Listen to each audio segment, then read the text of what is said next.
shit. Dreadlocks.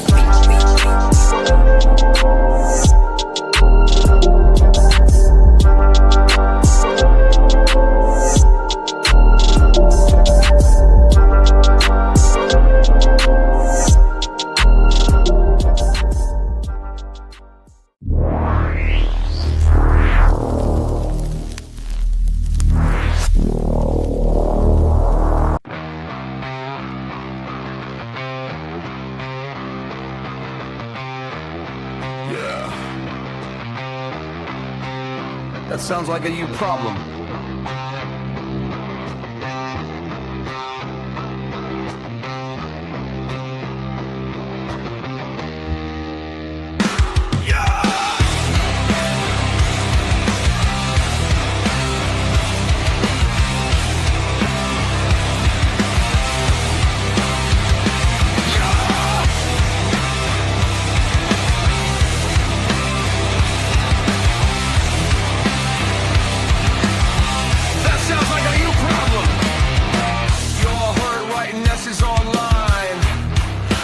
Here killing time. You feel seen, you feel attacked.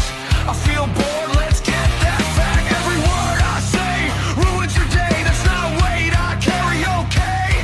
You want soft, you want safe. Wrong channel, wrong fucking place. Evoco, fuck your feelings. Evoco, I mean that shit. Evoco, not my problem. If you're mad, go deal with it.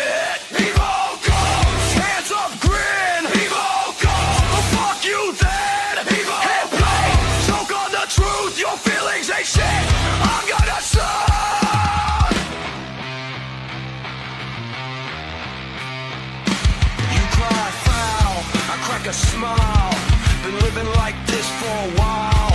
You want growth, closure, change. I want the beat loud and the comments the rage. You say toxic, I say cool. I don't live by your fucking rules. If my tone wrecks your mental state, log off, bitch, hit escape. Fuck your feelings. Evoco, not my mess. Evoco, say it louder. I still don't give a shit, yes. Evoco, point and stare. Evoco, I'm still here. Press replay, stay confused. Your emotions don't pay my dues.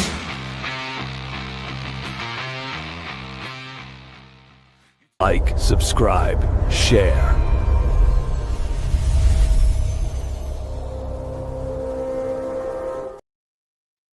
What up, Ghost Gang?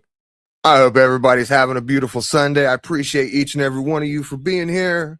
Y'all, we got some stuff to figure out this evening. We got some truth to get behind.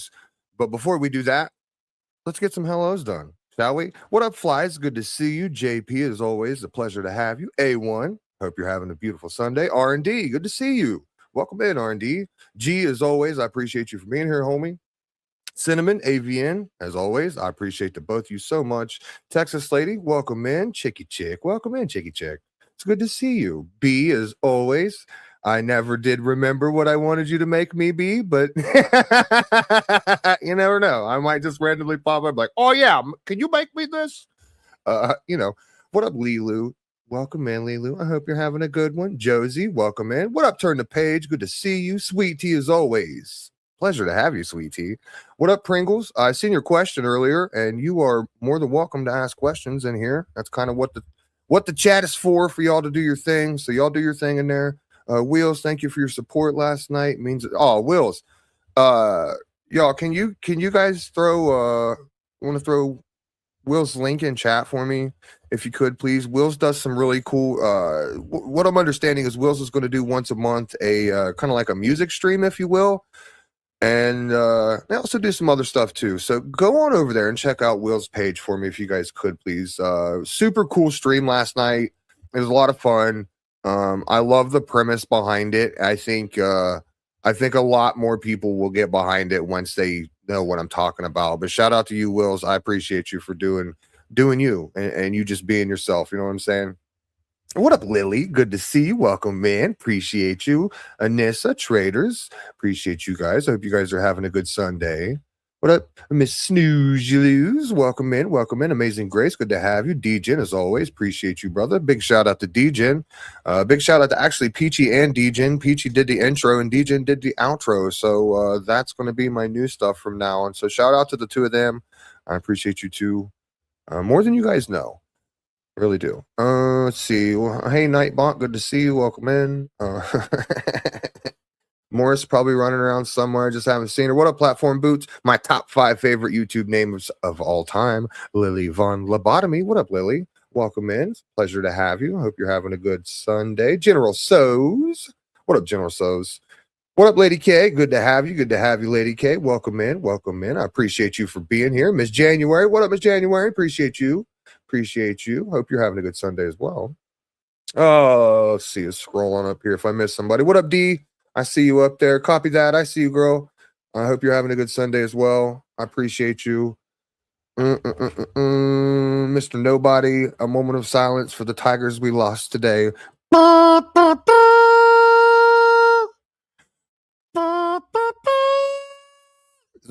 that work? Is that good? Yeah, we're gonna have a little update on Ernie Shell real quick before we get into tonight's content. I want to make sure everybody understands is on the same page with that. What up, Mama Bear? Appreciate you. Welcome in. Elaine, as always, pleasure to have you. Let's see. I'm going to scroll up real quick. If I missed you guys, I'm sorry. Dodie, I probably already said you were going to say hi again. What up, Zep?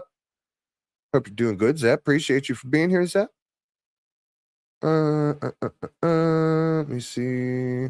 All right. If I missed you, I apologize. I'm going to go ahead and scroll back down and catch up with you guys. What up, Troll? I see you, Troll.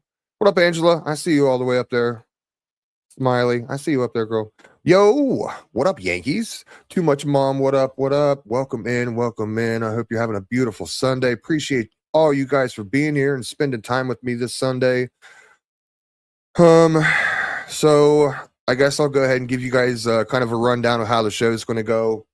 And we'll get started with the show. What up, Rusty? I'll let you guys kind of gather in and pile in. You guys are going to want to take a seat. Everybody's going to hear this. Watson did email me. We will talk about that here in a little bit. We'll also go into a lot more detail about some other things that we've been conversating about. What up, Florida Life? Welcome in. Welcome in. Appreciate you for being here. Carol, as you as well. Hello to you. I hope you're having a good one. I appreciate you for spending time here with me on your Sunday. But first, what up, Anne-Marie? First, I got to give an update on an Ernie Shell conundrum. Creed Lover, aka the lady that rides horses, these kinds of horses, not like the cool horses that have legs. Well, here, I'll show you. It just occurred to me that I haven't ridden my semi-retired horse in like 6 months, so let's go put a ride on him.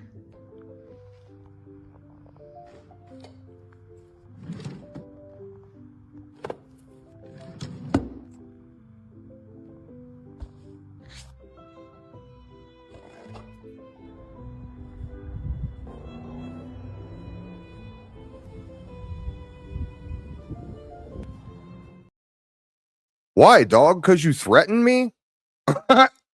Why would you want me to leave that email out, but yet all the other ones are like free game? That doesn't make sense to me. You want me to leave the email out where you threatened me? Is that what you're saying?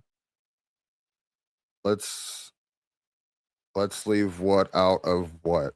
Oh, that yeah. Let's like. So I got an email, DJ. I think I might have sent it to you. If I didn't, I'll send it to you in a second. Yeah, that's exact. Wow, dude, come on. Don't come in the chat like, no, don't show everybody that email. I threatened you. Like, of course I'm going to show it, dummy. Have you not learned? What up, Tina G? Have you not learned from your time here, sir? Yo, what up, Biza? Appreciate you, Biza. So it's all good, Anne-Marie. It's all good. I appreciate you just for spending time here on your Sunday. We're going to be talking about a lot of crazy shit. So just strap in. I'm trying to clean up my mouth, y'all. I've got a foul mouth, and everybody knows that. Like, I cuss like a sailor. And I almost said I cuss like an effing sailor. I'm trying to clean my mouth up. So what I'm going to do here, guys, is when I'm live, I'm not going to be monetized. I don't want you guys to get ads or anything like that. because you're here, you're live. We just won't have ads running. So after the live ends, though, I'm going to monetize all these lives from now on, and the replays will have ads. So if you're here, you don't get ads, but afterwards, if you get the replay, you do get ads. I do love my replay crew, but it's something, it's easier with working with AI. And if any other content creators is curious about why I'm doing that, please feel free to reach out to me. I'm more than happy to tell you why I'm doing that. Yo, what up, AD? Appreciate you, homie. just cuddle up in the bushes, man, because it's gonna get wild. Yeah, so there's that. Let me see here. Guys, don't. Okay, so here's the thing. Try not to tear Watson up too bad in chat. Because I need him to stick around, because we have some serious questions that we need him to answer. Like, there's some things that we really need to discuss, and there's some things that we need to some of us, hell, myself included, I need to apologize to somebody. But it ain't Watson. It's far from Watson. It's not you, my guy. I need to apologize to somebody. So, oh no, Tina, no. You can have fun. You know what I'm saying? You have fun. There's nothing wrong with a good old trolling him in the chat. You know what I'm saying? But like, just don't run him off just yet. I've got some questions that need answered. Wink, wink. All right, so Watson, this first part's not about you, so just sit back and relax, Sonny, while I do my magic here. So, appreciate you, A1. Earlier, like I said, Creed Lover had mentioned a little bit of breaking news about somebody had went to jail. And I wanted to go ahead and just confirm that with you guys and talk about it real quick to you guys. So let me pop this up on the screen. I'll give her I'll just cover up my stream for now. I got the chat over here. What up, Shannon? Welcome in. Oh boy, Shannon. I'm about to break the internet on this one. Okay. All right. So there was some question as if to Ernie Shell's sister, the one he's not a big fan of, had went to jail or not. And I will go ahead and confirm it for you guys that yes. Oh, this is I thought this was a sister he didn't like. Oh, the one he likes. So this is the one he likes, I guess. The charges, and you can see the date here, 1/11/2026 was the day booked, arrested by Kentucky State Police. Hold on, guys, just bear with me. I'm gonna explain a little bit more here in a second. So the charges are no registration, no bond set for that, no registration plates, failure to produce insurance card, operation of motor vehicle, under influence of alcohol, and careless driving. Okay, so now you guys are like, well, Ghost, you didn't show a name, you didn't show us anything. Like, how do we know who that is? How do we know who that is? So if a mod in chat could go ahead and drop DGen's link for me, what I want you guys to do is I want you guys to go ahead and run on over there and do a little bit of your own research. How's that? So there you go, right there. Bazanga. So if you click on that link right there, that'll take you over to DGen's post where this is actually posted, and you'll see a link at the top of the post. You mean his law enforcement friends couldn't just let her go? You know, he was, I know, right, Nancy? Can't you get my sister out of jail? She just got busted. You can actually click on the link there, and you can read the rest of it for yourself. Not Ernie Evans, you guys. This is Ernie Shell. So it's been real confusing because some of you guys might know I cover Ernie Shell as well. Like, I'm in the Ernie Shellaverse. Like, he's the locale.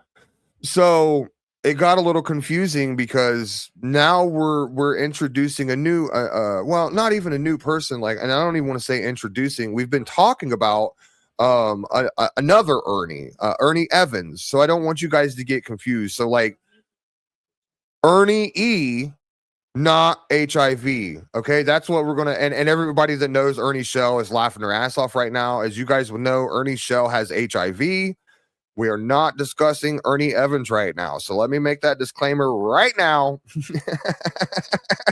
before it goes absolutely fucking haywire on the internet. We're talking about Ernie Shell at the moment. Ernie Shell, HIV, not Ernie Evans, HIV free. Okay, so Ernie Shell does have HIV. Yeah. Just say the tiger. Yeah, we could just say the tiger. That's a good one too. We'll just say the tiger. So the tiger's sister is officially in jail for looks like she was driving drunk and then some other charges as well. No registration and such.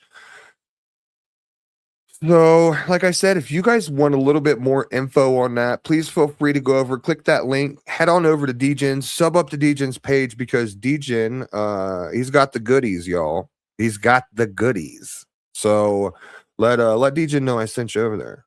Okay. There's like 21 likes on that post right now. Let's pump it up to like 31, I don't know, 41, 101. Just kidding, guys. All right. So I wanted to give you guys that little bit of smidgen right there, and then let you guys go ahead and head over there and figure the rest of it out. Boy, that family is missing several pretty important DNA pieces. Yeah. So for all the new people, that's very true. All the new people that you guys come around and you guys been like, hey Ghost, I just ran into your content. I really like it. I appreciate. What up, Max? I really appreciate what you do here. Like I can respect that. What up, little bit? I appreciate you guys for just letting me know. I do want to let you guys know that just being here is support enough. That's all I ask for. Just hang out and chat. If you guys have questions, please ask them in chat. Don't be scared to, I don't want to ask this question in chat. Makes me look bad, or it makes whatever. Or people are going to get mad at me or something like that. And no, we all pretty much know around here, like, you know your boundaries. The mods know the boundaries, so you can get away with what you get away with. I'm not begging for shit, flies. Here we go. You're gonna be begging by the end of the night, boy. So let me just put it to you like this. Let me put it to you as simple as possible. And so, Draven, you know how at first you came around, you kind of wanted to be Black Panther. You know what I'm saying? You remember that? Now focus on me, Draven. I know there's a lot going on in chat, but focus on me for a second. You remember how you wanted to, you were like, oh, Black Panther, like he's the cat's meow, okay? And then after that, it kind of it switched over. And I do have a special guest, you guys. They're coming. Don't worry. Then you know how you kind of like switched over to, okay, so then you know how you switched over to Darth Vader, right? And you called yourself Darth Watson or whatnot, whatever that was. You remember that, right? So I'm going to go ahead and I think I'm going to throw my hat in the game, if you will.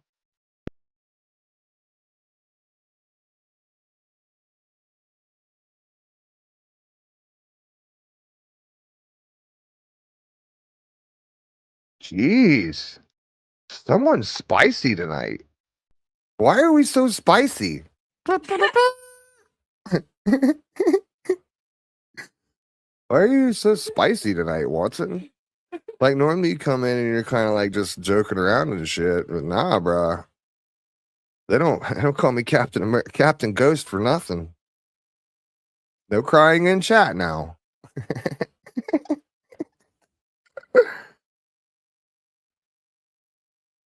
So I know, right? Dude, he's spicy boy. Woo wee! God, why so spicy, son? Calm your movies. Calm your movies.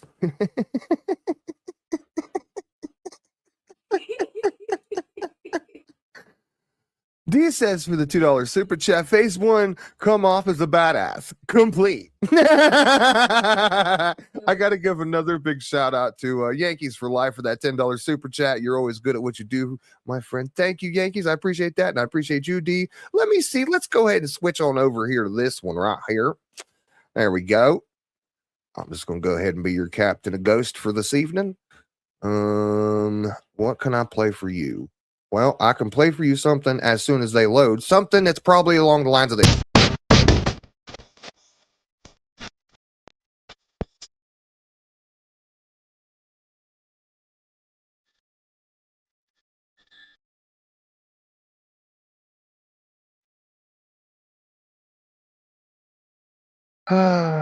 Appreciate you guys for that. Let's see here. You're super wrong, Shannon. Pringles says, you're good. Draven, do you remember me? I watched your lives and commented quite a bit, but I have questions. Okay, Draven. So I'm going to tell you where this is going to go. So how we're going to start off the evening is I'm going to read the email that you sent to me because it also goes along the timeline of what we're about to discuss this evening. So the last live, you guys, well, Watson brought up that there was a fundraiser or such going on, and we had questions. So the further we dug in, the more questions that were brought up that didn't seem to add up, which then on top of that made even more questions. And obviously we wasn't getting the truth from Watson. So we had to go actually find the truth where the truth would be told. So that's exactly what we did. And Watson should have known better that I wouldn't actually reach out and find out what the truth really is. Like, you should have known before you even said anything on my panel that night that I wasn't jotting that shit down, dog. You of all people in whatever community this is, like, you of all people should have known that. Look, me and DJin, we FOIA shit because we're bored, dog. Do you not get that? We're like, well, you know what? Let's FOIA this. Let's see what this is all about. I ain't got nothing better to, like, dude, you have to think about this. You know what I'm saying? So, like, you think Ernie was going to tell you anything? Watson, Draven, dude, I'm going to have a hard dose of reality with you tonight. I'm going to let you on panel after I do my thing, and my PR person is going to come up here, and we're going to explain to you what's exactly going on. You have absolutely zero clue about what's going on in your own little world right now. And I'm going to go ahead, and God forbid me for saying this and smite me down with the million lightning bolts, but son, I'm about to unlock your reality tonight. It's a professional channel around here. So professional that I have to give a shout out to Cinnamon for the $5 super chat. It's all love for Ghost and Peachy and the Ghost Gang, because we all here for it. Y'all know what's about to go down. Go fuck yourself! Go fuck yourself! Go fuck yourself! Go fuck yourself! Go fuck yourself! Wait, bring it down. Let's bring it down. Let it be quiet. Fuck yourself. Just go fuck yourself. Before I get too heavy into this, if you guys would like to purchase a CD from my good friend Angelo Stevens, aka Lightning Viper, you can catch his email down there in the ticker down below us. Feel free to email him. He has books. You can purchase a book. You can purchase them from Amazon. So feel free to ask, even if you're in chat. He's right there. He just said hi to Yankee Lightning Viper right there. If you're like, hey, I want to check out your book, ask him. He can drop you a link in chat to his Amazon. A lot of cool stuff coming out from Viper. So if you guys would like to check more out, please feel free to email Viper or just ask him for a link or anything like that in chat. So. Huh? Who's leaving? Who's leaving? Are you leaving, Watson? He said he's out. Oh, I mean, even if he runs, it's just going to look worse for him. Running's only going to be worse. What up, SDA? It's my show, Watson. See, I run my show how I run my show. So, Watson, you do realize, are you running because you know that I talked to Ernie? You know that I talked to Ernie Evans, right? Like at the end of the day, what up, Carrie? You have to understand that I'm covering my ass here. You came up and said some wild shit on my panel, so I wanted to make sure it's true. And then come to find out, you were fucking lying. Look, you made me say the F word. I'm going to lose my monetization now. Now I'm not going to get Morris's $2, and no one's going to be able to hear Morris say, we all some fucking professionals around here. Are one of us. Are one of us. I'm a panther. I've got the panther's eye. All right. So let's do this. I'm going to go ahead and introduce my PR person on stage. Ladies and gentlemen, without any further ado, I'd like you all to welcome the king of enemas, Mr. Tarek himself. What up, Tarek? What's up? What's up? What's up? Sorry, I'm a little late. Oh, you're good. You're good, homie. It's all good. So Watson was in chat and he got butthurt after he figured out that we had talked to Ernie Evans. Oh, now he's back. That's funny. That's funny. Interesting. So here's how I think we should do it, Tarek. I think we should go ahead and explain a little bit of the timeline first of why we did what we did. And then we should I'll go ahead and I'll drop a link in chat and we'll go ahead and let Watson up because we have some questions for Watson that we need Watson to answer. Here's the thing though, Watson. What up, Krim? Hope you're doing good, homie. It's good to see you. Here's the thing, Watson. You already know that we know answers. Like you have to understand this. So if you're gonna come up here and you're gonna feed us bullshit, we're gonna call you out. I'll give him this. I'll give Watson this. There is a few questions we don't know the answer on totally that we would like the answer to, but no one is planning on jumping him today. No one's planning. No. This isn't a gotcha. You know, you're gonna come up here, dog. You can't set this is 100% best if you came up here. We are going to be respectful. We're going to talk. We got some questions. I know that you spoke to Ernie a couple times. Over the last 2 days, I've had about 6 hours of conversation and endless text with him. I have quite a bit of information. But there's some questions that even he wants answered.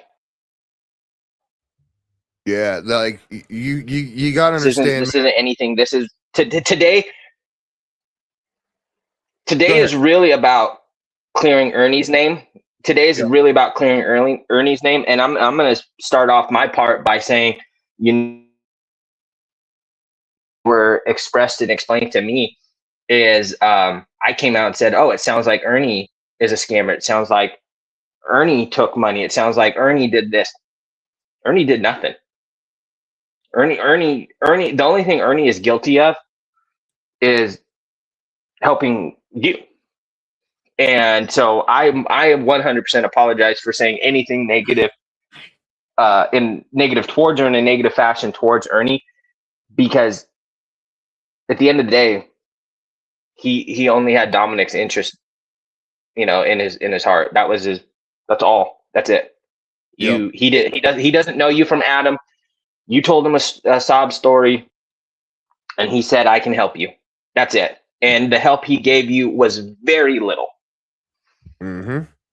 Yeah, you have to understand that, like, when you came on my panel last time, and I'll explain it to everybody so everybody understands why we're here saying, like, look, we owe Ernie an apology because, and this is why, is because when you came on my panel last, you 100% made it sound like Ernie was a scammer. You threw that man under the bus.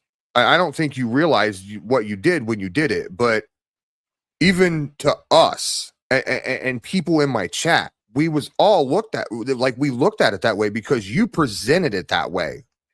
And then come to find out, no, that's not at all the case. Yes, you did. You 100% came on my panel and said you had made $30,000 and you were going to send it here and all the gifts were getting sent and all this other these crazy wild things that you said on my panel. We can go back to listen to them all, but you said that Ernie set up everything through Indiegogo. It was a private fundraiser, which didn't happen, and that all of this stuff, and that it was a raffle. It wasn't a raffle. We have proof that it wasn't a raffle and couldn't be a raffle. From the information we found out, no, you said all these gifts were sent out to the people, the prizes. Well, no prizes were sent out. Iron Horse still has the side-by-side. So, I mean, I think, like I said, we're not here to jump you. We want to clear a man's name, and then we want clarification on some other stuff. We're not here, like the 4 times now I've been up here with you, Draven. I've personally never, I don't think I've been anything but pretty respectful to you. A couple pokes and jabs, but nothing like totally out of line. Today is not tonight. No, and today is not a scream at you and stuff. It is, let's get clarification. And honestly, you should want to clarify things, because the help that this man did give you and the backlash he's gotten in the last 24, 48 hours isn't cool, because I don't think you know how many people contacted him in a good fashion and a bad fashion, mostly a bad fashion, saying how bad you made him look.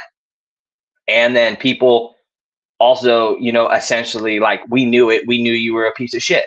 So that's not fair to him. That's not fair to him. Like I said, the only thing he is guilty of is trying to help you.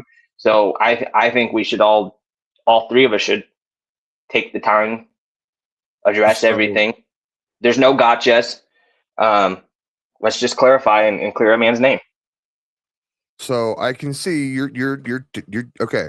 You're obviously taking heat in chat. Okay. So what I'm going to do is I'm going to go ahead and I'm going to drop you a link and I'm going to pull you out of chat right now. You come up on the backstage for just a minute, and in just a couple minutes, I'll let you up on the panel and we'll go ahead and we'll begin to figure this stuff out.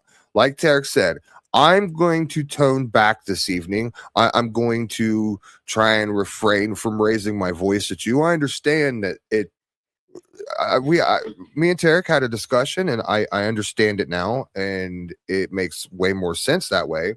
So take the link, Watson, come into the backstage and chill for just a couple minutes. I'll bring you up on the panel and we'll begin this. So there's the link in chat. This is only for Watson right now. I don't want anybody else.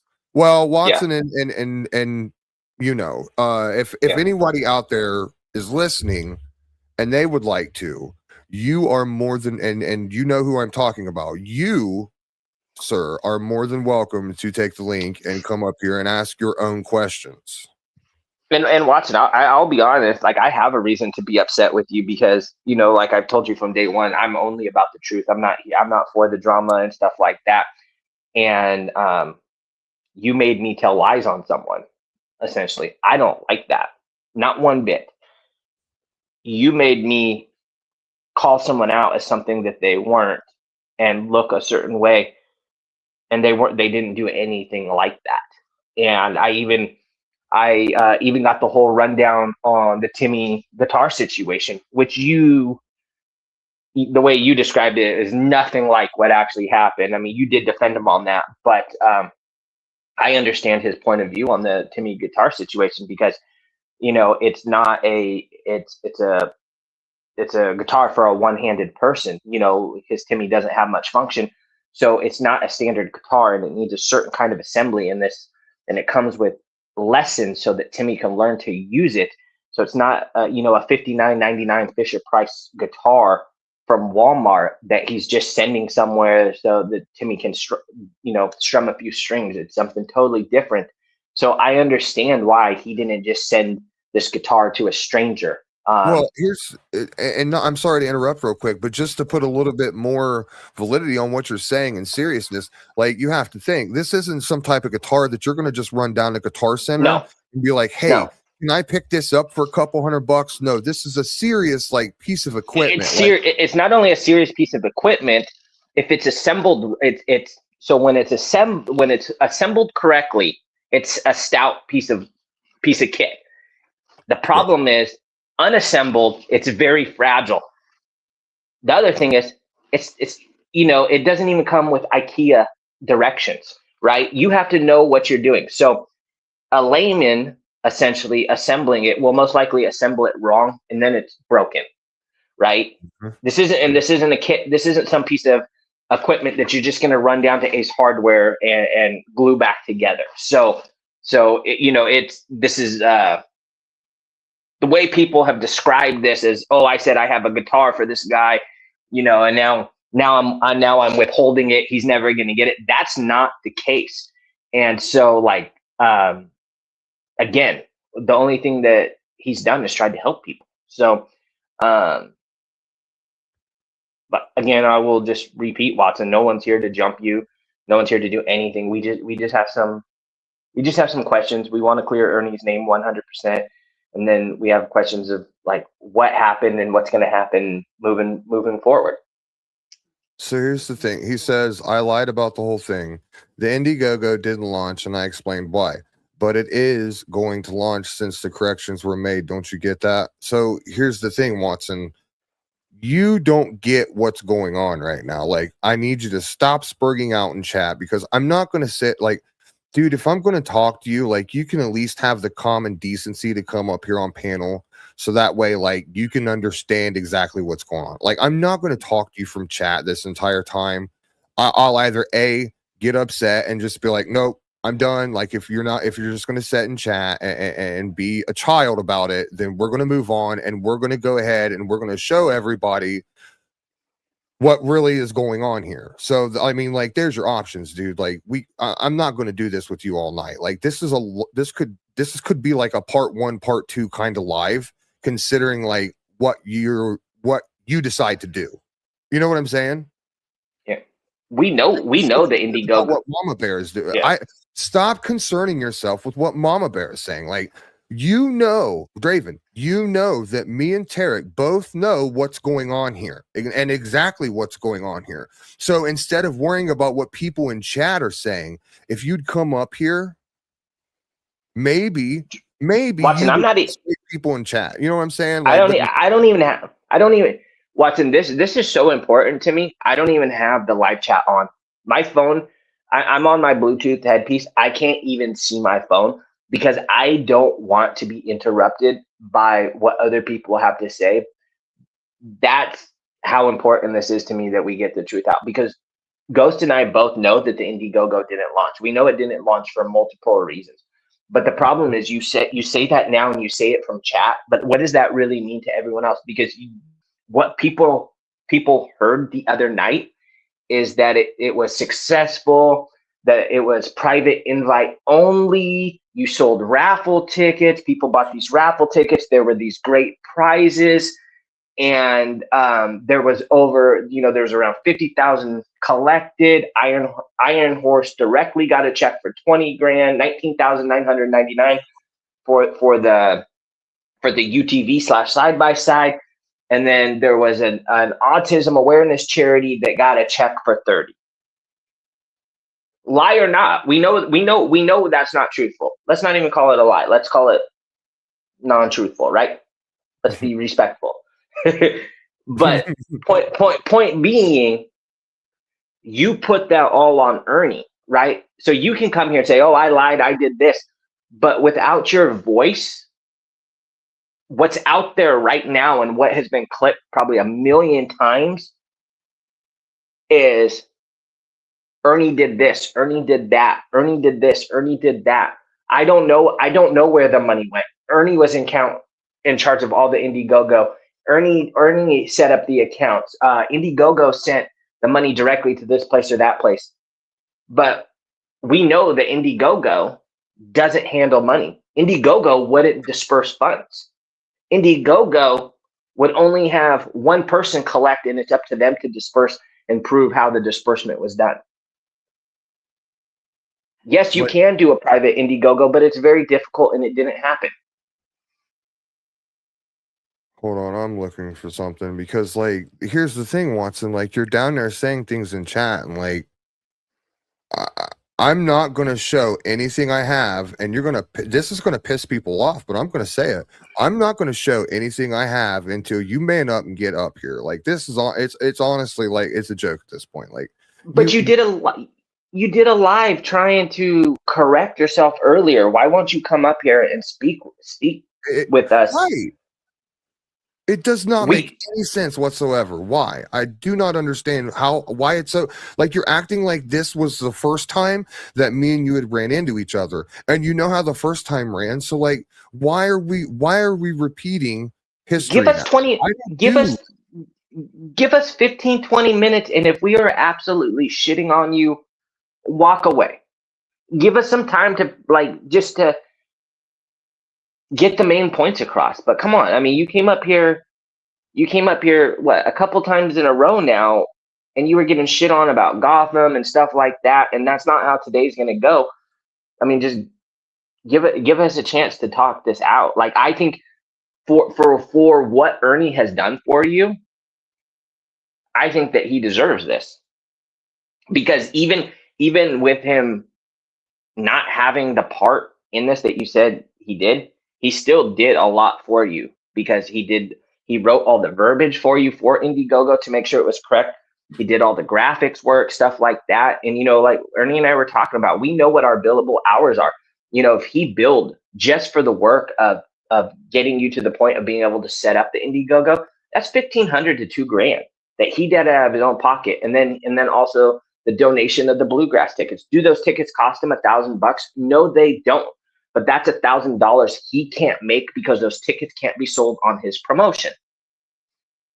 So that's essentially $3,000 plus out of his pocket to assist someone he's never known. And as of right now, the only thing you've done to repay him is make him look like a scammer. Run his name through the mud.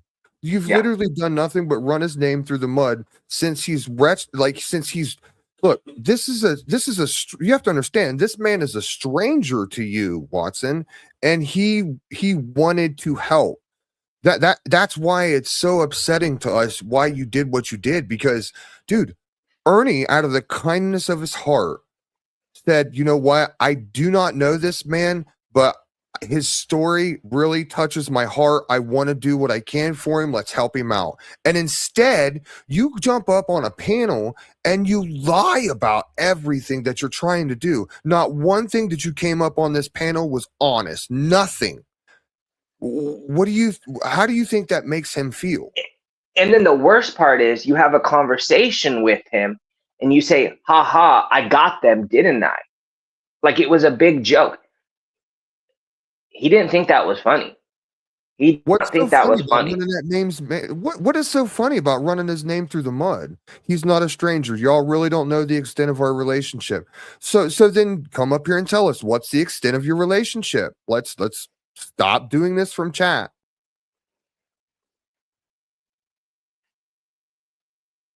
He said okay, I don't know the extent of your relationship. You're correct on that. He said he's never personally met you.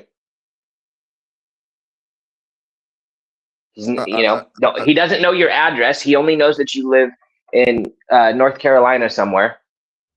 That he got the deal for you at Iron Horse through a guy he knew a guy that worked at Iron Horse.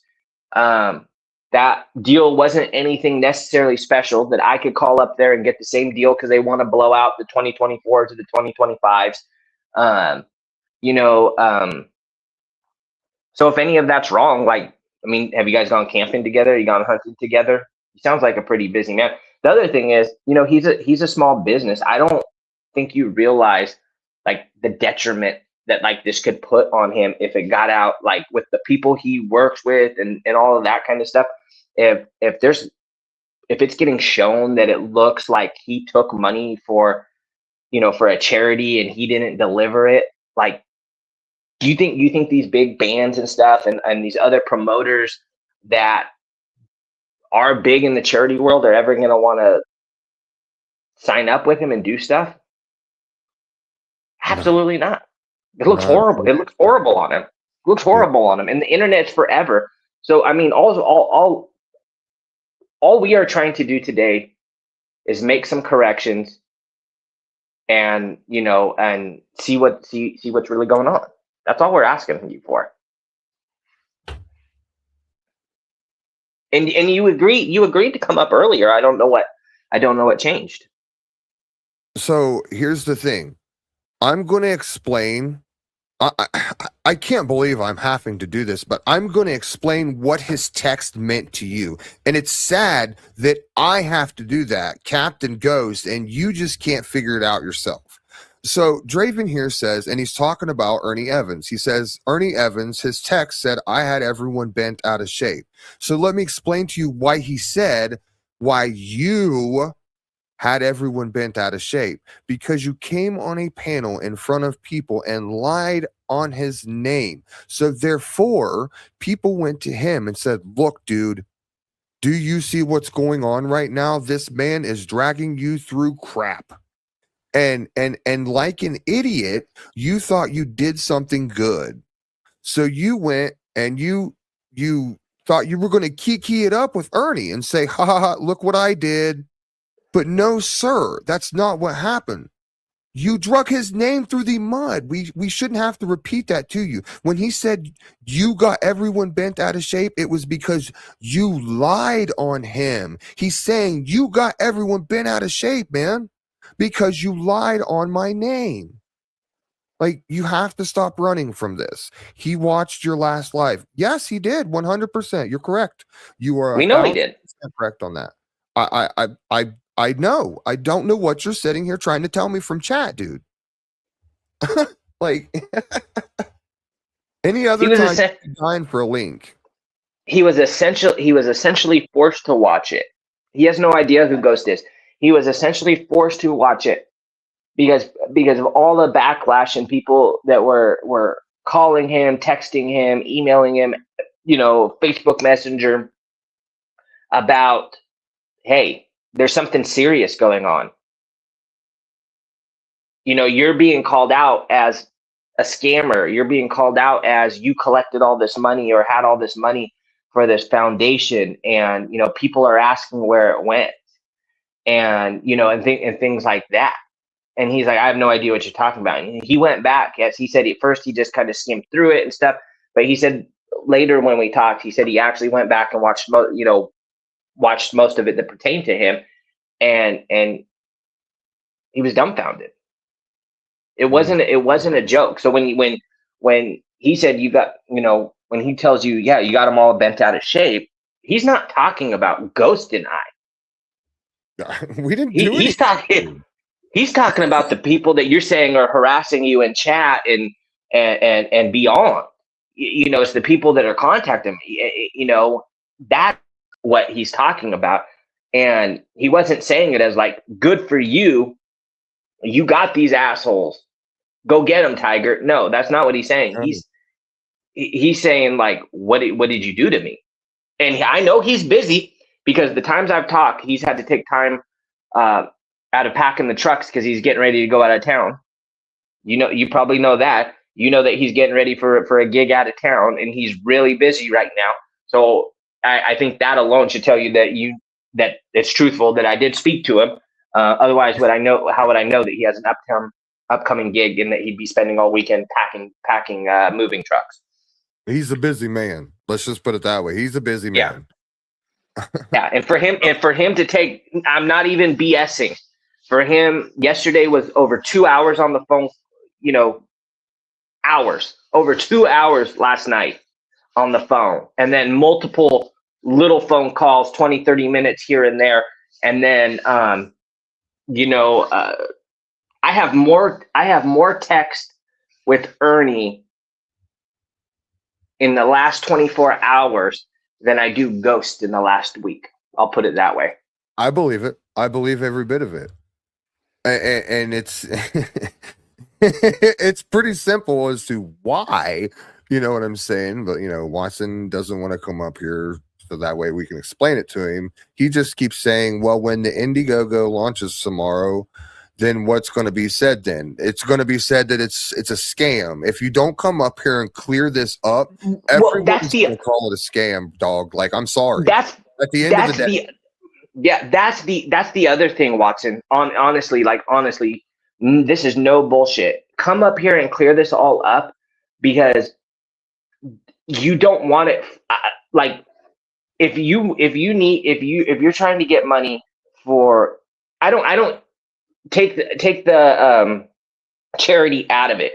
But if you're trying to get a side by side because you have a bad back and you and Dominic want to go hunting and stuff, good for you. I have zero. There's no issue with that.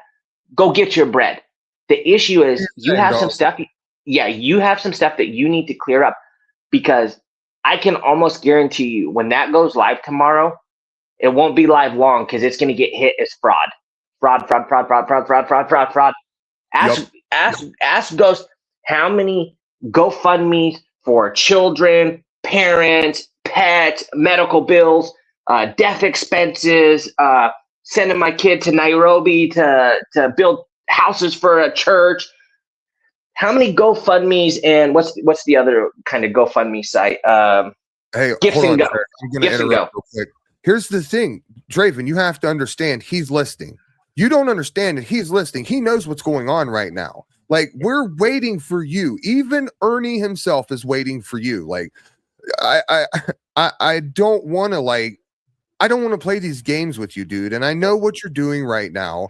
And I'm pulling back as much as I possibly can, because I love to eat a good loser up from chat. Like, that's my thing, dude. So, like, it's so hard for me to refrain right now, or restrain myself. So, like, regardless if you're messaging, whatever you're doing, I'm telling you right now, Watson, he knows. He is listening, sir. Like, we don't need you to do all this extra. We don't need you bothering the end of the road. We don't. It's unnecessary. You don't need to bother him. No, see, the thing is, I gave him a link to come on panel, and he said, I'm super busy. The other thing is, like, he doesn't want to get involved like that. But and he like that. There's let me wrong with that. But also, let me tell you, he has questions he wants answered third party that I won't tell you if they're his questions or not. But he sent me last night and today a list of questions that he would like answered. But he doesn't want to come. He doesn't want to come up here and drag you. He's not that kind of guy. He doesn't want to drag you. He said he doesn't want us to really drag you. But his exact words multiple times was, you owe us a conversation. You owe us answers. Not just Ghost and I, but everyone. Because you've dug a hole. And like I said, if you are trying to get this side by side and you're trying to get this stuff, good on you, no problem. But as of right now, people are going to tag your Indiegogo when it goes live as fraudulent, because that's what it looks like. Yep. And like I said, we know so many people, Gifts and Goes, don't know too much about Indiegogo, but GoFundMe, stuff like that. And, again, medical bills, pet bills, death bills, so much stuff that gets tagged for fraud, all because people don't like them or they said something, and that's a shame. I don't think that should happen. And I'm not asking for that to happen to you, but you pissed off enough people over the last couple of days that I'd be willing to make a healthy wager on that. Oh yeah, I would. I would be losing money. I'll be honest with you if I bet on that against that. So,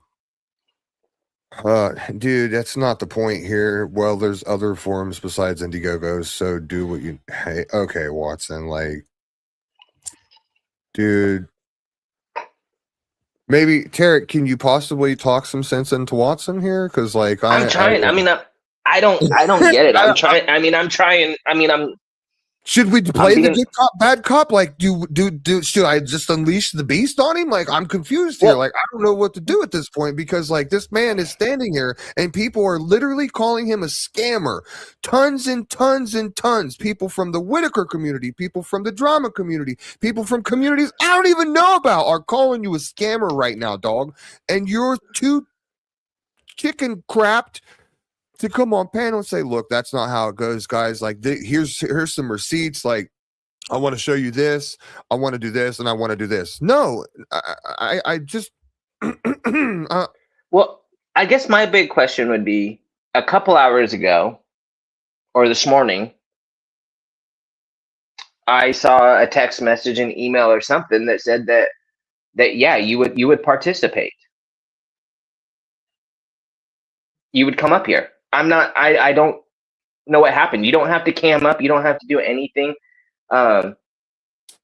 It's just easier. It's easy to communicate through actually speaking to you than, Ghost or I speak to you and then we wait for a 20 character answer. Like some of these answers should be in-depth answers. Like, do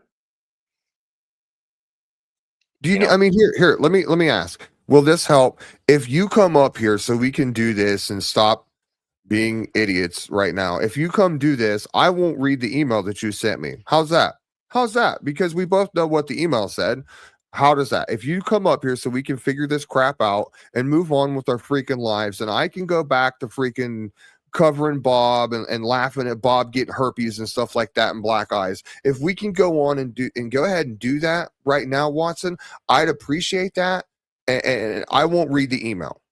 Fair enough? I mean, that seems fair, right? Well, I think my video explained. We don't know. We don't care about your video. That's the problem. No one watched your video. No one's going to watch your video. No one cares about your video right now. but So see, but like even with your video, there's still some questions because that video makes it sound like Ernie's still involved. The only from the conversation I had with Ernie, is the only involvement is that you reused his verbiage, and that he did the graphics. But that made it. But the way you spoke on that video sounded like this is Ernie and I round two. I'm pulling an email up, Tarek. Give me 2 seconds.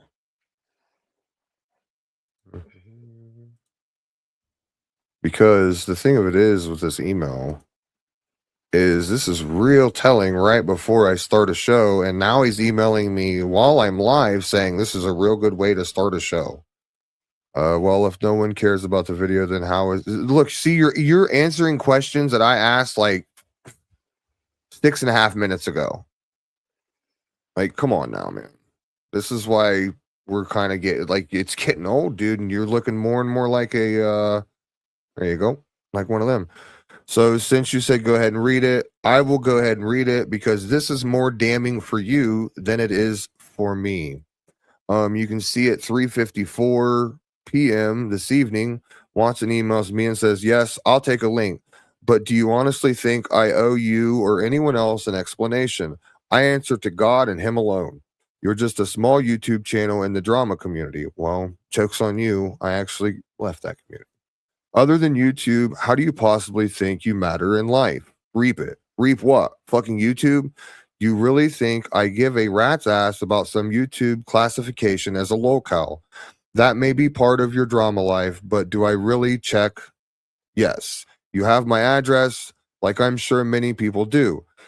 But I also have yours. That's just some food for thought, Adam. There's that thing again where they're like, you think you're like doing something, dog. Like everyone knows my name. You're not doing anything. You're not intimidating. Hey, Draven, guess what? My name's Tarek. My address is 22631 South Penman, Oregon City, Oregon 97045. Nobody gives a fuck if you have an address.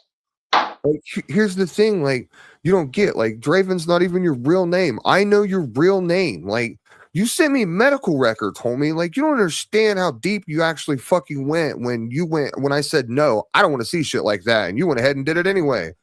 So, I mean, come on now. The veiled threats about calling me Adam is literally that's what locals do. They think they're threatening you by calling you by your first name because you're not calling me by my YouTube handle. Dog, anybody in my fucking YouTube life, my real life, if you want to call me Adam, you're more than welcome to call me Adam. It doesn't hurt my feelings. You have to understand that, okay? Okay. This so is yes, go ahead, Derek. I was gonna say this is what I always tell people, and we spoke about this before, is when people don't use your YouTube handle and they use your real name, your first name, they're trying to do it as a sign of disrespect to disrespect you. But most people don't give a fuck. You know, it's like the old days when you would find out your teacher's first name instead of being like Miss Carrie, you know, you'd be like, "Hi, Samantha." You know, it's just you're being rude. Nobody gives a fuck though. Most of the time, like I chose to use my real name as my username for a reason, because it's like I don't find that shit disrespectful. It's stupid. You know my name. Good for you. Good for fucking you. Yeah, it's not a flex, dog. Just like A1 says, like it's you can use my entire name and it's still not a flex. Like you could use my first, middle, and fucking last name and it's still not a flex. You got to understand that, okay? So like all right, so let's go ahead and read the rest of this because I have a very good question I want you to answer, and we'll wait from it for in chat because I think it's a valid point. It says, and yes, you're moving. Okay. But you'll have a forwarding address through USPS. No one is untouchable. Just some food for thought. Said twice. Push me through YouTube all you want, but don't think for 1 second I can't push back in the real world. That's not a threat, Adam. It's some advice. And Adam is in big, bold capital letters. So now here's my question to you, Watson. Now that we've read this, do you think Ernie Evans wants to back somebody that's running around making real life threats to somebody in emails? That's my question to you, Draven. What up, Pink? Do you want me to play? I'll play the music if we have to wait. Since you won't come up here and just answer it, and you can just, be a man about it. Just answer from chat. I'll give you that. Go ahead and answer that. Do you think Ernie Evans really wants people running around saying, whatever you said here? Do you think he wants to back that? I mean, what are you threatening by saying that? You know, I'm hungry. I could use a pizza. I just gave you my address. You want to order me one? Since we're going to play games from chat, what if I tell you he already has? I mean, it's almost 4:00. I haven't eaten yet, so I'd fucking I'd love a pizza about now. I mean, it's dude, come on. You're ridiculous. It's that's like, but I mean that's childish. It's amateur hour. I mean, Adam and I have both been hearing that exact same email and comment for months now, almost daily. Like, come on, bro. That's such a joke, bro. Like, yeah, I don't even take that shit serious. You have to be kidding. What are you like 22 at this point, dog? Like, come on, man. Like, this is the real world. You tried to scam a bunch of people at this point, and that's how everyone's looking at it right now. And you tried to use Ernie Evans' name for your scam at this point. And the thing is, like, not only are we trying to get Ernie Evans' name out of looking like a potential scammer, which I hope everyone realizes he's not at this point. But we also want to clear things up for you. So whatever you decide to do on the Indiegogo moving forward, that you don't have an issue with. That's all we're asking. Like I said, all we're asking for is clarification. There's no I said it from the moment I stepped on. What did I say? No gotchas today. No, just questions. And we were hoping to get some answers. That was explained pretty well at the beginning of the stream, I think, when Tarek rolled up on here.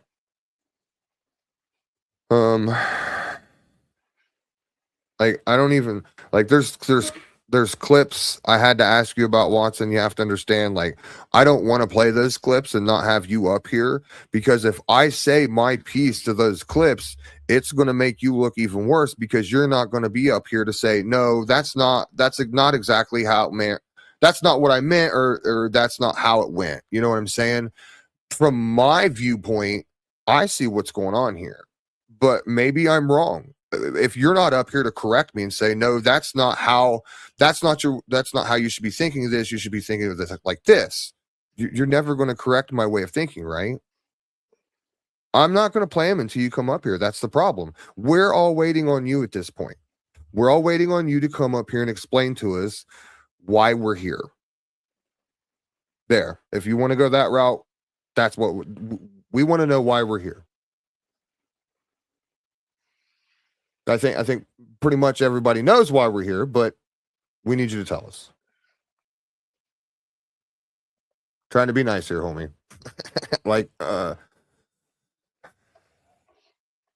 why do I need to explain anything? Because you came on my panel, and let me explain this to you again. You came on my panel and you said Ernie Evans, and this isn't true, using Ernie Evans, you gain $30,000 to send to a autism awareness fund. And come to find out, that is not true. You lied. Even before you made your video, we knew you lied about it. But the thing of it is you came on a panel and you lied about that. And you think it's some big joke and some big gotcha to the drama community for some reason. And I didn't gain anything. Yes, here's the thing. You didn't gain anything, but you lost so much. You know how much credibility you lost, dog? You have to think about this. You came on a panel in front of however many, over 1,000 people that watched that live, and you lied about a fundraiser that, come to find out, isn't even really there right now. You said you sent out $30,000 to an autism awareness fund. There goes your credibility, because that's a lie. You didn't do that. And the thing is sitting in chat trying to justify everything you did, and you're only making yourself look worse. But you want to talk about credibility, but are you not? Yes or no? Are you not getting ready to launch a fundraiser tomorrow? But you want to talk about credibility. Cinnamon says, how do we know he didn't gain 30,000? We don't. As of right now, as of you guys in the chat, you don't know. You don't know. Here, I'll tell you. The chat doesn't know, but I'll tell you how we know. Thank you, Tarek. So there's a few things. First of all, Watson, Draven, whatever you want to call him. I don't know which one you prefer, so I'll call you Watson because that's what I'm used to. But so originally, his premise was that Ernie set this all up. Ernie did everything through Indiegogo, and that it was going to be private, and there was emails sent to his people, the people he works with, and that's what they were involved with. And because it was for an autistic kid and an autistic charity, people, and they were going to buy raffle tickets. I can't remember exactly what he said the pricing was, but he said raffle tickets. Well, so here's the first problem with it. Red flag number one. Red flag number one. You can't do a raffle in his state. Raffles are considered gambling. He would have to be issued a gambling permit.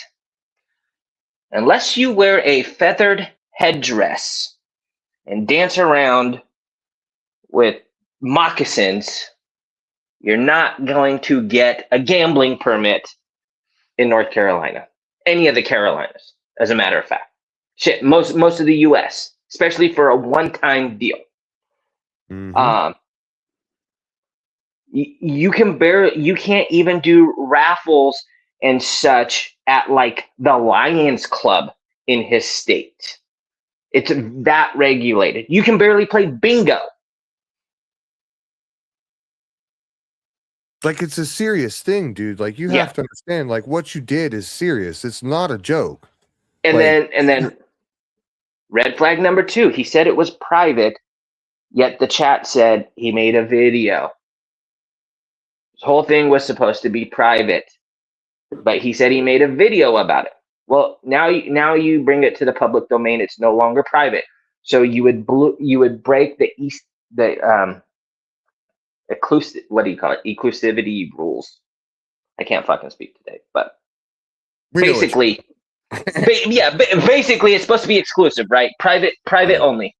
So if you bring it to the public forefront, you break the wordage and the terminology. Like you fucked up. You can't do that. So there's red flag number 2. It's almost like signing a, what do they call it, like an NDA or something. Like if they tell you not pretty to talk much. about it, you Yeah. can't talk Yeah. about it, man. Yeah, it's supposed to be. It's like when you go to like a silent auction, right? You don't say nothing. You just put in what you think it's worth, things like that. That's essentially how it's supposed to go. On top of that, Ernie said, I didn't email my people. This was never private. And when he was speaking, it kind of made sense. You know, I don't really know this man. Why would I, 35 plus years in the business, getting ready to retire in the next few years, why would I risk my contacts on this? Damn good point. Important contacts. Like that's one thing we have to stress. Like, you know, Yeah. this man has a career. Like he's respected in his career. Like, and If and you tried to destroy that almost.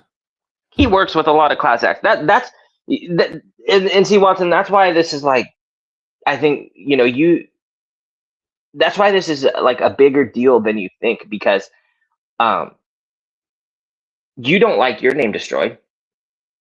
How mad have you been the last few weeks about shitty things Gotham said about you? Imagine now you have this family business. Also, not just a family business.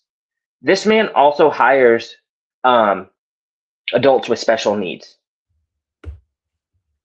and he pays them just like any other people. He was telling me about this terrific guy that does interviews for him. He's autistic, and then he has a couple engineers that are on the spectrum, like lighting and sound guys that run around and do stuff. And he says it's great.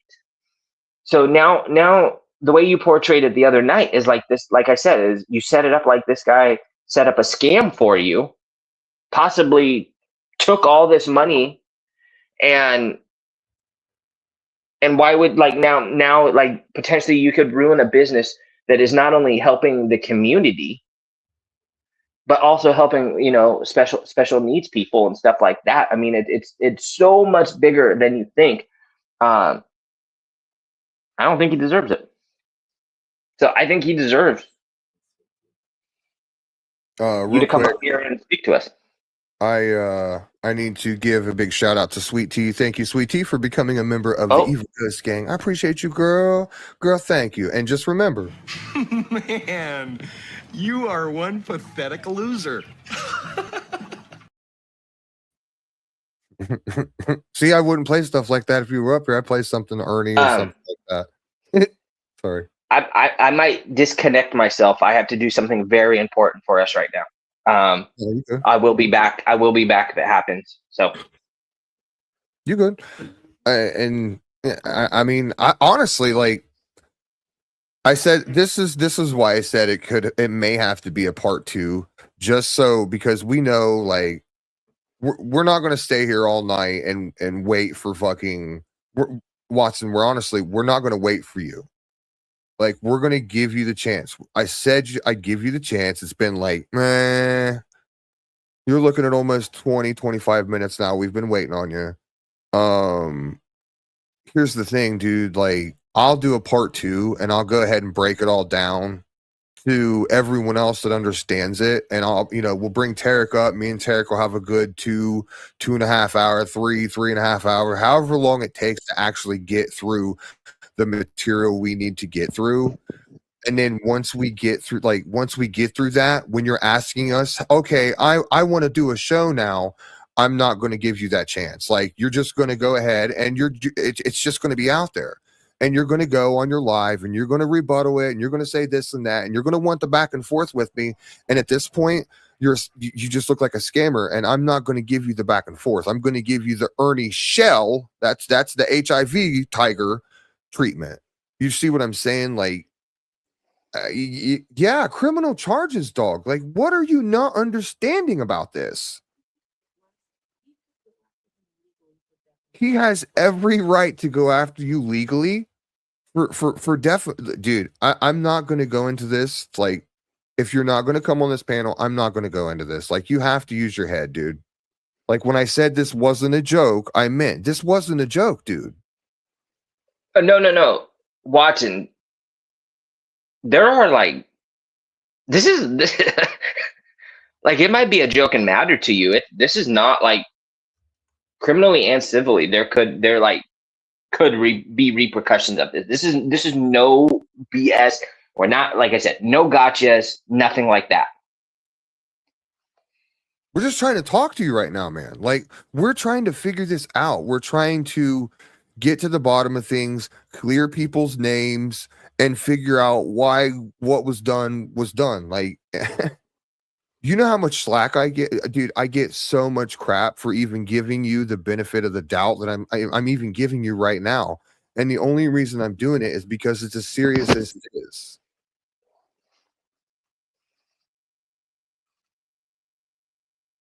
Okay. Yeah. I say we do. I say, okay, Tarek. I say we go ahead and we proceed with that. We let him do what he needs to do. We'll both, if we have to mute out, we'll mute out, and we'll give the man the floor.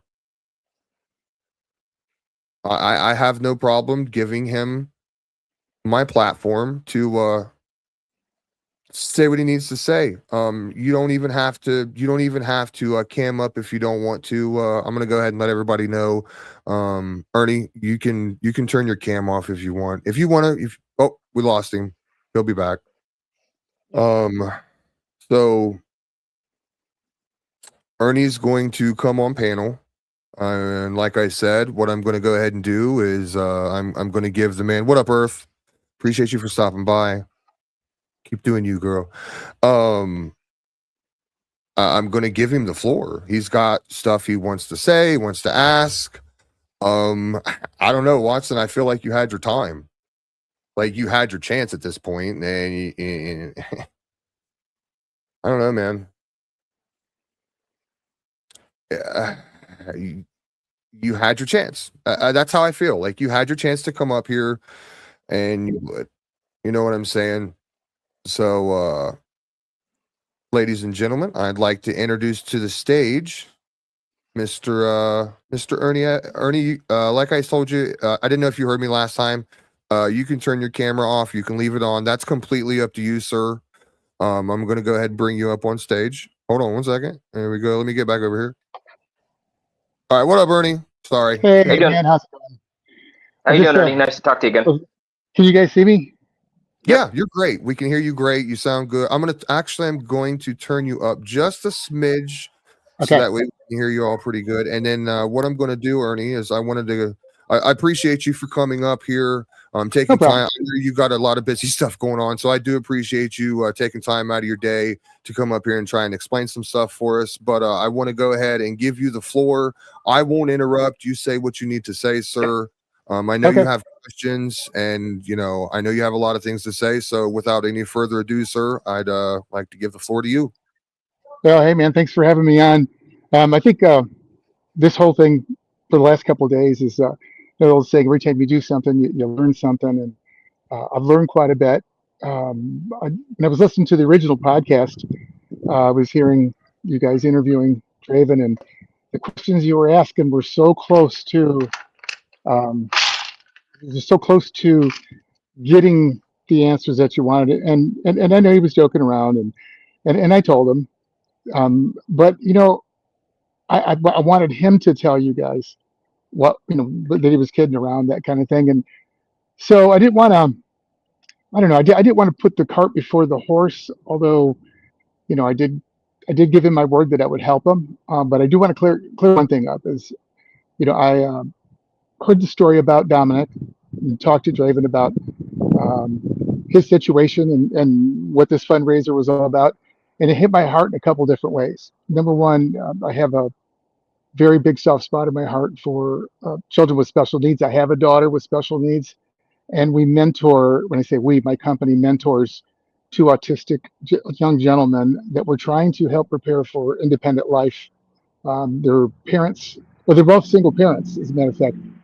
There's a mother, there's no father in the picture with one, and he works on our sound crew, and he works with us. And then there's another one who is a journalist and a podcaster and specializes in like music programs, that kind of thing. And his dad is a retired Navy. He was a retired Navy captain, and he is. I mean, this poor guy's like in bad health, and these young men are in their like probably late 20s and early 30s. So Draven is a Navy veteran, and he's disabled. And I'm also a very patriotic guy, as he was mentioned the other day about having Lee Greenwood perform for us. And this is the third time, and we do a real big deal on Veterans Day and Memorial Day, and we're just grateful and proud to be an American. But so both of those things were very sensitive, and so when he told me about him, I was like, wow, and I knew that usually anybody that works with autistic children or anybody with Asperger's syndrome know that they have this special thing that they can do, that it's I think I mentioned it in my email. It's called savant syndrome. They have this talent that goes beyond their normal train of thought, that they're very talented at. And so I knew that his son probably had one, and he told me it was hunting. So that's where the side-by-side came in.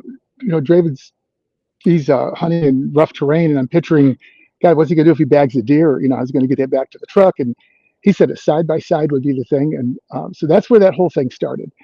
And from there, I mean, my word is my word. And I said, I'll help you do it. And let's do it. Well, actually, what he said was, you're a promoter, maybe you could tell me how to do this thing. I'm like, I'm glad to. And one evening he put Dominic on the phone. I talked to him, and, but I hadn't met, anybody in person, but I've seen him online, that kind of thing. So that's where it all kind of started. We, together, we put together this Indiegogo page. That was a lot of putting graphics together and putting the right verbiage together, because we're talking about a big high dollar ticket item, not something that's a wheelchair or a breathing machine or something that's for dialysis or something. We're talking about a side by side. Most people would say that's a recreational vehicle. Why are we doing a fundraiser for that? So there's a story behind that, and so that's what we put together. And I told him, I'll help you do it. I know people, and I'll spread it all over the place. Last night, or the other night, when he had mentioned that, obviously the conversation took a little different direction, and that had to be cleared up first. And so he and I talked a little bit about it, and he sent a video out earlier to clear that up. And so that's kind of where we're at right now. The next step was to launch the campaign in a different way, because it got rejected. Two times it got rejected. Once was because of a rifle. The second one was because of auction. I don't know why they didn't catch the auction the first time around, but it was going to be an auction style raffle. It wasn't going to be like the typical auction that you think of. It's people were going to, we had a limit set that if we didn't hit that limit, then it would go back out again, much like an auction would. So in other words, if you had to sell $10,000 of the tickets and only 2,000 came in, that there would either be a refund or redo, that kind of thing, or we would keep selling tickets to a certain amount of time. And so we try to cover all those bases, and it was up to Indiegogo to allow it or disallow it.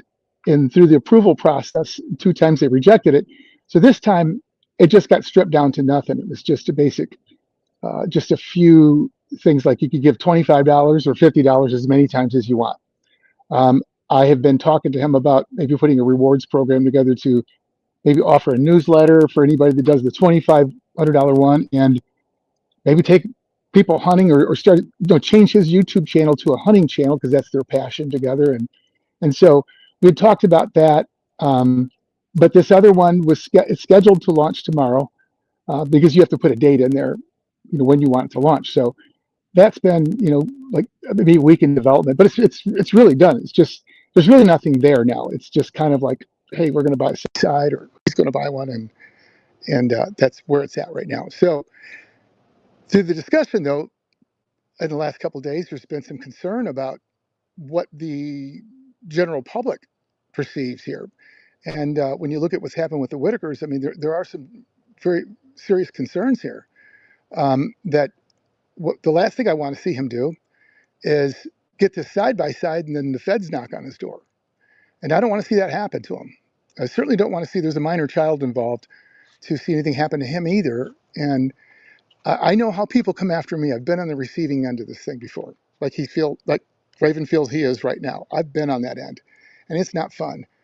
And so I have some concerns for him. And in talking to you guys too, you guys are just as concerned about him as I am. I mean, I know he feels like he's being attacked, but it's really,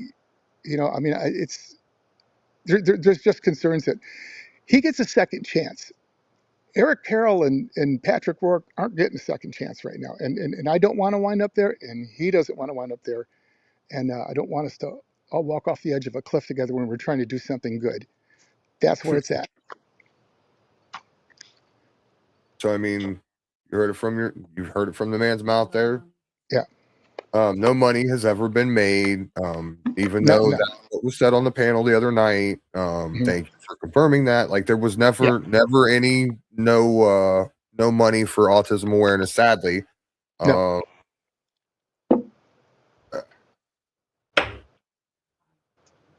I think I can speak for a lot of people in chat. I think that's where the frustration and the upset came from was, a lot of people have, a lot of people do have autistic special needs children and are listening. Yes. So to hear, Exactly. first, that pulls on your heartstrings like, oh, good. That's so good to hear that somebody donated, 30,000. That's such a huge amount to such a good foundation, yada, yada, regardless of the name of the foundation. And then to hear like, that's not the case. Like it's like pulling the rug out from underneath of somebody almost, Yeah. It took me back a little bit. I'll admit, I think that anytime anybody can help somebody, with me, it was some of my time. Right. It does, my time is valuable. It's like everybody else's is, but I'm not a philanthropist like maybe Bill Gates is or that kind of thing. And there's not much I can do for a lot of people, but to spend some of my time doing something constructive and to help, family. He's a single father too, and that's got to be difficult too. And like the other kids that I deal with, they're in the same situation. But I think for Draven, if you're listening, for your own good, I mean, I would come up on it and just, I mean, there's probably some questions that you can answer. I answered the ones I could answer, and there's some that I can't because I don't know the answer to them. But I don't think there was anything that was like negative that was even asked of me, to like share some dirt on somebody or something. I mean, there was nothing like that. Right. It was just about what's we going wanted on. to make sure.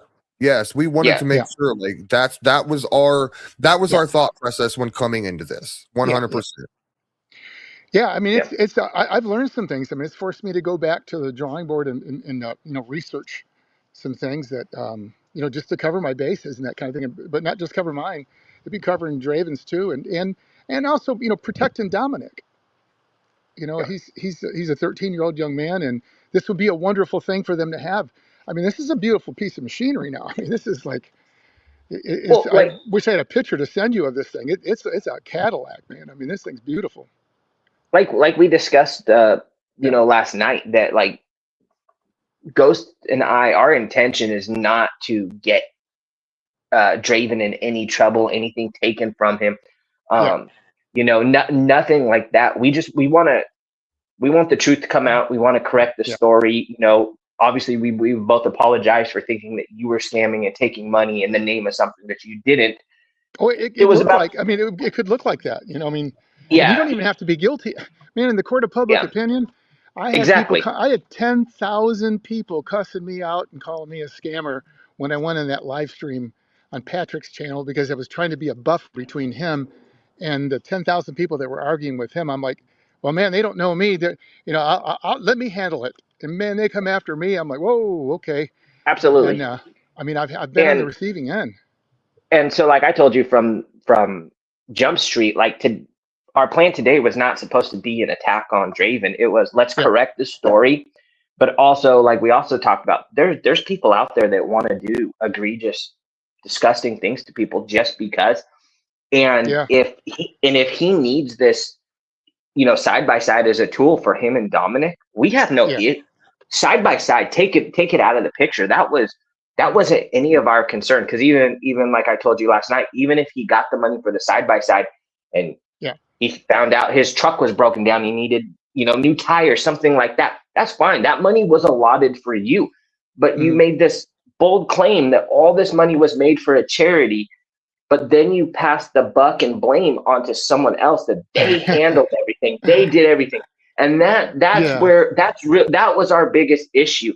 But we're not trying to get anything taken away, and like we told him yeah, earlier with the new Indiegogo, we want him to come up here and clear some stuff up because we don't want people to start hitting it for fraud. We want like yeah, we're not telling the people like don't help this guy out. Help him out. yeah. Don't Well, take food out of his fridge. I mean, that's not what we want. We just want to make sure that there wasn't this, as we've already figured out, there wasn't this money raised for a charity, that it didn't get sent out, and that he said, he kind of acted like the stream he did with us the other day was this big gotcha. But what did you get us on? You didn't yeah. make us look like fools. I mean, and this Yeah. is no disrespect to Draven. You made yourself look like a fool. And I think that's part of the reason he doesn't want to come up here and answer to that. But we are not trying to make him look like a fool. We just want to finish asking a few questions, get them answered, and move on. I don't have a Well, problem with Draven. I've I hope he always, does come up. I yeah, hope he does I've come all, up. I'd like to encourage him to, because I think that yeah, the very audience that heard that that didn't take it as a joke, that thinks that he's a scammer and I'm a scammer, he'll have a chance to talk to him yeah, and clear that up with yeah, them too. I mean, exactly. it's there's some people going to bust your balls. I mean, I get it all the Always, time. always. We're tough, but it's another chance to just clear that up. And I think I'll be honest. There's a good side of Draven that I've seen, um, and there's a side that we have not always got along and agree on things, but there is a good side to everybody, and I think that Absolutely. that if this is the way that he can enjoy his son, and it does help him. He says he's got bad knees and he's got COPD, and if they can go hunting, and I told him start a hunting channel, man. Get away from all the drama. Start a hunting channel, and have guests on there and talk about that, and and do something like that. I mean, because it could be fun. I said, and then, and there was another thing that I thought this was very noble of him. He said that other parents that have children with the same with autism or Asperger's that to take them hunting too. So I thought, Th- well, that's a very Absolutely. positive thing. I mean that could happen too. So there is that good side too. I think we get on these shows sometimes, and I think I'll be honest. He didn't tell me this, but I could tell that it started getting pretty deep the other night. It was like there was no backing out. I think, and his story got wilder and wilder. But I think that's kind of, I said we'll call it showbiz, and it He just kind of maybe got a little out of control. But I don't think it's anything that can't be explained and it shouldn't be No, no, no. explained. Yeah.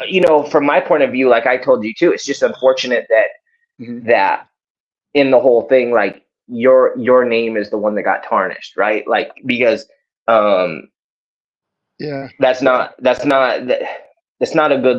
a good look on Draven. That's not a good look for you. It's not a good look for anyone. And you know how being around how many people like to clip it and be like, oh, see what these Oh people are man, up to, I had. and I've just gone through this with another thing in Thanksgiving. I was trying to get. I'd offered to buy dinner for the Whitakers that they would, if APS would let Betty, just Betty, come and have dinner with the three at Thanksgiving. I had a caterer lined up to do it, and a bunch of people got involved, and it just got to be a mess. And I was fighting an uphill battle. I knew that, and I knew that it was going to be tough to do, but I was willing to do it, and I wasn't taking any kind of donations. I was just going to pay for it. It was $30 a head. It was a great deal. They would bring them a feast, and it would just be them to have a Thanksgiving dinner. Well, it didn't happen, and then I got accused of leaving the Whitakers hanging. It was like, and this is what people were saying, and what it was somebody said, well, why didn't you think of the other ones? What was your backup plan? I'm like, backup plan? My plan was to succeed. Not, there wasn't a Yeah. backup plan for Thanksgiving. It comes once a Well, year, and I didn't want to I'd be letting somebody else down for the backup plan, but that's how people took it. They took it as I left Betty hanging, and then we find out later that she got 2 Thanksgiving dinners. BJ cooked one and she had one at the church, but so those things do get taken out of context and real easy yeah, by the general public. yeah, Very and very quickly. Yeah.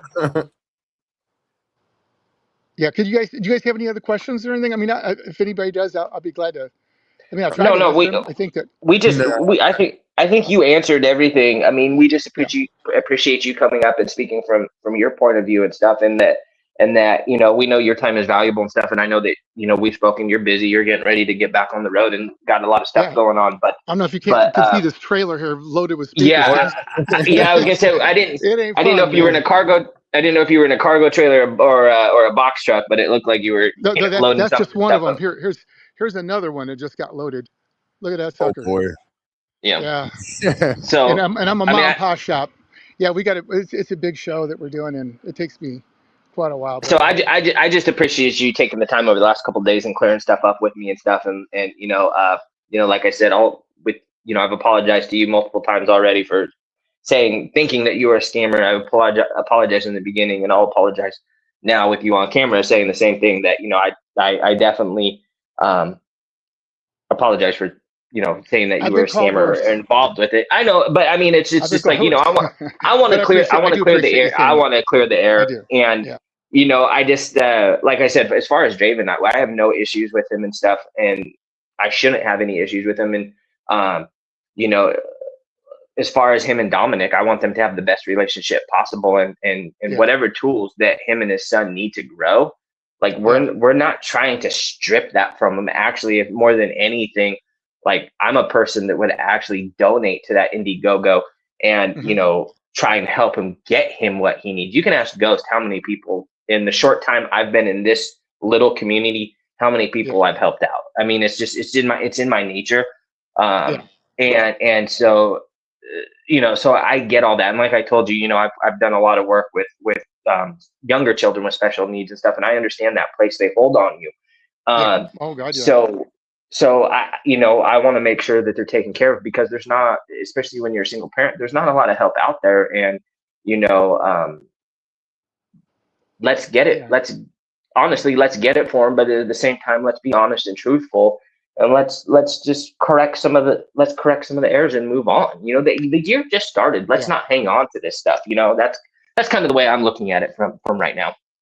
Well, and again, Draven, if you listen, I hope you'll come up and talk. Some things have come to light that some things maybe we weren't thinking about, and there is a pretty vicious general public out there. If they don't feel comfortable with something, and they're going to do some.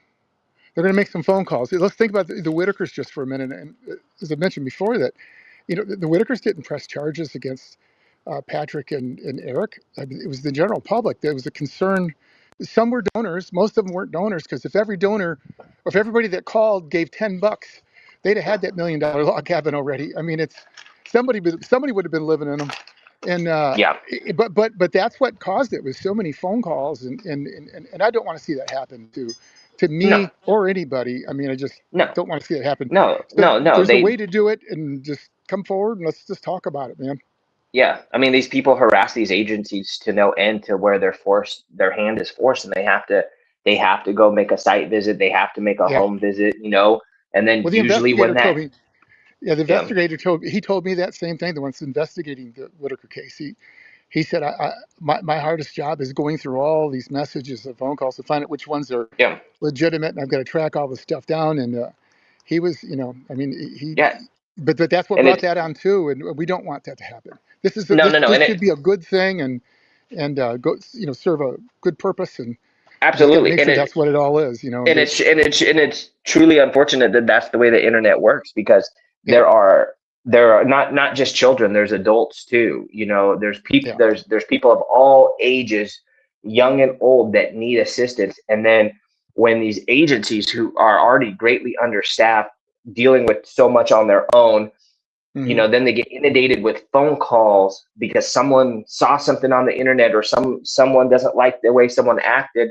Then they get inundated with all these phone calls, and it pulls them away from the real work they need to do. And then they absolutely, invested, man. then they And have to waste anybody, their go waste ahead. their time on this. Then they have to waste their time. They have to investigate. And unfortunately, sometimes the investigators get there and they see something which doesn't really matter, but it's enough to open an investigation. And we all know, whether it's adult protective services or child protective services, when a case is open, they're very difficult to close. Yeah, And whether they say they're closed or not, that stuff lingers. yeah, And oh yeah, I don't wish either one of those people after anyone. yeah. You And the know, people that tuned in 2 nights ago that aren't tuning in right now, I hope they do at least come back and watch everyone, just so they, this whole thing could be cleared up for everybody involved. But yeah, I I do think it want will to be. say I appreciate you guys for actually bringing this to light, because, and I know it's probably not fun for Draven right now, and it wasn't fun for me either. But I do appreciate, because of some of the content that goes around with some of the content creators, and it's just angry people out there, and a lot of fighting going on, that kind of thing. But I hope that some of the content creators will take this as an example, that you could put some information out there like this that might be tough on one person, but there may be somebody else sitting back going, damn, I was getting ready to do a raffle to do so. I mean, they'll learn that these things are really, I mean, I didn't know. I wouldn't have built the they're first one tricky. that way. I'll Yeah, take total blame for that, because I thought, oh, I'll just do a raffle, and we're following their guidelines, because we're going to put it in the rewards program that's on there. And when they rejected it the first time because it was a gun, I'm like, okay, well, that makes sense. The second time, I didn't see that coming, and then when I start looking at the laws, I'm going, ooh, that's why. And that could have been a big problem. And the so I wanted to do it yeah, privately. It's like, well, we'll just do it privately because that's their policy. Well, no, it's the law. It's like there's some yeah. pretty serious laws too, from state to state. You It's can it's sell something, tricky. and it might be legal in your state, and you got a permit there, and you ship something to Alabama or something, and their laws are Exactly. different. You're in trouble. I mean, you have to be on top of all that stuff. It's pretty Yeah. complex. So Mhm. There, anyway, state to state, federal. yeah, Gambling laws are different in every state. Firearm laws are different in every state. It's all difficult. Like we yeah, were talking about, like the other night. Depending what state you're in, you can't go to a Lions Hall and have a raffle. Some states yeah, you can barely play a bingo without them considering it gambling. I mean, it's yeah, uh, so and even in state to state, you know, even with alcohol and stuff. I live in hmm Oregon. We have some dry counties. You can't even buy alcohol or tobacco products at all in certain counties, not just yeah. We'll Sundays, bring it any in day. there. It's Yeah, yeah. yeah, So it's that's why a lot of these big YouTubers, when they do giveaways and they do stuff, I mean, it's hmm not only months long, multiple months long process, but then they have big law firms involved that all they yeah, do is raffles, giveaways, prizes, and stuff like that. Because like another thing with some of these the giveaways and raffles, a lot of them, you also have to have a way that they can like people can be included with quote unquote no purchase necessary, and then you have to have the right, right verbiage for that, and things like that, and the no purchase necessary, so then it technically doesn't qualify as gambling. And after we got off the phone last night, I went down the rabbit hole of looking up all this gambling stuff state to state, yeah, and I'll tell you, I had a headache in 10 minutes after reading some of this stuff. I mean, it'll yeah. it'll make you dizzy, and I see uh, why things are so strict in one way, but I also see why, like, yeah, you got to know what you're doing to do it right, because like you said, you don't want the feds knocking on your door, you don't want IRS taking No, it, And then also depending on the prizes, and this is a big thing people forget about. I actually know someone that won a Toyota Supra worth about $90,000 from the website called Throttle. They also have a big YouTube channel, Hmm.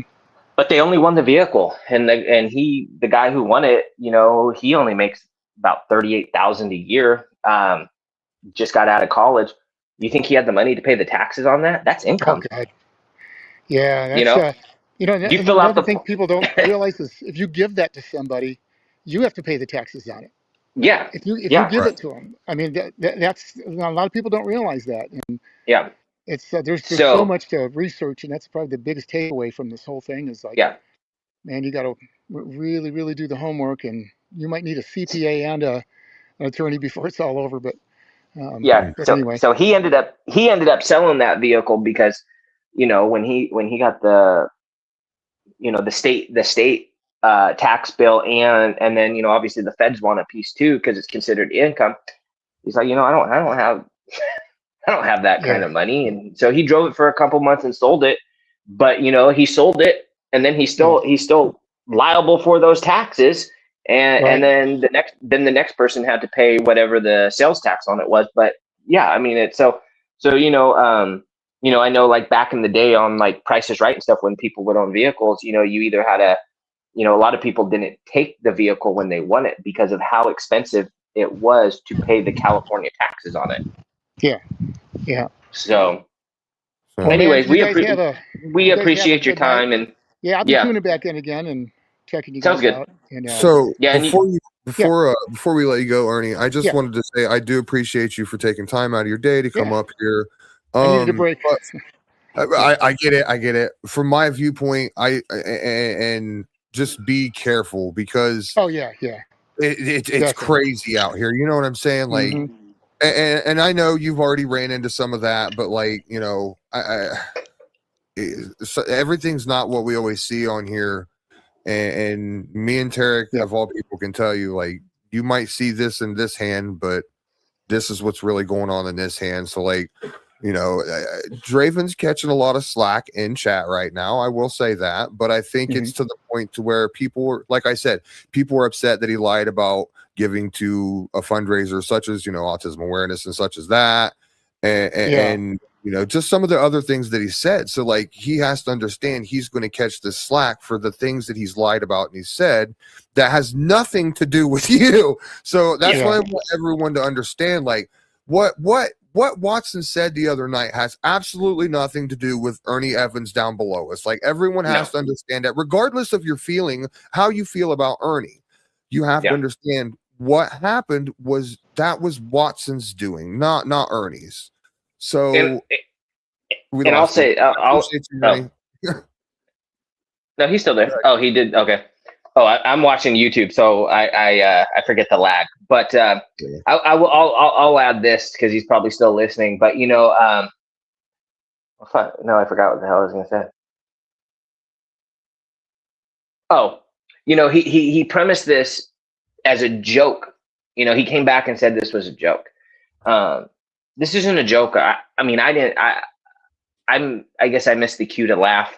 I guess we didn't get those cue cards the other night. No, But I didn't get that one. I didn't know. I it's didn't it's see how that was funny. it's not funny. If he thinks that he got over on us or proved the point, I would love for him to explain what that was. Whether it's in chat or up on here. Um, I don't think it was cool. Ernie's a seems like a very forgiving guy. I'm a very forgiving guy. 100%. I have no problems with Javen. Like I said, I'm hoping the best for him. If he needs this Can-Am, this side by side, this UTV is a tool for him and his son. Good for him. The issue was never the side by side. That was never the issue. I think you're absolutely right though when you say that people are upset when it's portrayed that someone collected. We're not talking about a few shekels. We're talking about 30,000 plus. was collected. Yeah, that's not pocket change here, folks. That's Yeah. $30,000. Most And then people buy houses for $30,000, dog. Like we have to think about that. Like yeah. the housing market was crashed here like years ago. Like you could go out and buy a whole new house for 30 grand. Like this isn't just like, oh yeah, you need $100, here you go. That's $30,000. Yeah. Think of what they can, like, if you're donating that to such charity, like think of the good that charity could use that for in order to better themselves. You know what I'm saying? And that's why you give these charities this donation is to better that charity. And like you go up and you say some wild accusations like that, and you have to expect the heat at the end of the day, because if that's not true, you're going to have a lot of explaining to do to a lot of people. Yeah. And so again, I missed the joke on where that's funny that, that you want to call it a joke. We're calling it a lie, a fabrication. But I mean, my biggest question is like, how did you like come to that position that's like, because see, I don't believe that it was, supposed to be a joke. I think that Watson thought it was going to just get dropped, right? Because it wasn't like he told us the story of Indiegogo and, and like told us the whole story. It was brought to him and then he clarified it by saying everything he said about Ernie. I don't know. Ernie has the paperwork. Ernie set it up. Ernie did this. Ernie did that. Then, when I asked, so you can show me where a check was cut to you or Iron Horse from Indiegogo, and a check or a transfer or a wire was cut to the awareness program.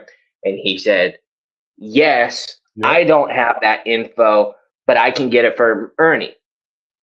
So it's like you had this story, and like my biggest question then is, well, did you think that originally Ernie was going to go along with it, or did you think that it would just be like, well, I didn't reply to Ghost like I said I would, so it's just going to drop. I mean, I know Ghost wanted the information right now, and I was like, hey, Ernie owns a business.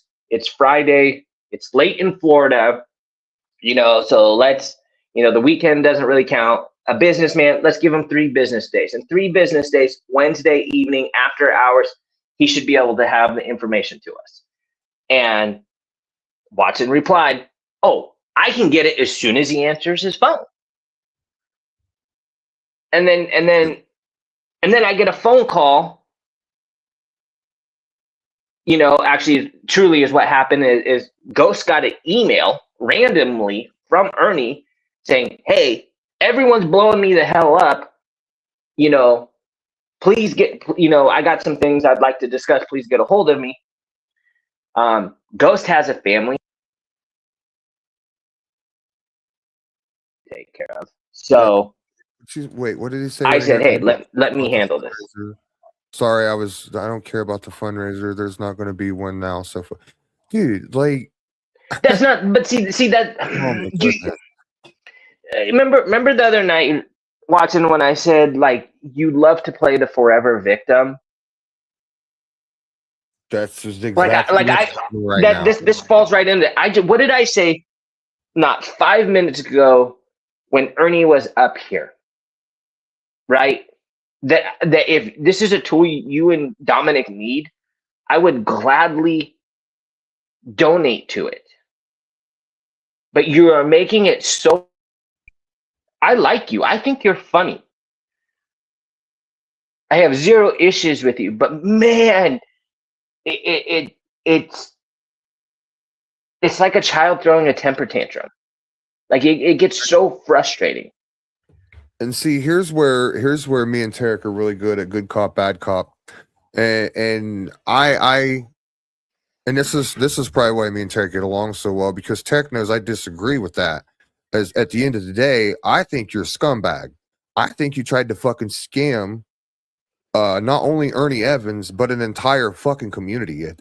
When it all boils down to it, when it's all said and done, I hate to say it, but I think chat's right. When I have Lightning Viper, someone I look, I love Viper. Viper's like a brother to me. When he's saying what he's saying in messages to me, I have to, an eyebrow has to be raised, and I have to pay attention to what that man says, because that man is way more intelligent than what I am. So therefore, I understand Tarek has Tarek does Tarek, and that's why me and Tarek are the way we are, is because Tarek does Tarek and I do me. And We're at the end of individuals. the day, yeah, at the end of the day, we're gonna understand where each other is coming from. You know Yeah. what I'm saying? See, like from my point of view, the reason I don't think that, like, does he do scumbag shit? Does he fuck with people? You know, does he fuck with, you know, make fun of people's dead children and people that have medical issues after a severe stroke? Yes, he does. Is that It is. scumbag shit? Yes, it is. Yes. When it comes, but we've all done some kind of scumbag shit. Have I ever made fun of someone for their deceased child, or a medical? Well, I can't say that because I made fun of the other Ernie's HIV. But for the most part, very few people have I ever made fun of their disabilities. Never someone that was born with a syndrome, whether it's autism, Down syndrome, you know, Whatever, any yeah. anything like that. Never made fun of them.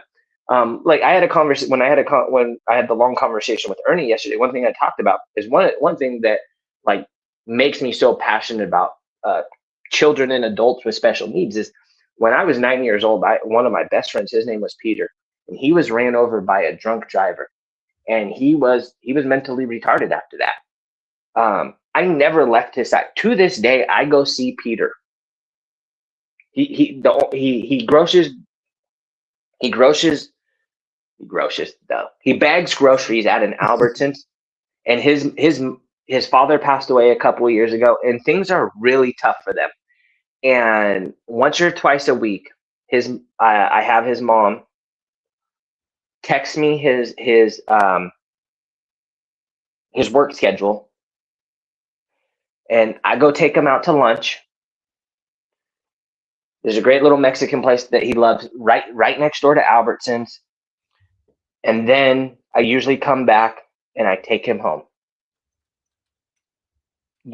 Every time I see him, and this isn't, I'm not going to use this voice to make fun of him, but he can't speak very well. So it's, Towick, I love you. Like, he's partially deaf.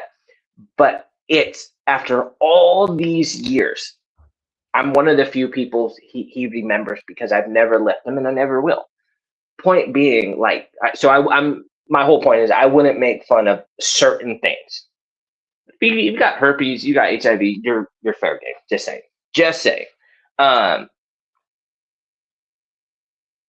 So back to what we should actually be talking about, though, is, like, if this is a tool you guys need, it's fair game. Good for you. Don't get all caught up in your victimhood bullshit and say, don't worry, we're not going to do anything, we're taking it down.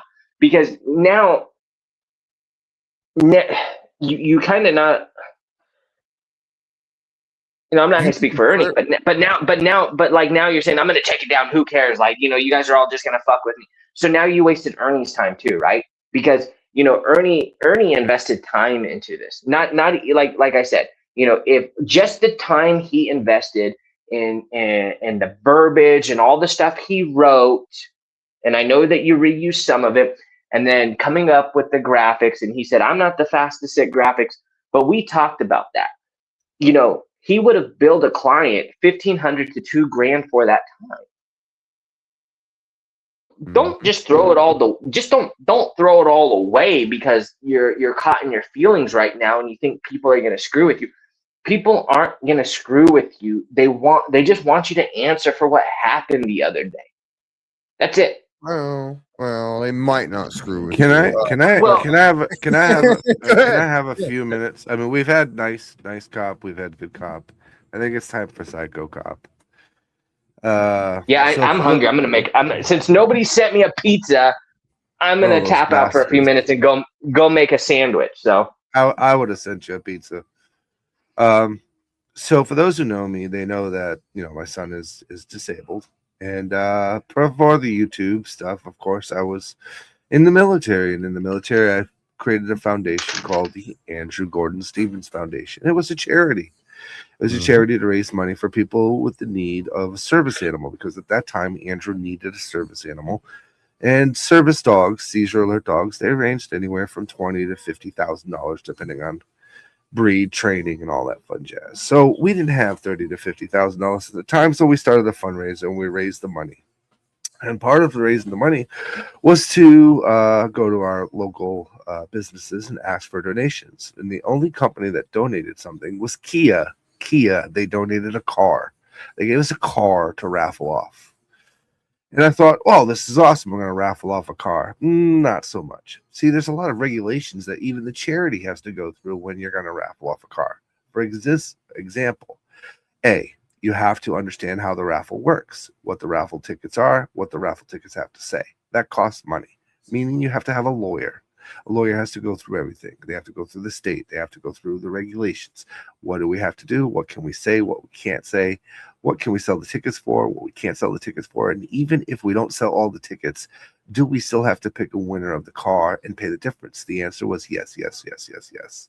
Yes, there was a lot of regulations. We ended up having to pay about $5,000 out of our pockets for a free car that was donated to us to raffle off and give away. Needless to say, end of the day, we were able to do that, and we gave the car away. I've also given cars away on YouTube, as most people know. 6 of them to be exact.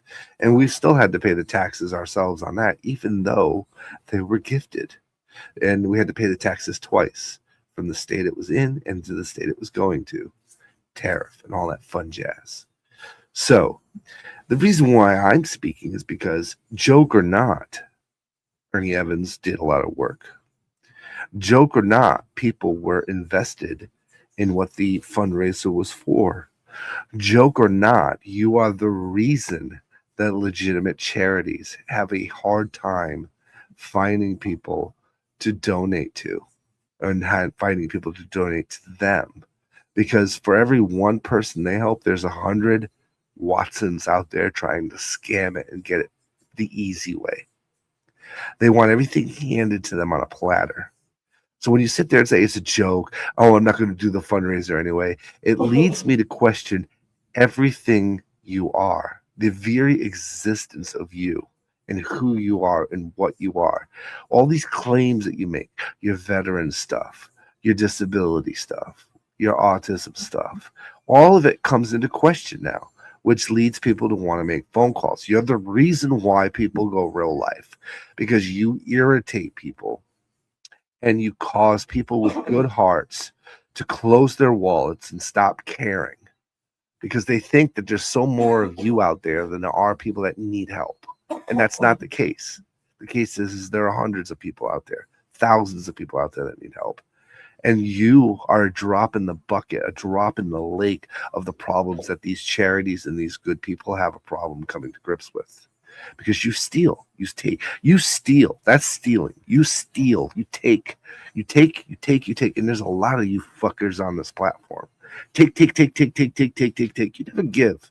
The only thing you give is heartache, lies, scams, deceptions, and nauseum. That's it. That's all you do. And you make it very difficult for good people with money, with wallets, with hearts to want to help other people, because they're going to think to themselves back to this day and be like, what about that Draven guy? Remember when he scammed and lied?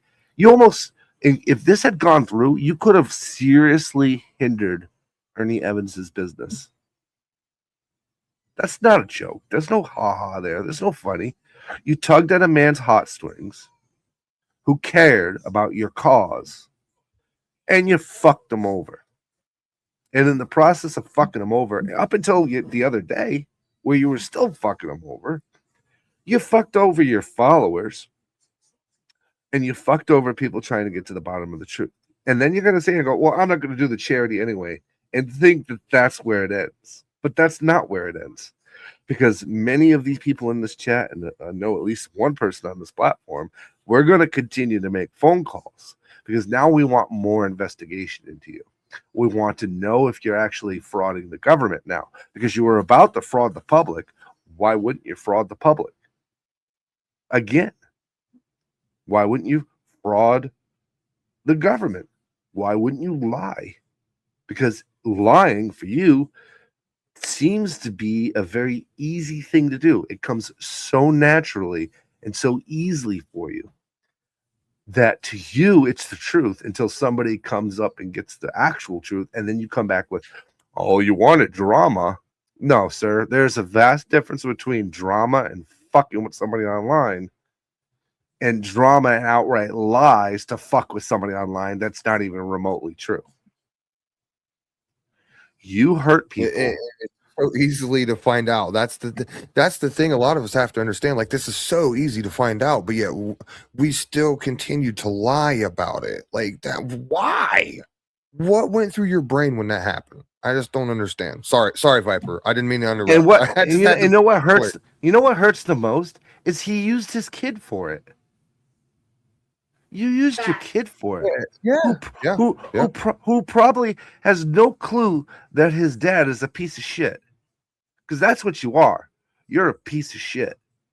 You've taught nothing useful to that child except how not to be. And I sure hope they grow up to be better than you. Because that should be the goal of every parent, right? To have their children better than them. You're a scumbag, dude. You're a scumbag who takes away from hardworking individuals to satisfy their own needs. And judging by the size of your stomach, you ain't got no problems getting food and getting anything else. I'm wondering if you're getting that legally. Are you getting that legally? Or are you going to churches and telling them you're homeless and you need food? What are you doing, dude? What are you doing with your life besides scamming your way through it? What is wrong with you?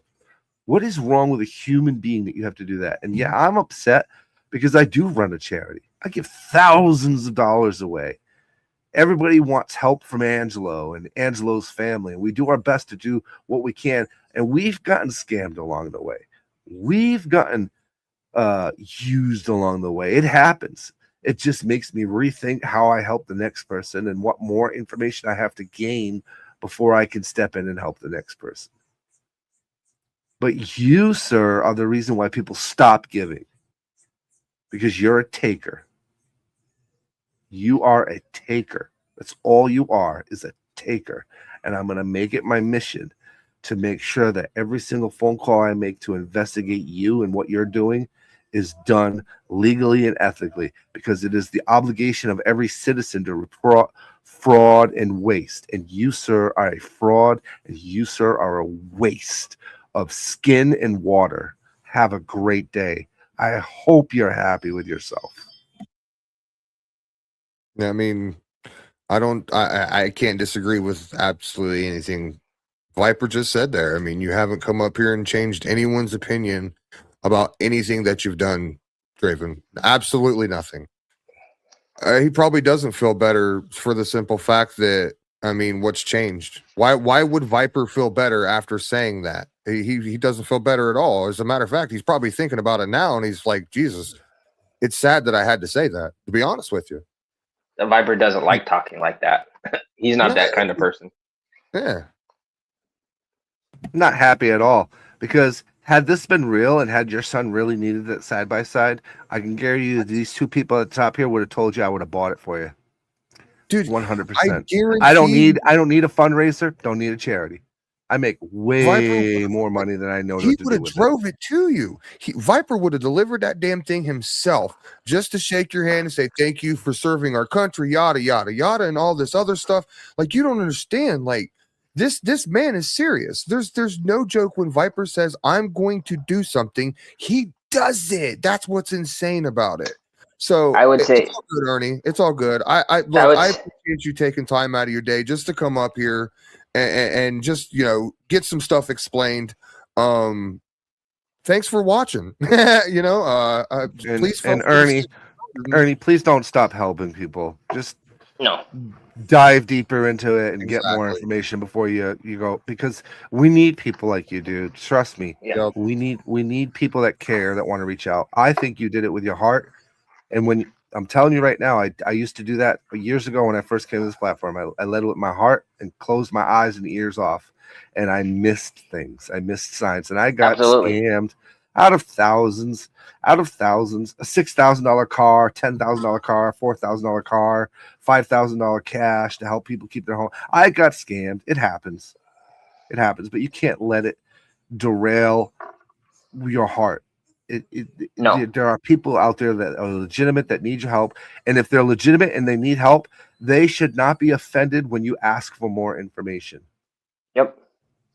Exactly. I Yep. couldn't agree with you more. Like, we need more people like Ernie out there that has a heart and is willing to just sit down and even listen to your story. You know what I'm saying? Because a lot of people don't even want to take the time to listen to what you have to say. They don't care. They've got their own problems. They're going on about their day. But like, here you have a man, Ernie Evans, has sat down. He took time out of his day, and obviously he's busier than heck. Listen to what you had to say. Listen to your story from A to Z and all this, blah, blah, blah, blah, blah. Then took more time out of his day, which, you know, he could have spent making actual money, but instead he took time to help you. This is a man that took time out of his life, his family, his job, his livelihood, and you lied about him.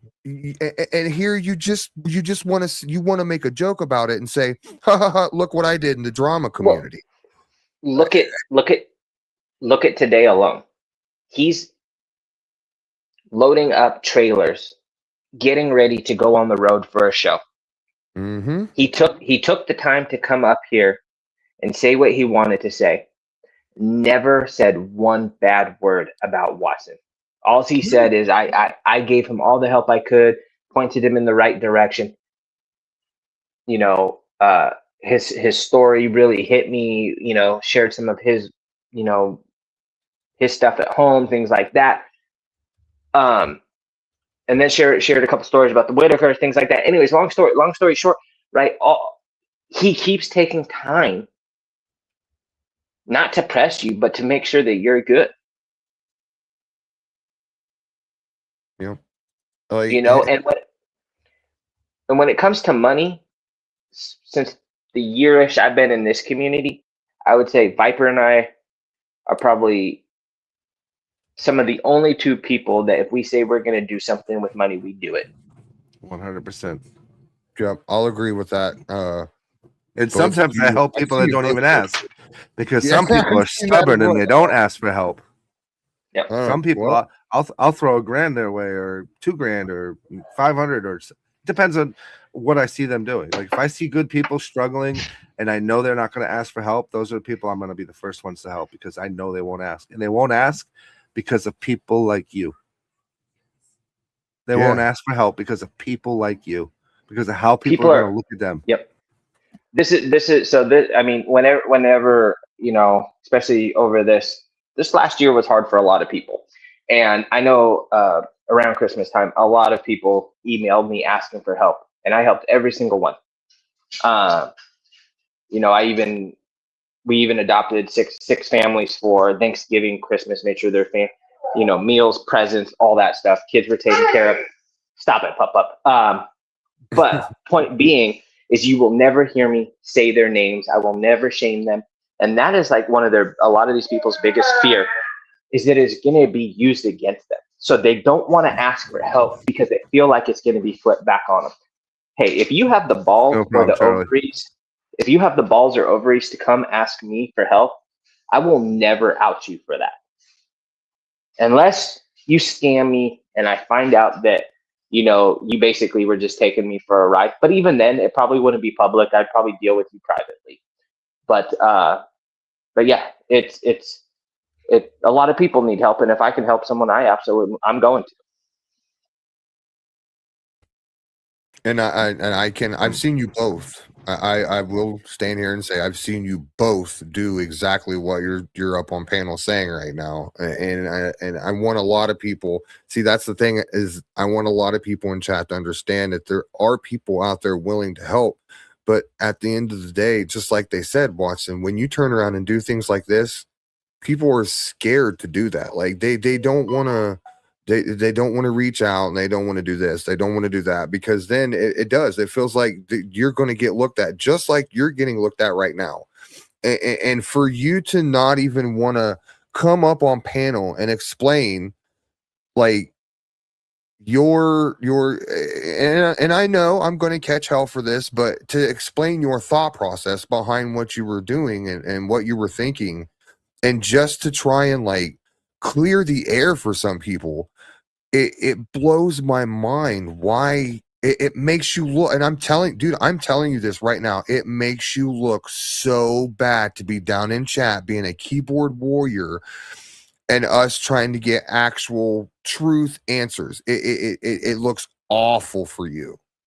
Am I wrong, Viper? I mean, if let's put it like No. this: if one of your, like, we know you have your own charity and everything like that, and if something like this was to come along, would you rather just sat down and chat and be a keyboard warrior, or would you go up and say, "Look, this is how it goes"? You know what I'm saying?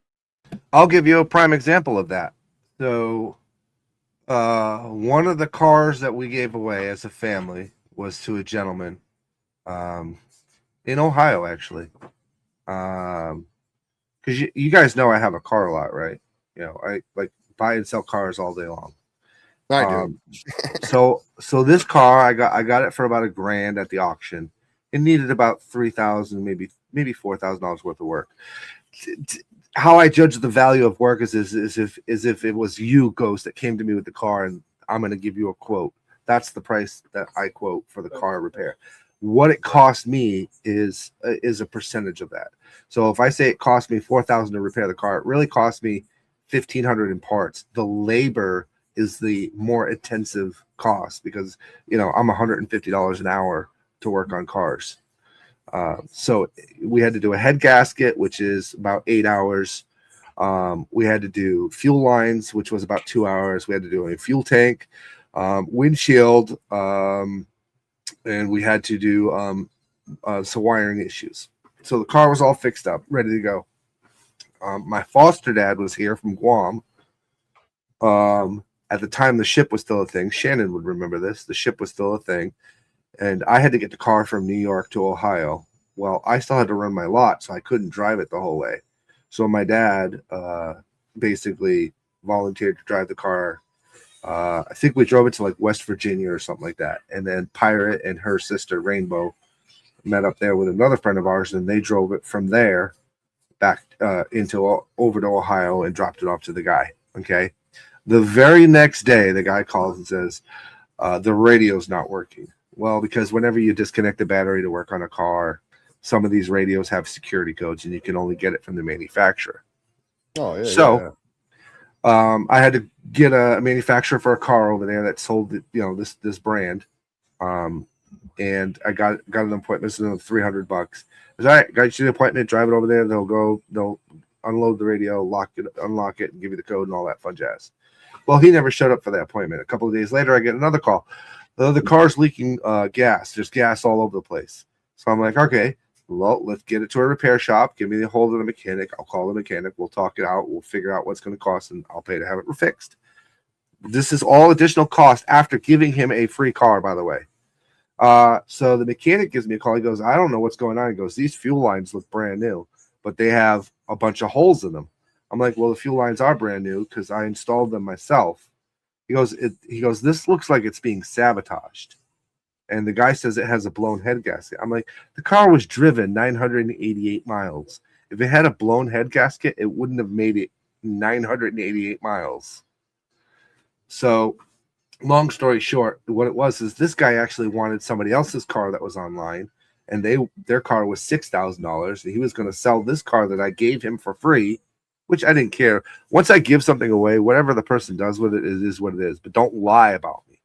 Don't lie about the gift so that you have an excuse to sell it. Tell the truth. I don't care what you do with it afterwards. Anyways, what happened was he ended up selling it to the mechanic for $4,000. And he didn't even actually go out and buy a car. Instead, he bought a laptop and a phone. So the car is still on the road to this day. The mechanic is the one driving it. And what he didn't know is, as a car salesman, I also have access to Verify, so I can track my own title and how it changes hands. It changed hands from me to this guy, and then from this guy to the mechanic, and it's still to this day in the mechanic's name. So, long story short, you can do as much good as you want on this platform. People are still there's gonna be takers who just don't give a fuck what you do. And that's Speaking of unfortunate. It is. It is extremely unfortunate. Hold on, my wife had something to add. Hold on. And What? don't forget, Okay, we go put another $800 out of our own money in to fix the car, and then he still decided to sell it to the mechanic. Right. Thank you, dear. As my wife is just. Oh, we also gave him the grocery gift cards. We also gave him grocery. Yeah, and gas money because he had no food. And then this guy went online to trash my name, saying I gave him a shit car. No, I gave you a used car that cost you $0. That's the like people expected me to just give them a brand new fucking car, $30,000 car. Like right now, I'm a brand new Hummer. Oh, geez, like and yeah, I have given away fairly decent vehicles too. I gave away a van that was $12,000 for $6,000, and I didn't even give it to them for $6,000. I gave it to them for free. It's like, yeah, I've given away a lot of shit, and this is a painful subject for me because I actually do care. I very much care about people. I care about people even when they're assholes to me, even when they're scumbags, even when they're liars and scammers. I very much care because the capacity for me to hate doesn't exist anymore because it was poisoning me. It was poisoning my mind. It was poisoning my soul. And it was making me a very hateful, despicable person. And I didn't want to live like that anymore. So, when my book came out and I was done with it, I really was done with it. People have not seen me go back to the way I was, have they, since my book came out? No. Nope. And I'm talking about the biology book or biography book, the book about my life, because I was able to close a chapter that was hurting me for so many years because of my wife and her support, because if you guys have empowered me, and it's my role to try to give back to you by telling you there's a better way of doing things. Like how you've been doing things lately, Ghost, phenomenal. I hope you understand that. I hope you understand the sheer dimension of the changes that you've made and how proud I am for whatever it matters of who you are and what you've become, and your wife and your children and the friendships that you've been forging, and to understand that the genuineness of who I am. I wanted to spread to other people, but I can't make other people do better things and make better decisions. I can only lead it by demonstration, by example. And that's what I've been trying to do. You guys have promoted me to the point where my books are in Walmarts, my music is selling. Everything is good for me because of people like you. So how can I not give back because of that? I have to, And then you have these people like Draven who their only focus in life is to see how much they can take from somebody before they give in and they give up. And that's his sole existence on this miserable excuse of a planet that we call Earth. And there's a lot of people like him out there. And that's all they want to do is they want to take from you. They want to take your money, your peace, your kindness. Oh shit, what? All right. Well, real quick before somebody burns the panel down, Viper, I really do appreciate that. And just so everybody knows, Viper's actually the one that kind of woke me up out of the ship and was like, look, dude, like, is this really you? And yada, yada, yada. So like, hearing that from Viper really does mean a lot to me, because at the end of the day, like, it was Viper that made me wake up and realize like what I was doing, where I was heading, and the type of person I was turning into. And he was 100% right that entire time. So thank you, Viper. Like, that really does mean so much to me. Because you are a good person, dude. I know we have people who hate us for whatever reasons they want to hate us, but look at where they are. Look at where our channels are. Like when you first met me, I was 1,600. I'm at almost 6,000 subs now. And I don't talk about earning. I just put music out. I put music out that I feel. Yeah, it's AI. Okay. AI just hit #1 charts for 15 weeks. So, guys, look into it. It's getting big. And it's making money. And that money has allowed me to help people. Yep. Now, agree. Now, Peach, whatever happened with the UPS office, I can't explain it. I don't know what's happening with it. Don't blame me. Blame the postman. That's all I got to say. So I've got. I'm gonna jump you up real quick on panel G. Before I go any farther, I'm gonna go ahead and I'm gonna let Peach. Peach has some things she wants to say. She's got some opinions of her own, and I'm not going to. I'm gonna go ahead and scoot away and let her have those opinions. So welcome to the stage. What up, G? I appreciate you for being here, homie. Peach, I guess. Do your whatever. Excuse me, Twatson. You realize what you did? Like, you think it's a joke, right? But coming from a mother who has an autistic child, you, sir, lied.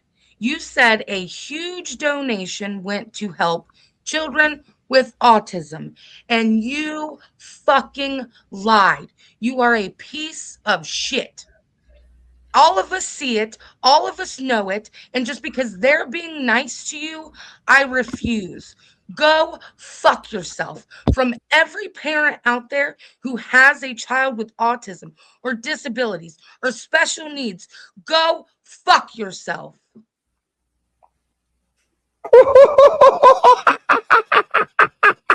Got him. I mean, what more do I need to say? Like that pretty much summed it up right there, ladies and gentlemen. Everybody, that's Peach. What up, G? Welcome to the stage. What up? How are you? I got just like 5 minutes. Y'all time me, all right? Take it. It's all First yours, of all, I friend. want to say thank you to the 3 disciples, Ghost, Tarek, and Viper. That's what I call you. And also to DGen. I had heard Sally's video, and it really upset me when when she started out with, I knew that what I said was going to have their panel jump on what I said like a dog on dick. You know, I told them what they wanted to hear. And so I listened and everything. Talk about what he talked about. And I noticed how he had everything that he said was perfect. You know, he answered everything. He had everything lined up, right? Everything. Numer wise, or however you say it. I'm sorry, I'm just really pissed right now. Numerical. My youngest son has a slight touch of autism. I didn't want to talk about that, but anyway, then he got to the part where, and you know, I really felt bad about G and everything, and I want him to go on and do his parodies, and I wish him success. Well, y'all notice that I told him I wasn't going to accept his apology. Remember that? And I told him, don't tell me, show me. For the very reason that I knew he was going to lie, and he was lying. And I told you that in an email, right, Ghost? I said he lied. And I knew he was lying. Everybody knew he was lying. And I'm sure he's listening right now. You're a motherfucking cocksucking, take it in the ass while you're smiling with your eyeliner, twitching, torching liar. Nobody's going to ever trust you. You threw an honest man under the bus while he was here. You couldn't even get up on the panel and talk. When you type, it does not show your emotions, you little cocksucking bitch. That's why we wanted you on the panel, so we could hear what you had to say. Reading it doesn't say anything. We wanted to hear your voice. Well, and if you remember with the apology, G, remember he kept saying he was trying to apologize right then and there. How should I do it? This and that. How many times did I say, not today, not tomorrow, you know, it happens in 2 weeks, it happens in 2 months. You know, don't just give an apology because you think we all want you to give an apology, because it's not the fucking apology that matters, right? But also, if you're going to give an apology, be sincere about it. If you don't Correct. if you never feel sincere about the apology, don't give it. And then he was He like, was well, in the next 2 months, I'll apologize. And it's like, did you not hear me? There's no time frame on the apology. no, It's not a there today or isn't. tomorrow thing. It's not a month thing. It's not a 2 month thing. It could be next year, but it's don't don't be apologetic until you're ready to be apologetic, and don't apologize for something you're not sorry for, and know what you're sorry for. It can't Right, just be a blanket apology. right. And for the simple fact that he thinks that it's funny that, I got the drama community. I made them all look like shit and everything, and I got ghosts in the community. Fuck them. And you know what? I don't care what anybody thinks about me. I got my videos here so my son can look back when I'm gone and he can see what kind of videos I have. I hope that he doesn't delete these videos, but he will, because he's a dirty deleter. And I hope his son doesn't see these videos, because he will learn what kind of father he was. And that's my 5 minutes. I just wanted to say thank y'all for letting Ernie see what he's dealing with. And Mr. Ernie, I'm sorry that you had to see this. I'm sorry that you were dragging this. And I wish you luck in your endeavors and your future fundraisers. Thank you, everybody. God Cool. bless and good night. Have a good Much night, G. love. Thanks, Mr. Hey, G. Thanks, G. Ghost. Yeah. While you have like 130 some people, can I plug a new product? Dude, plug whatever you want, homie. You know this is shit. You ain't gotta ask me. You could have just been like, guess Hey what? guys, welcome Can I to plug Viper. something? Yeah, you can plug me, buddy, any day. Just don't plug Viper on my panel. That has to be backstage after we end. This is Viper's new butthole. energy drink called Doobie. Oh, Doobie. This is one of the flavors. This is the limited edition of flavor. You can find the link to order these on my YouTube page and Later, almost G. every video that I post. Doobie is a generalist energy blend, meaning no up, no down. It's just a consistent line of energy. You don't have that crash like you do from like Monsters or Nosses or coffees. Is it not full of Each no serving, caffeine? it has caffeine, Ooh. Oh. but it has Because a lot of the I know naturalized because I know caffeine. a lot of those that style doesn't, and I'm a This one has three Red Bull a day kind of guy. I'm a caffeine junkie. Well, if you get with me offline, get my email from Ghost, I'll send you 30 servings for free. Try it out. No. I'll hop on the website. I'll buy them. This has I'll read it out to you. This has vitamin C, 250 milligrams, vitamin C, vitamin B3, 15 milligrams. It has vitamin B6, 7 milligrams, vitamin B12, 100 milligrams, taurine, tocinin, gossamin, antidos, citrol, and whole coffee fruit extract, naturalized coffee, 100 milligrams. So it's about 150 grams of milligrams of caffeine per scoop. There's 30 scoops, aka 30 servings per container, and there are I think 12 flavors altogether. You're missing two key ingredients. No Which BBC, no BBC, and no Big D. Yes, there is no BBC. There is no bull sperm. No bull sperm. This is bull sperm free. My book title, which one? One's a biography. That's a very. I will warn you guys. It's a very hard read, because it's a true story, and the other one's a science fiction book, which is actually. What store is my book in now, Ghost? Shit. It's in Walmart now. Walmart, folks. Brick and mortar stores. Like that's. I was so proud. Like when Viper hit me up and told me, like, "Hey, guess what?" And I'm like, "What?" He's like, "You're never going to guess where my book is." And I'm like, "Walmart." He's like, "Yep, dude." I was so happy for Viper. Like that was so fucking cool. That Yeah, and that might and they're both a really good read. Like Viper, and I know the biography was tough for Viper, but it is a very, very good read. I know, like, Hold on, I'll get it hits, obviously it hits home for Viper, and so Viper thinks it's a tough read, but I think it's a very good read because it could help so many people out there. You know what I'm saying? Like, And that was the purpose behind it. And I think that's why right. my wife pushed me so hard to get it done. Because she saw what it did to me, man. And God love her for doing what she did, because honestly, like, I love that woman for pushing you to do what you did. Like, it made you a better person, Angelo. And I seen that, like, the change that I seen in you from like, and it was almost overnight. Like, it was absolutely insane. But I was so glad. Like, and then when you came to me and did, told me what you told me, I was like, wow, like, this is starting to hit now. Like, it makes total sense. What kills me is that I had spent 10 years trying to finish it. And then when I started going to those yearly meetings at the Senate Hall in Rhode Island, trying to get this law passed, I knew the book I had to finish it. I had to get it done because we were going to get, it passed the Senate. Now it's going to go to the House or whatever. And the House will fight over it for another 5 years before we ever see it actually come to action. These predators do that because they're hoping the victims die off or just forget it or whatever.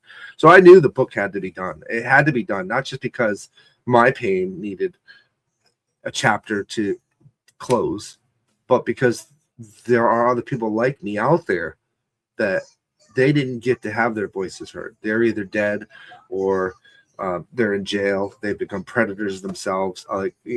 This thing affected hundreds and hundreds of kids. And this is just one home, one place. There's hundreds of homes like this that were out there, thousands of kids that were out there that are adults now. So it definitely had to be told. So that was a huge thing for me to get it. So, Viper, I would like you to stay up here. Ladies and gentlemen, I'd like to welcome to the stage Watson. Oh Lord, what's going on? Let me mute for a sec. What's going on? I'm here. It took you long enough, didn't it? Good Lord, son. I had to take a break. Take a break? Good Lord. All right, well, dude, like, I mean, at this point, like, I don't know what you want us to ask you. I had a couple of teeth pulled, and I had to go and take a couple of goody powders and a Tylenol, so I just now got back. I mean, you were. Never mind, man. Like, I'm you, not. You know what? No, I'm gonna say it because at this rate, I need evidence. Show me your pulled teeth. Open your mouth on camera and show me where the teeth were pulled. Show us the roof of your mouth. Seriously. No, you're the little boy who cried wolf. You are the guy that got an entire village slaughtered by wolves. Panel to talk about my pulled teeth. I mean, yes, because that's the first thing you started with. I had to take a couple Tylenol because I got my teeth pulled. I want to see your pulled teeth. At this point, I can't trust. You could tell me the sky was black, and I would still have to go outside and look to prove it. No, not happening. All right, so I get, like, what do you want to talk about, Watson? What do you want Whatever to talk about? y'all want to ask. I mean, y'all asked me to come up on panel. I'm here. I got a question I want to start off, and I don't want you to take offense to it. Has Dominic ever been clinically diagnosed? Y'all want me to seriously answer questions about my child? That's a yes or no. That's a yes or no. Yes, among other things. Okay. I have a question then. Since your child was used by you for the scam. Okay, let's not go there because I'm not starting down this avenue already. Well, as a parent of a child who is disabled, I take huge offense to parents who use their children to scam other people. Okay, what was the scam exactly? It's a fundraiser. A fundraiser can be a scam if the intentions and the stories being told about it are untrue. Well, what's untrue about it? Why did you didn't give $30,000 to a charity? That's for starters. You didn't give anything away. That's for starters. Why did you dragged tell- a good name into it? Sorry, Terry. Didn't mean to step on you. Fundraiser hasn't been launched yet, so how did I scam anyone? But so put his question to the side for a second, and we'll circle back to it. Why did you Oh, now Viper fucked me up. Why did you call when you talked to Ernie the other night? Why did you say, I got them? They, hook, line, and sinker, basically, like they took the joke. Like how was the story you gave us the other night about how the Indiegogo went, whether it launched or not? How was that supposed to be perceived as a joke? Because you made Ernie look bad, which we've cleared up, but now it makes you look really bad. My intention is not to make you look bad. I know Viper absolutely wants to drag you, and I'm sure Ghost does too. I've never all out drug you. I actually want real answers for the people. That's what I'm here for. I'm here for the people. I'm not here for myself. I'm not here for you. But how was that ever supposed to be funny or a gotcha? They hook, line, and sinker. I got him. What up, AVN? Can you hear me? Yeah, we can hear you. Okay. I'm just here to listen right now until I have something, you're interesting good. to say Good. to that mound sitting in the corner. You're good, homie. You're always welcome up here.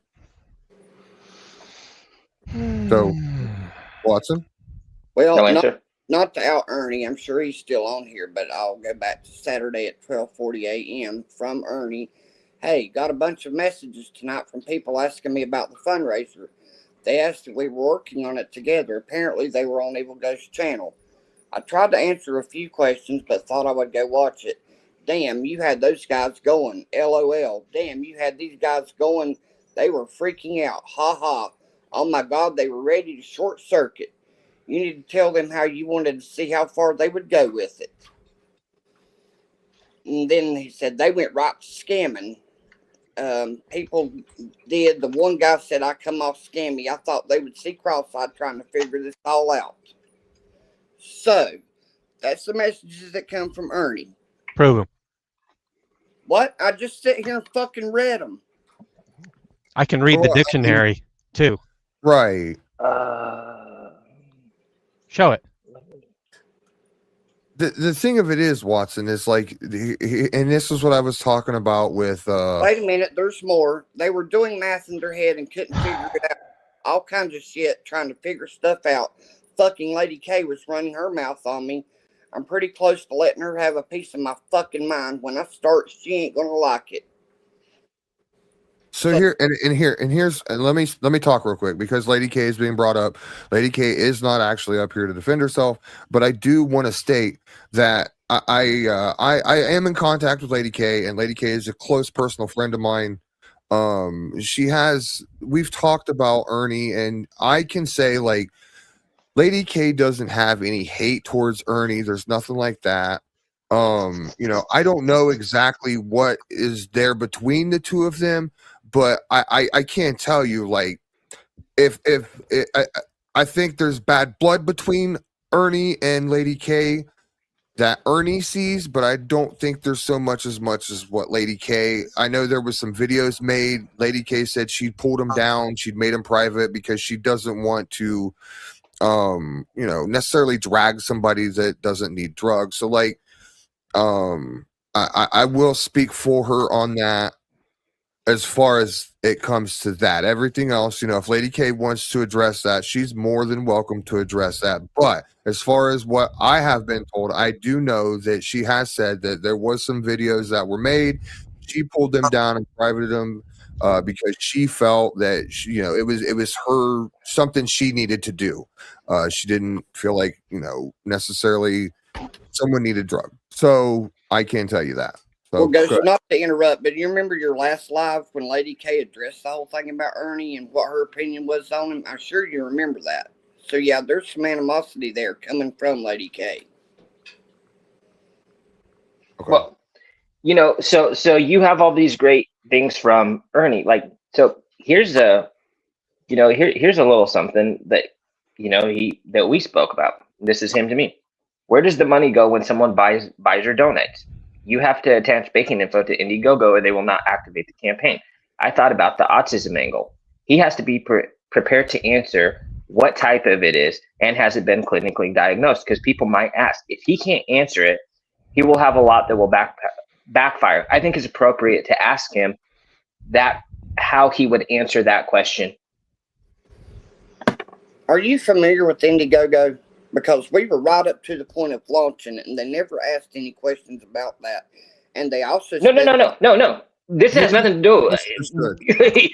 No. He's saying that I should ask you about like what kind of autism Dominic has and all of that kind of stuff, and that you should be prepared to answer those kind of questions, because the Indiegogo was based off of your son being autistic and needing this stuff as tools. That you're saying Ernie, you spoke to Ernie and he's like, oh, you got these fools rolling, ha ha ha, what a joke, I can't believe it. It's funny, when he came up here on stage, he didn't have anything bad to say about you, but he wasn't rolling around laughing like, oh my God, you guys, he really trolled you. Tarek, what you're saying is it falls under a charity, which is one of the reasons they kicked it back, because a charity is for somebody or a group like Autism Awareness. That's one of the reasons they kicked it back. You can't do a charity, but you can do a fundraiser. Now, Dominic being autistic, they kicked it back because they said that's charity, raising money for a specific charity, and they don't do charities. They do strictly fundraisers. His question is that you should be prepared to answer what kind of autism Dominic has. High functional autism. That doesn't answer the question. That is the answer to the question. What kind of autism does he have? He's high functional autistic. Another question he has. What foundation have you chosen to donate the extra proceeds to? Well, that's what me and him were going to discuss. We were going to either do it for Autism Awareness or divide it between the four, like I've already mentioned. Autism Awareness, St. Jude's, Wounded Warrior Project, and Disabled American Vets. Now, so you be divvied up between the four, or just go to Autism Awareness? We're still in the process of figuring that out. But this is supposed to launch tomorrow. Yeah, it is supposed to launch tomorrow. If all of the things have been filled through. So right now we're up to the last stage of it, which is personal business identification background check.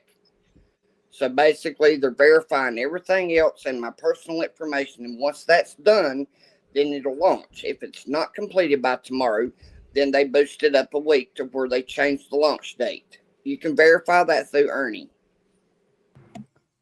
Just a couple of quick caveats. So high functioning autism is a form of autism, just in case people aren't aware. There's levels of autism out there, 7, 12, 13, 14 different things. High level autism is one of them. They usually or typically will have underlying issues that also exacerbate the high functioning autism, such as it could be associative personality disorder, tics, things like that. Yeah. So when they're asking you what kind, it's typically not offense to anybody on the panel or the side chat. It's not because they don't understand autism, or they may not even have an autistic person in their family. But you have to, when they're asking you a question, Draven, you have to assume they know nothing about autism. So give the detail as much as possible instead of just a simplistic label. Okay. What are his tics? As crazy as what exasperate the high functional autism? Does he do well in crowds? Does he have a social anxiety disorder? Does he have a learning disability that's exasperated from the higher functioning autism? Things like that. There are typically other things that go with high functioning autism. Right. Asperger's, Rett, etc. Right. Do you want to know what the tics are? I mean, your thing is launching tomorrow. Yeah. Okay. As silly as this may sound, the Rottweiler, whenever she's licking herself to clean herself, to him that's like nails on a chalkboard.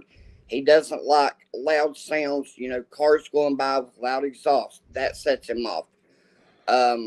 Like any kind of a loud noise, being in a crowd, it makes him want to withdraw. And some of the other ones. He doesn't like being looked at. If he feels like somebody's staring at him, he just wants to clam up and turn around and look the other way, or he'll have a loud outburst with profanity. I don't know exactly what it is when you spout out profanity at random. But that's some of the tics that he has. He's very smart when it comes to certain things. It's like kind of like being a savant. He remembers birthdays of famous people, when they were born, when they died, how many people were on the Titanic when it sank. He pretty much kind of has a photographic memory, but he's not good in a social crowd. He's like I said, he's not one that wants to interact with other people. He wants to stay to himself. He's very secluded, and basically along those lines. I mean, that's just what he has to deal with on a daily thing. But there's other things. Don't be offended, but when his these mama things kidnapped him, it started listen, a PTSD from him being kidnapped. You don't suffers need from more severe anxiety. You're good. You're good. You're good. And You're good. Listen, am I live? Can you hear me? Yeah, you're good. Yeah, I can hear you, good, but Viper. Everybody can hear you. Severe anxiety Watson. and separation anxiety. Watson. Whenever Watson. he came back from being kidnapped, he didn't want to let me out. He didn't want to let me out of his sight. Right. And the Watson. way the psychologist explained it was, after his mom took off with him, and whenever I was there when we were standing in West Virginia, what he thought is that he thought I was still up there. Is something funny here? Yeah, I've been trying to talk to you. Okay, so whenever his mom drove off and left me standing at the store in West Virginia, and she took off, I don't think he can hear me. At that point, something snapped in his brain, and the way the psychologist Watson. described it is, at that point, he decided, in his mind, it decided for him that he had to take on the role as a parent, and that it was his job to look after me. And that Is he went on reading for from about a 2 from a years. He script wouldn't or let me something? out of his sight. He was, he had to have me in eyesight of him all the time. He would, every 5 minutes, peek around the corner, make sure I was still there. I love you, Daddy. And, it was hell for the first 2 years after that. Watson. Watson. That he's never doing good enough. He says, in sixth grade, it's a big transition. Can you mute him for a second, please? Yeah, I'll just mute him. Go ahead, Viper. It was funny at first, but go ahead. I know you had something to say. Jesus Christ. Is this Watson? You're still talking. I can tell. So either he can't hear or he has the headphones off or whatever. Watson, put your camera on when you can hear me. But anyways, is this? Hold on. Setting. He's in middle school. Jeez. He's pink bowing us right now, dog. He's literally pink bowing us right now. What the fuck? Okay, go ahead, Viper. The floor is yours. Can you hear me, Watson? Somebody start laughing. He'll hear that. Hold on. He is going through. It's like a complete rewire. I guess we just let's just let him finish. I think it's a recording. You might be right, Avian. I don't. Ghost, don't you have like the air horn thing you can play? Yeah, I probably got. I mean, I got all kinds of stuff to play. I mean, I have need something to grab him. Hey, Watson, what are you doing? I got muted somehow. What were you saying? Oh, shit! My bad. I want to know if you can hear me. Can you hear Viper? Watson, can you hear Viper? Ghost, did you mute me? No. Can you hear me? Games now. Seriously, Watson, did you? Well, I see Ghost is saying where he's talking, but I mean, I'm not hearing him. He might have lost sound. He lost sound. Hold on. We might have we might just have technical difficulties right now. So everybody at once talk. So let's figure out who we can hear. Okay. So Tarek, you talk. Watson, can you hear me? I can hear you, but can you hear Okay, me? hang on. I can hear you. Hang on. Now tell him to leave and come back because his StreamYard is fucked up. It's glitched out right now, so he can't hear anybody else. Watson. So Watson, right now you can only hear me. You can't hear the other one. So Viper was trying to get your attention for the last few minutes. So will you drop down and come back up because your StreamYard's fucked up? So you can't hear anyone except for me right now. So can you do that? Go out and come back in. Just exit and come right back in to reset the StreamYard. Yeah. Yeah. Okay, hang on. I'll Is have to Gotham- go into his chat, I guess, and pull it back up with his link. So Here, have him tell him, drop the link tell him so I can I'll come kick back him, in. and then I'll drop the link in chat. Oh my lord. So Ghost is gonna drop you right now, and he's gonna put a brand new link in the chat for you, so it's easy. Okay, I'll do that. Okay. All right. Thank you, All Watson. right. Yep. While we wait for Slow Bro the Pokemon, is Gotham still in the chat? I don't know. I haven't seen him for a minute. He might be in the Gotham. links in the Gotham, chat. Gotham, Okay, Watson. Gotham, Links in the chat, homie. All right, I want to show you guys something I picked up for Gotham, because you know me, I'm all about trying to make people have things. Right. Did I turn my camera back on? You did. Yeah, you're good. All right. So I picked him up this. Oh wait, what is that? The camera's not. What is that? Oh Jesus Christ! There we go. Oh shit! Is that a camera stand or a mic stand and keyboard? It's a mic stand with sound effects board, over 1,000 different sounds, mixer to 200 with S28 portable streaming audio kit. Dude, that's cool as fuck. Yeah, G's in chat. So G, that's yours, homie. I bought one similar to that, and it was actually pretty cool. It had like the soundboard. You could either program sounds into it. It had some already into it, and it worked great. It worked great until my cat, who passed away a few years ago, pissed on it. Yeah. Oh, so yeah, that tends to ruin Gotham. Make sure you email me, give me your address so I can get this sent out to you. It's the full kit. It has the podcast mixer with the mic console, a professional bundle for your YouTube channel, and a condenser microphone set with stand. Great for sounds and talking and singing and all that fun jazz, sir. I'm not being disrespectful, but Viper, you look a lot different than what I had you pictured. What's that mean? Oh hell. You just look more, I don't know, sophisticated. He's Look at at that. I'll tell you. You kind of like remind me of my Uncle Burl with the beard and everything. It's like almost like seeing a member of my family. It was pretty cool. I mean, I'll tell you before the first time I saw what you look like, Viper. I actually pictured opposite of what you had, a full head of hair and like clean shaven, and God bless you. You got no hair. You got no hair and a big old beard. Yeah, God bless. When I said I wanted long hair, God blessed me in the wrong direction.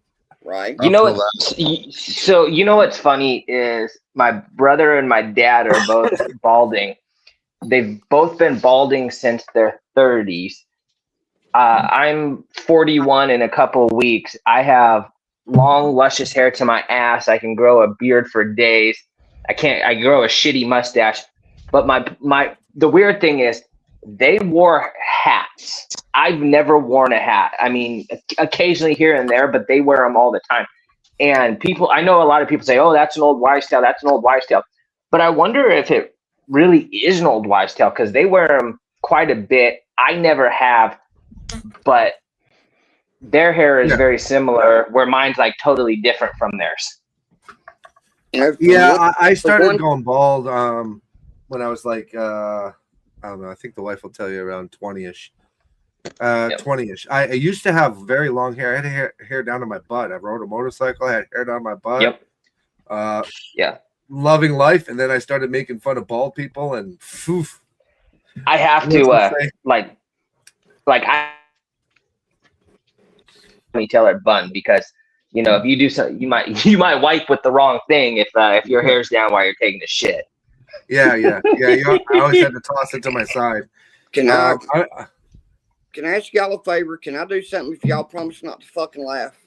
Probably not. Go ahead.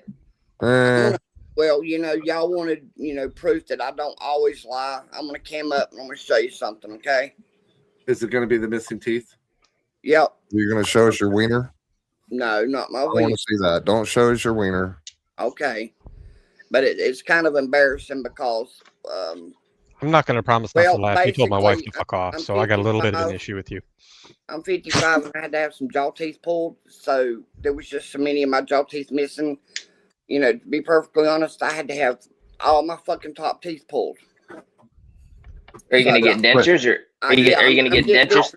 But I want to come up just to show y'all I wasn't lying, okay? So don't fucking laugh. All right. Well, hot damn.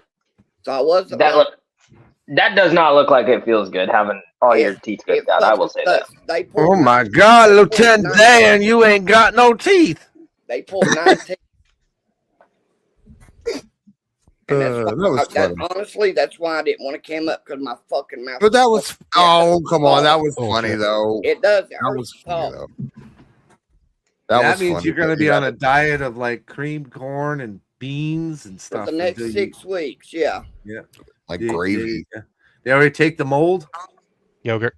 No, I got to go back on February 12th to have them take the mold. But I You have to wait for eat some Arby's last night with just eating roast beef, chewing it with the back of my gum. So yeah, it sucks.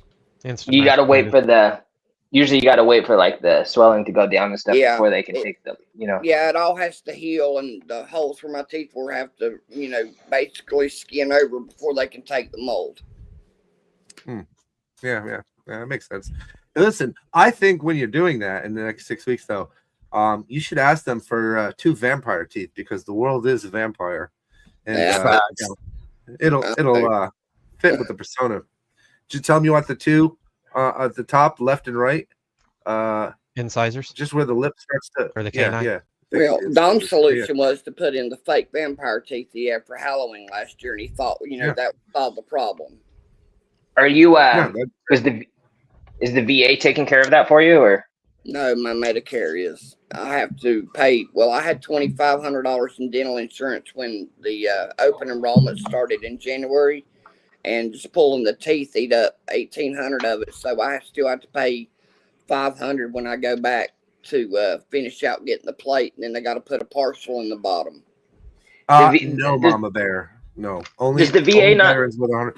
No, only veterans with 100% can get dental. Okay, my uncle has 100%, so that's why he's dealing with. He's not 100% apparently. Watson, what is your disability rating? My disability is not from the military. Fuck, that makes me hurt just thinking about it, Cinnamon. Good oh my God, I don't know why I have to keep dealing with this with veterans, dude. Yeah, my when you got out of the military, you didn't get a disability rating. No, because I wasn't disabled. Oh my God, that's not what it means. You go and still do it. Yeah, you get a rating based on your time in the military, because every year you're out of the military, everything you got while you were in the military will get worse. Yeah, because my uncle started. I've heard of it in a long time. I've never used my VA benefits. I mean, when I got put on disability in 2015, they just put me on Medicare.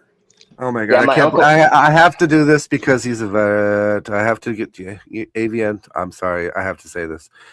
Go get your VSO. Find out who your VSO is. Watson. Put yourself in for an evaluation and get yourself evaluated. If you can hit at least 30% disability rating, you get free health care for life.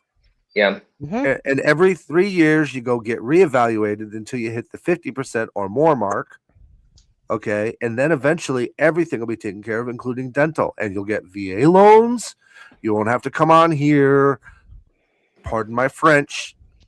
Scamming motherfuckers. Right. Because you'll be able to apply for the loans and grants on your own. Is there not like a lengthy wait from what I've heard to even get into the VA? No. The one good thing I'll say about Donald Trump is he's made getting shit done at the VA very streamlined. Right. I would agree with that. Yeah, it took my uncle years to get the 100%. He did 3 tours in Vietnam, and he's dealing with the effects from Agent Orange. And now that they have not everything is in house. So getting the evaluations, they're done by third party people now, Yeah, they're done and by third party. it's very difficult for them to be accurate, let's say. And so it's been a pain in the butt. And one thing is the VA kind of doesn't want to give you 100% because if you're married, then your spouse gets benefits as well. Do I go to the VAO? You go to your VSO, which is your Veteran Services Officer. Every city has to have one by law. Find out who your VSO is for your area. Call them up, set up an appointment, and they will direct you to the places and people you need to see to start the paperwork for your disability rating. And since it's your first disability rating and however long you've been out, I think it only goes back 12 months now, right, Avian? The last time I checked or last time I asked about it, I thought it was depends 18. on the severity of the injury or the rating that you get. Well, I got out in 93, so it's been a minute. Yeah, well, they'll estimate it. It's going to be at least 12 months of back pay. Right. But you're guaranteed to at least get a rating. And if it's not 30%, don't freak out and panic because you can always go back and get reevaluated. But it's not just about physical disabilities, sir. It's about your intellectual and mental disabilities that stem from having served as well.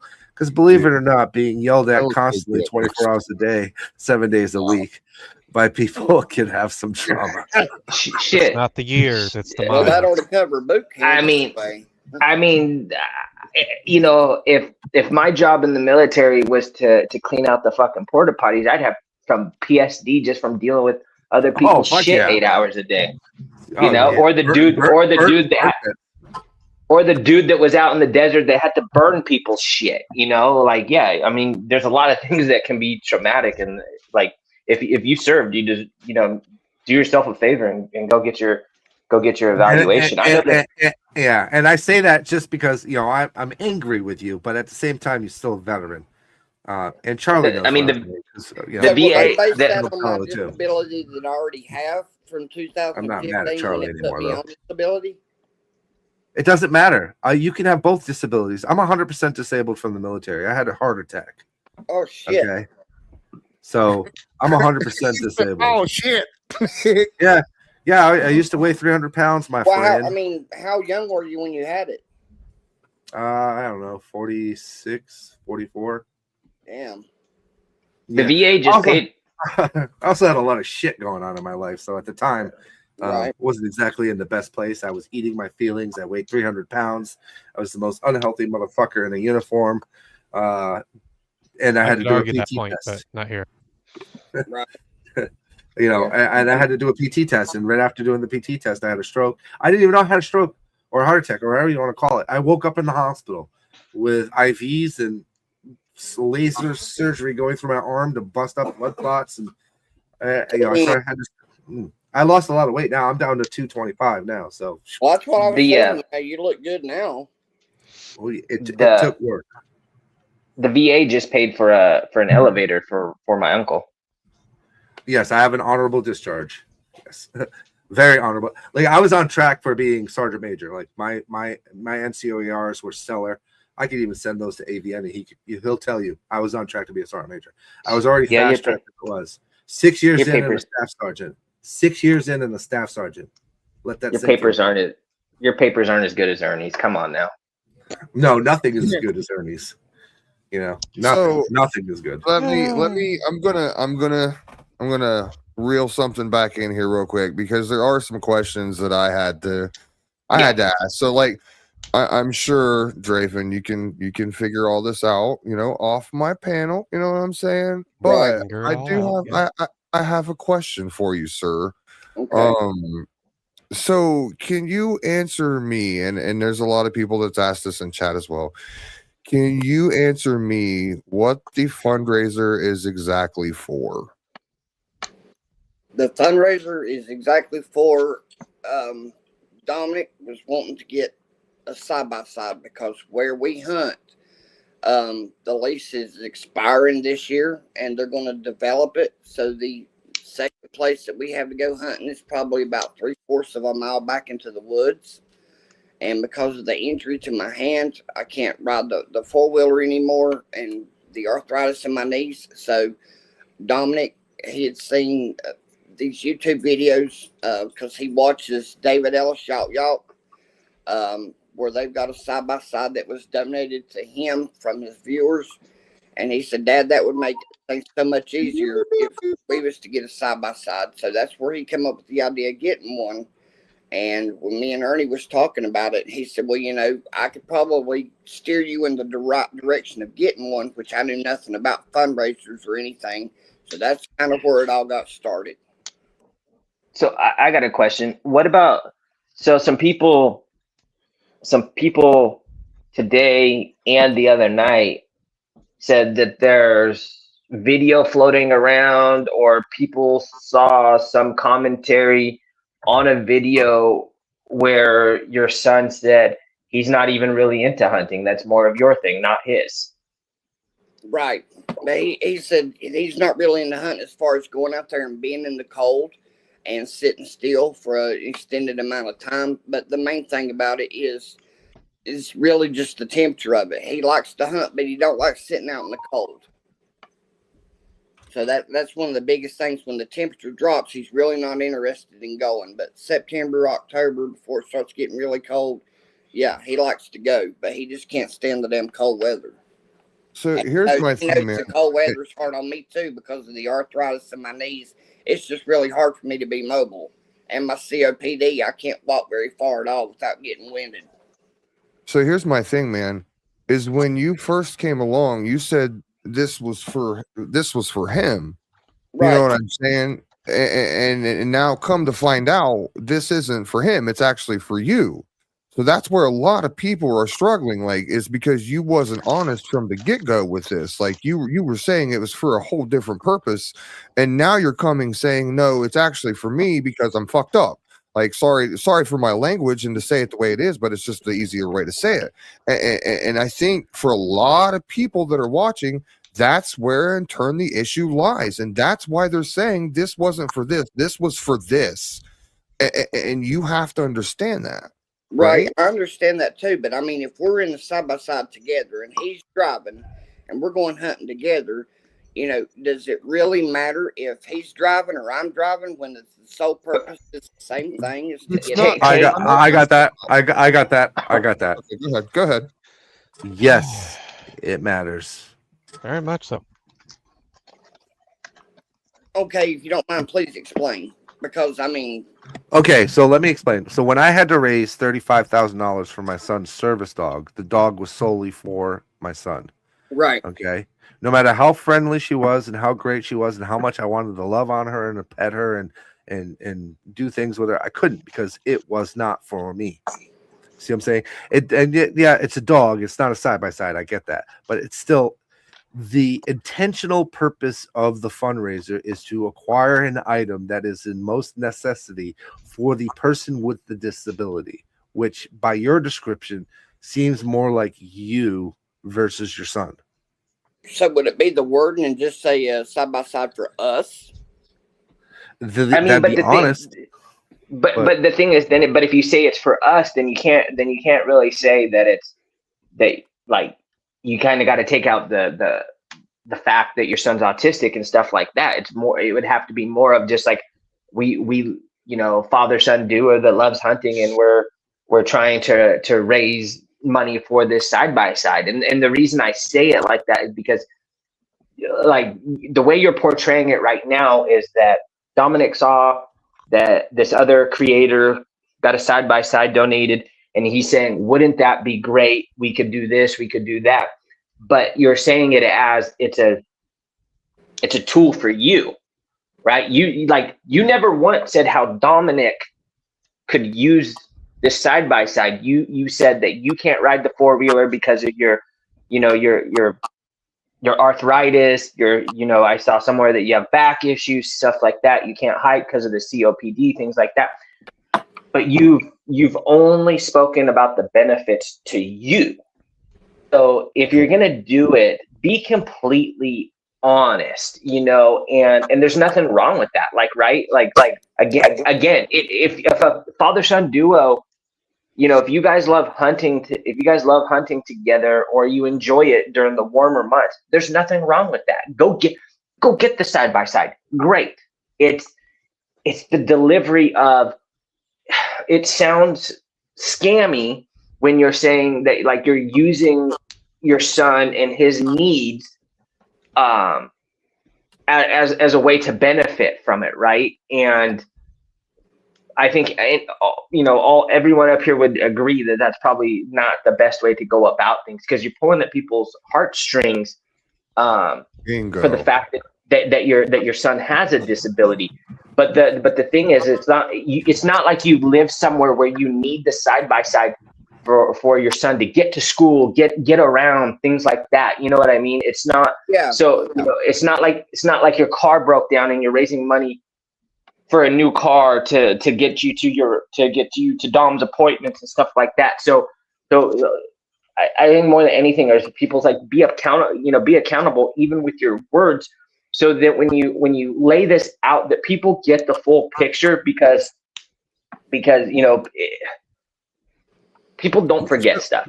Well, the only thing I'm really hold on a basing second. it. Hold on, just give me 2 seconds. Let me kind of add on to what Tarek is saying, because he brings up a very good point. If you would have came at this differently, the results would have been different. And let me give you an example of that. So let's say, and this is kind of somewhat that I read in some of the stuff that I seen, especially the flyer. You are a disabled vet, this and that. There's things that you could have talked about to, and I'm going to bring this up again, to pull at people's heartstrings, other than bring that scenario into it. You could have told people, like, you love to work on cars and it's difficult for you to do that now, and you like to this and that and that and this. You could have came at it from that angle, but instead you come at it from this angle, and then you turn around and you lie about everything. And I mean, you have to see at the end of the day, like, that was a bad play. Like, there was so many other ways you could have handled it, but instead you handled it the way you did, and now we're here where we are.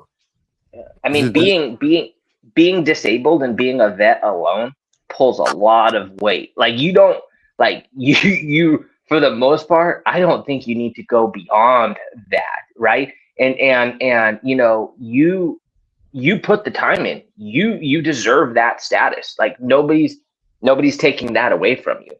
So you, like, use that as your play. You know, you don't, because at the end of the day, I think we all know that this tool, let's call this the tool, you know, this UTV is actually a tool, and it's a tool for you more than anything.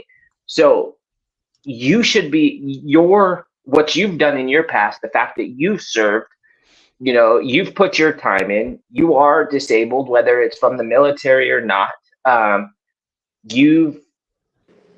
There's no reason that shouldn't be enough to get this, you know. But you also got to remember, like, the more sad fishing and the more sad stories you put on, it doesn't always help you. Sometimes it's like when you see the homeless person and they're like, you know, I was shot 46 times, ISIS kidnapped me, you know, I have a cucumber stuck up my butt, anything will help. And it's like, well, which story is the one that I want to give you money for? You know, they're all ridiculous. So I'm not saying your stories are ridiculous. So it's like, you have to be careful with how much you put on there, because, you know, if it was for Dominic and his autism, great. But in this case, that's not where it's at. So I think you should trim it down to where it's for you and the things about you. And I think that the fact that you're a veteran and you're now disabled, that should be good enough, honestly. Hang on 1 second. Ernie, is there any way you can come back up on panel and explain how we went about this layout, as to whether it should come from a point of view of my perspective of it being about me or being about Dominic? Because this way that you was going to top it up, you sent me both of the pamphlets about how you wanted it to be something for a father's dream or something for Well, he's having a conversation with somebody. Can I add something? I'm trying to get Yeah, Ernie to yeah. come back up on panel so he can explain this because he's Watson, you can't just randomly do this crap. Like, you can't just randomly call somebody on my panel. Like, when I just somebody's wanted trying him to talk come back you, up on dog. panel. Well, you're just gonna you send him a text. You don't fucking interrupt the show to. All right. It's all about being. It's a little bit. Go ahead. I'm gonna mute. I'll unmute you in a second, Watson. Like, have your conversation. Like, Jesus Christ, it's a little panel etiquette, dog. Like, I'm not trying to be an ass, but I'm trying to be an ass. Like, dude, like if you want to make a phone call, mute out, talk to Ernie, and come back. Like, don't be a dumbass. So, Avian, please be more than the stage is yours, for crying out loud. Okay. I'm going to push aside the fact that he told my wife to fuck off and just look at this from a viewpoint. If you're having a fundraiser for one specific reason, and that reason is associated with a person, if you remove that person, then that fundraiser should no longer happen, correct? Hold on, I'll unmute him. Maybe he's done. Okay. Actually, All right, Watson. Avian's talking to you. All right, go ahead, Avian. Okay. Let me restate this. If you are having a fundraiser for one specific item that is associated with a specific person, if you remove that person, do you still have the basis for that fundraiser? I'm not stupid. Okay, let me be a little bit more direct. Yeah. You said you wanted a fundraiser for Dominic and his autism and hunting, correct? Do what now? I'm sorry. My Okay. speaker's fading. You said, can everybody hear me? Yeah. Oh yeah. I'm clear, Okay. brother. So you said you were having a fundraiser for your son, autism and hunting, to assist with that, correct? Right, but I get what you're saying about how I should have. No. Let me finish. All right. Now, if you remove your son from the equation, do you have a need to have that fundraiser? Would I have a need to have the fundraiser if I remove Dominic from the equation? Yes. I would assume that, I would have to have a fundraiser. Technically, I get what you're saying for me to get a side-by-side to help get into the woods. I see what you're saying. Then you're not doing the fundraiser for your son, you're doing the fundraiser for yourself. Right, I get that now. Okay, that's about as subtle as I can be, or unsubtle, depending on how you look at it. Did you watch the other night, Avian? I think I saw most of it. So so you understand sometimes it takes a few tries. Yes. I mean, it's just a simple was like, yes. I'm sorry. Sometimes with me too. There are times I've been asked questions and I have to go, hold on, could you repeat that, please? Just to make sure that we're both on the same page and at least maybe in the same chapter of the same book. But do you guys also not agree that like he spent his time in the Navy. He's retired from the Navy. He's put in his time. He's a veteran. He earned that status. He's now disabled. That should be enough for this tool, yes. for this tool he needs. He doesn't need to just keep adding to the story. Yes, that would be true, Tarek. And the downside to that is he doesn't understand that he should have gotten a disability rating when he got out of the military. I'm not in the military. We all understand that. But yeah, I'm not saying that he's a disabled veteran. I am saying he is a veteran that is disabled, but it is not a disabled veteran. He has a disability. He's getting disability for it, but it's not because of his duties. Well, I don't know if it's because of his duties or not. That's what the whole rating system is for. It's true, absolutely. I'm currently separating them because he did not have his evaluation. So at this point, I'll keep them separated. He is a veteran that is disabled. Yes.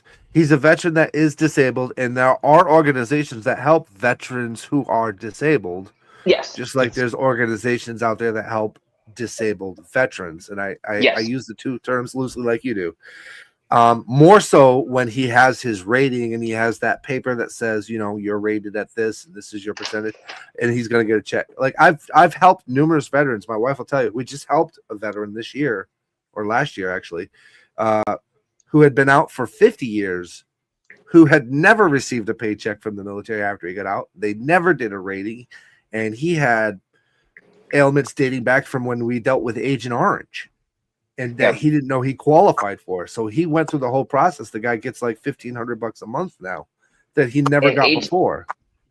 And now with all this third party stuff, Agent Orange is not an easy one to get through because they want to pass it off as anything else. Yes. And it took a lot of, luckily my uncle also retired from a local sheriff's agency and great benefits through them. So, you know, he's double dipping with benefits, but it took a lot of private doctors not associated with the VA or anything like that to bring up the Agent Orange status. And even with their testing and their confirmation saying, this is what we've seen, lines up with every Agent Orange patient we have seen, you know, under the third party evaluations, they're still like, I don't know. Let's go here. Let's go there.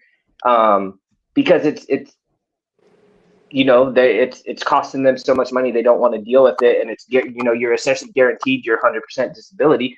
And, you know, they don't want to, from what my family has seen with, you know, hiring lawyers and stuff like that for my uncle, is their biggest hiccup is they don't want to give the spousal support for the rest of the lives. That's like always the biggest hiccup, is when you get the 100%, if you're married, the spouse also gets benefits. And in some places that obviously some people aren't married and it doesn't matter in other cases, but that's always the hiccup, it seems like, is, well, we know you're going to pass away soon because, you know, you're fucked because, you know, you were soaked in Agent Orange multiple times. And that's the thing, is he even has military documents where he was behind enemy lines, and when one of the planes dropped it, he was doused in it, and he found those records, and they're still like, well, it could have been a water drop. Yeah, they're going to pick apart the symptoms to make them apply to something else. It's not nearly as serious. So exactly. I'm gonna interrupt here real quick, and I've been reading chat a lot, so I'm in tune with you guys, and I'm feeling I'm getting what you guys are putting down, and I'm feeling it as well. And you can see, here's the thing why I said about your credibility, Watson, and why I brought that up a little bit ago, is because now, regardless of what you say, there's always going to be these questions that are brought up, like, are you even a veteran? And to be honest with you, I've never seen, besides you showing some things in a little picture frame, I've never seen actual proof that you're even a veteran, to be honest with you. So, like, herein lies the issue, is because you've lied so many times, like, people are now questioning your veteran status. Like, is the reason why you weren't using these things is because you aren't a veteran? And now, can you imagine if that's looked into and they find out that you actually aren't a veteran, like maybe you were dishonorably discharged because you did whatever, or some crazy wild shit like that you're not being honest with, then people are going to come back with that as well. Like, dude, now you're trying to do this off of this. Like, so you understand, like, what's going on right now, correct? Not correct? Crickets. Did I say too much? Oh, I didn't know if you were waiting for us to say correct or And not. that's Information weird. overload. I'm wondering if his StreamYard shit out again. It could have, so I'll give him a couple seconds. The link is pinned at the top of the chat. Sorry, it is what it is. I was sorry too, but we lost him. Well, while we're waiting for Watson, I would like to make a general announcement if I could. Yeah, sure, of course. Like we have. All right, so a lot of you guys see this Charlie K69 in the side chat. Say hi, Charlie. Just wave to the folks. Hi, Charlie. So, I'm working on getting him, with the help of the community, a nice little pop-up camper that he can live in and live out of. So if Ghost don't mind, Charlie could drop his PayPal. If not, we could drop it. Donate directly to him to help him get a pop-up. Any amount helps. I would be greatly appreciated. And whatever he raises at the end of the night, we'll look at it and I'll see what we can get for him and get it out to him, whether I have to buy it from over here or if it's cheaper where he is or whatever. But we want to get him a pop-up. We want to get him on his own. For those who don't know, Charlie has come a long way. Charlie has come a very long way, as have some other former Tiglets. Charlie is a veteran. Dog. You can come, yeah. back up. Sorry. Charlie is a veteran. He served honorably. He has an honorable discharge. And he's gone through some shit. He's done some shit. And him and I didn't always see eye to eye, and we were at ends. But at the end of the day, new me, new you, new year. Charlie and I made amends, and we put our differences aside, and he has been nothing but honorable and truthful and very strong. He's a recovering addict, which he proudly talks about, and it's a very powerful thing. So if you guys have the time, please donate to Charlie for his camper. Charlie, if you could drop your PayPal in the chat here. We'll put I it up gave at the you top. a wrench, Charlie, so you can drop whatever link you need to drop, whatever you need to do to get the ball rolling on this, Charlie. Drop whatever you need to drop. You have a wrench, feel free to drop anything. And then just to add to that, I have my my newest CD, which was art was designed by none other than Ghost's wife Peachy. Shazal. This all this art was by Peachy. These CDs are $20, and they will be opened and autographed. If you buy one of these, yeah, we can hear you. Hey, we're doing something good. Hold on. Yeah, so hold if on. If you want to purchase one of these CDs, you can email me. It's $20. You'll get it signed and delivered to you.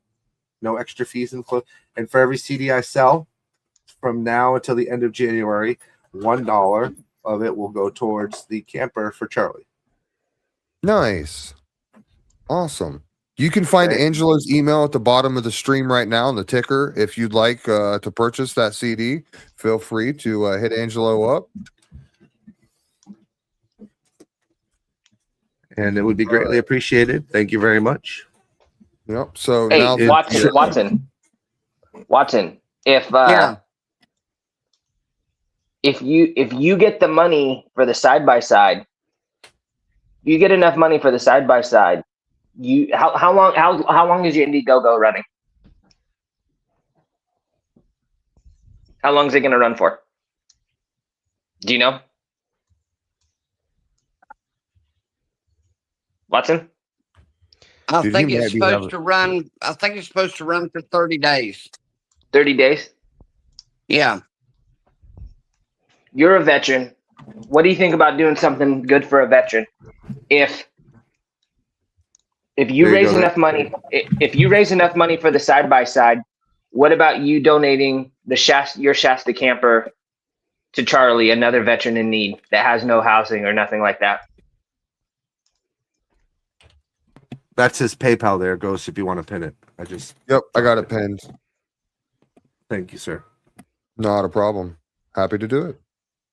Ghost and all present. I'm going to drop real quick. I got some stuff to take care of. Yes, sir. If you need another link, please. AVN, before you go, I want to thank you and your wife for all your great support to me and your orders. I greatly appreciate it. You guys are awesome, and thank you for everything you do for the community. Always. Thanks, Avian. I appreciate you for coming up. Like I said, if you need another link, homie, just let me know. Ciao, brother. Good, Avian. Appreciate you, homie. I'll drop you down. Just let me know. Yeah, brother. What are you listening to, Watson? Oh, I don't do anything on my own, by bitches. This is a community effort. That's the wonderful thing about this community. Who's got YouTube rolling? Drop your link again. What? He said drop that link again.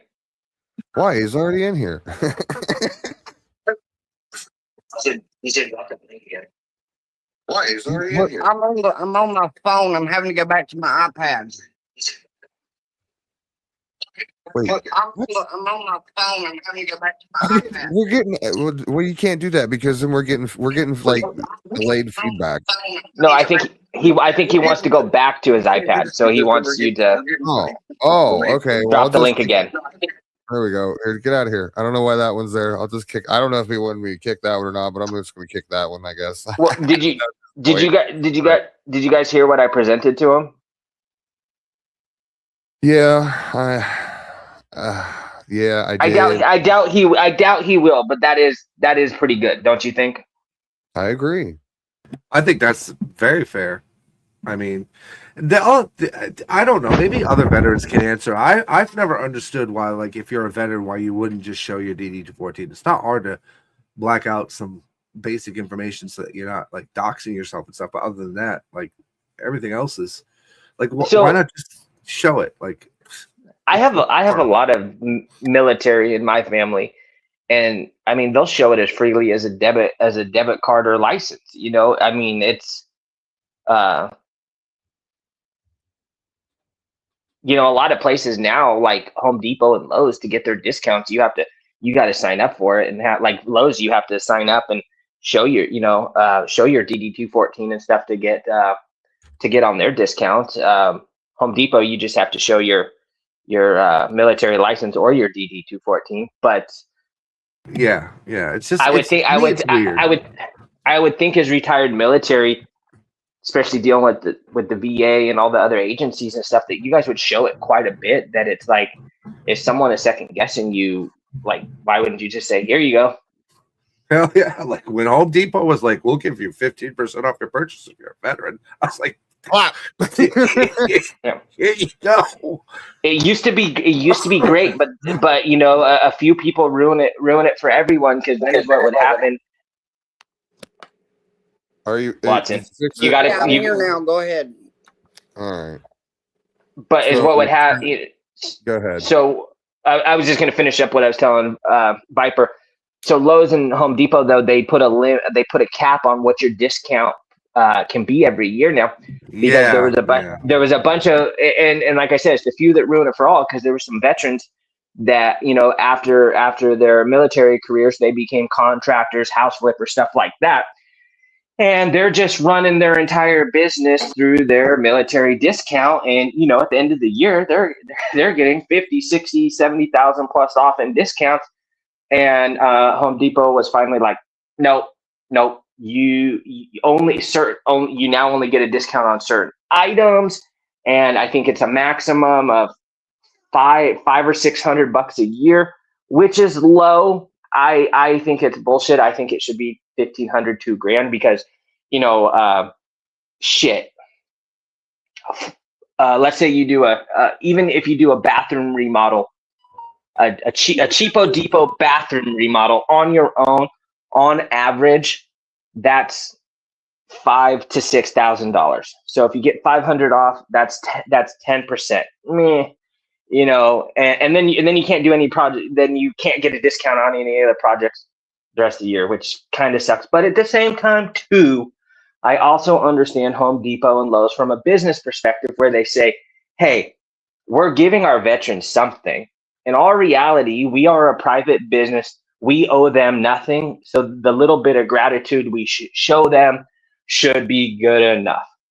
I see both sides of it. At the end of the day, it's like everything else. It's more of shame on the fucking people that took advantage of the system and ruined it for all the people that were doing the right thing. What the hell are you doing, Watson? Why can you not stay on panel more than 30 seconds right now? Like, I was actually a DD-214, and it just total meltdown at the house, I guess. What the hell, man? The two worried moms is my wife, Nancy, my wonderful, wonderful, wonderful spouse of 29 years. Guess what? She's getting a wrench. Oh, you better watch out, Watson. She knows how to use that thing. She's ranched up. You better watch it. I trust that Yeah. woman with my chat. Yeah. So, and my wife and I are looking at this from a charity aspect too, because we ran our charity for like 10 years. So like the service Right. dogs that we raised money for to give other people and the things that we were doing with it, like we had to have a board of director. Everything had to be reported, and everything cost money. Lawyers. I couldn't. I Excuse couldn't. me. I could not be a service dog trainer and stuff. I friggin' love dogs, and I'm sure you know, Viper and people in chat. You know, they become children. They become family members, and it takes months to train these dogs, whether in whatever field. And I would just grow so at my local Home Depot where I'm at almost every day. There's a group of people that come in with their puppies to train their puppies, and most of them are part of a service dog group training, and they're either seeing eye dogs, like you said, for seizures. They have them for anxiety, so many vertigo, heart issues. There are so many things that you can train these dogs for. And on average, they have them from puppy to 3 to 4 months. And I'm sorry, if I had a dog 3-4 months, I don't think I could just hand them over. But from the ladies I've spoken to, they say it's very difficult, but they say, at the end of the day, they know that they're, it's going to be a tool that it's, most likely a child or a teenager has needed their whole life, and this is their first time they're going to be able to live. Yeah, we can hear you. So so they're like, that's what keeps us doing this. But yeah, I don't know, it'd be difficult for me to just hand one over. Can I share a quick video? Yep.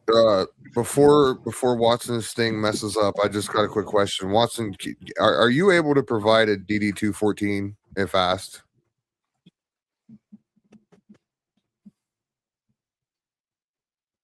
Watson? I think his iPad's fucked up. You want me to call him on the phone? Yeah, will you call him real quick and ask him, like, hey, man, can you provide us a DD214 if we need to? I guess I'll share this video until he figures this shit out. I mean, I can show it, but did you not tell me not to share personal information? Well, I mean, I'm going to be completely honest with you at this point. Like a lot of people, I'm sorry. I'm going to say it this way: as a soldier, you serve the American people, my friend. Let me see the DD214.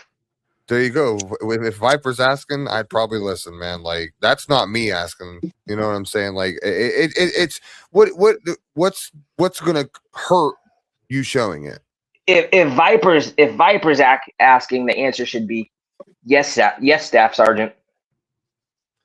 Right. Like I'm nobody, but like if Viper's asking, like let's put it to you like this: Viper holds a lot of respect when it comes to that in that area. So like if you don't want me to see it, you can at least show it to Viper so Viper can verify it, because at the end of the day, what I'm going to do is when you send it to me is I'm going to show it to Viper, and I'm going to have Viper verify it for me anyway. So regardless how you look at it, that's what, whether I look at it and then Viper looks at it or just Viper looks at it, like, can you provide that if we ask you? I'm a layman. I don't ask for DD214s, but soldier to soldier. A good song. That's a good song.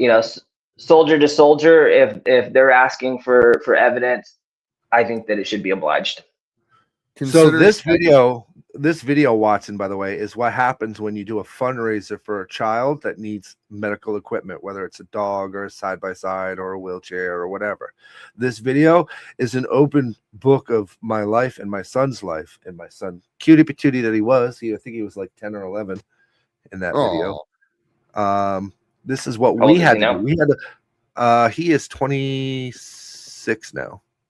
Is he independent or is he still with you? 27? Yes. 27 now. Yeah, he lives with us. He can never live on his own. Okay. But when we were doing the fundraiser for the dog, this is after we had already gotten the dog. we still had to show the community that donated what we were doing, because the story with Andrew originally started with Andrew needing a dog and the government telling me, no, you can't have a dog. And I'm like, I work for the government, so yes, you can. So we had to go through like a lot of fighting and a lot of fundraising to get the money that we needed for this dog. And she's passed now, unfortunately. But this is Aaliyah. Her name is Aaliyah. It's Native American for strong. And this is the video of Andrew and Aaliyah right here.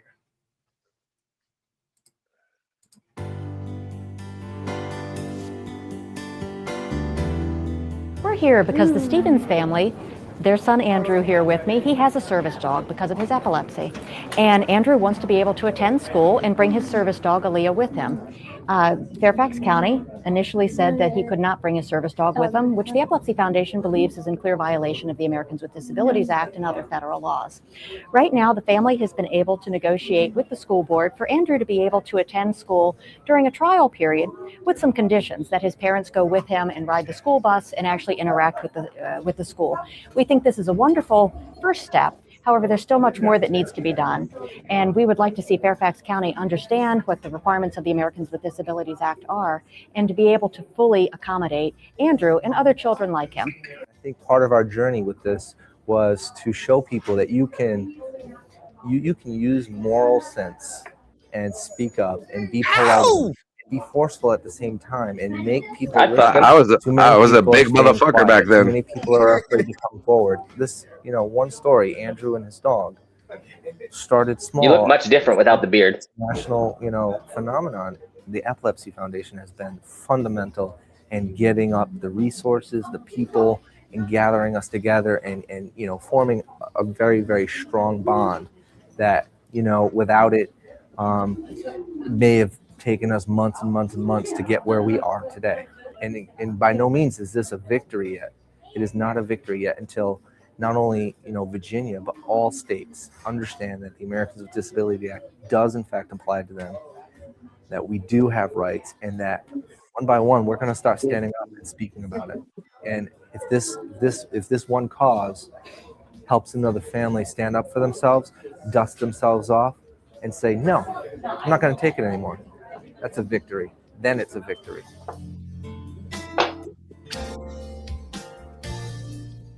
See, that's why I call Angelo my friend. Right there, boys, girls. So I got a question, Angelo. So if your son was blind and he needed a seeing eye dog, do you think it would have been the same scenario where the county had pushback on him having a seeing eye dog in the school, or do you think it would have been treated different? Well, because this is why we had to go through what we went through. So we went through our meetings where we were talking with the equal rights team for the school, and that very question came up. And I said, what if there was a person who was nearsighted or sight loss and they needed no, they wouldn't be allowed. They'd have a cane or an aid. I'm like, that's illegal. You can't do that. And then we went to YouTube. That's when I first came to YouTube, and we discovered people on YouTube. And within the first day of hearing it, some lady, her name was Trisha, she made calls to her friends, and they inundated the school board with almost 30,000 calls in one day, shut down the phone lines and everything. And then the news station heard about it.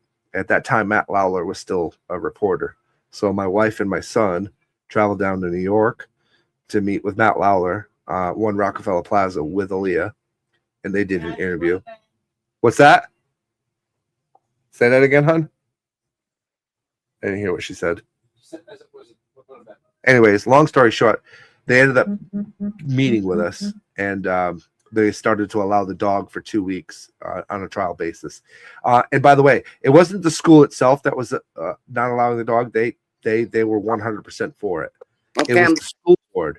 The school board, who never sees kids. They don't see these kids. They see numbers. All right, so I'm sorry to interrupt, Viper. I got your email, Craven, and what I'm gonna do is I'm gonna forward that on to Viper, which from my past experience with what me and Viper's done, like, to me this looks legit, but you know, I want without a shadow of a doubt to know, because like it's just there's been too many fucking holes in your story, dog. Send it to him. I will send it to him. I'm not gonna do it right now. Like I'm in the middle of the show. Like I'll do it, and then you know when we figure it out, I'll come back like I always have. I've done this many a times where somebody has sent me proof of something and said, "I want you to prove this."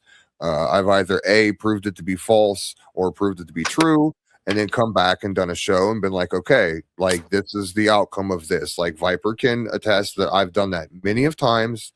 You're just gonna have to wait your turn, homie. That's how it works around here. Like I don't work on your time, I work on my time. You know what I'm saying? Like you can show it all you want, but like I'm just saying if Viper wants to look at it real quick. Well, I personally believe. You see my email scrolling. You could just send it to the email. It's scrolling at the bottom of the just screen. send it to Viper. That's all I'm asking you to do, dude. Like I'm not asking you to like get on camera and show it and everything else like that and do all this other shit. I'm legitimately like, that's all I was asking you to do was just send it to Viper. Like I don't have his email address. It's scrolling on the screen. It's scrolling at the bottom of the screen. While you do that, make sure you order my new CD. It's hot. It's got sitting in the same pew in it. What? $20. What? When you left the Navy, what was your rank? What was my rank? Yeah. E4. E4. What was your job? Electrician's mate. Sub or ship? Do you have sub or ship? I was on the USS Kitty Hawk. Ship. Aircraft carrier. Ship, yeah, aircraft carrier. Mostly it's engineers that go on a sub. Yeah. I knew that, but I wasn't sure with the electrician's mate that I was thinking that, you know, there's possibly yeah. You definitely want like smart people on the sub when you're 20,000 feet under the ocean. My friend Adam was stationed on a sub. I don't remember which one, but I will tell you, all that time at sea, he's in that little dark hole. He said it really fucked him up. He was in for about 7 years, 6-7 years, and he spent a lot of time at sea. This was right after 9/11, so you know everyone's on high alert. And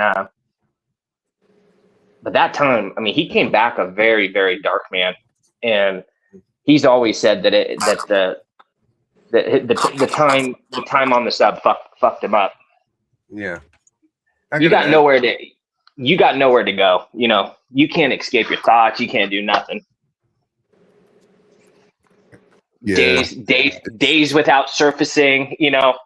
That's insane. I couldn't do like me personally. Like I'm claustrophobic, so like I'm like swinging. Like you put me in a box, no boy, I'm coming out. Either I'm hurting myself or I'm getting out that box. Imagine going days or weeks without seeing fucking sunlight. Dude, when I was at Fort Bragg doing PSYOP training, they kept trying to get my ass to jump out of a plane.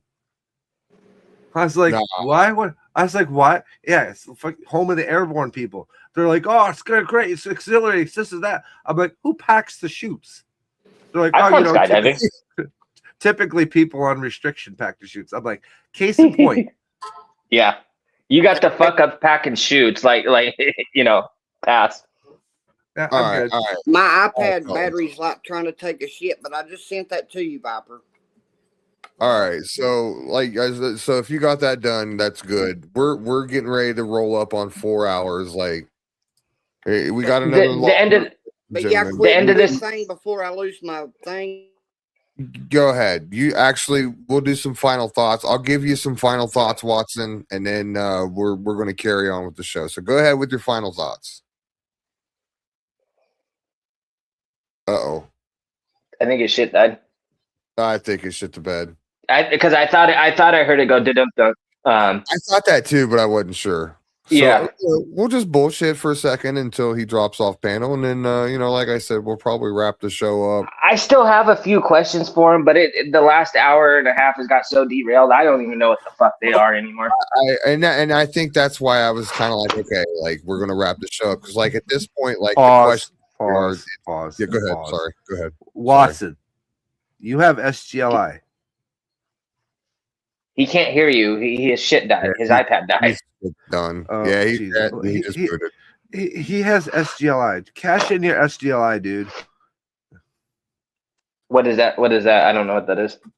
It's like when you pass away, your benefits can pass on your benefits.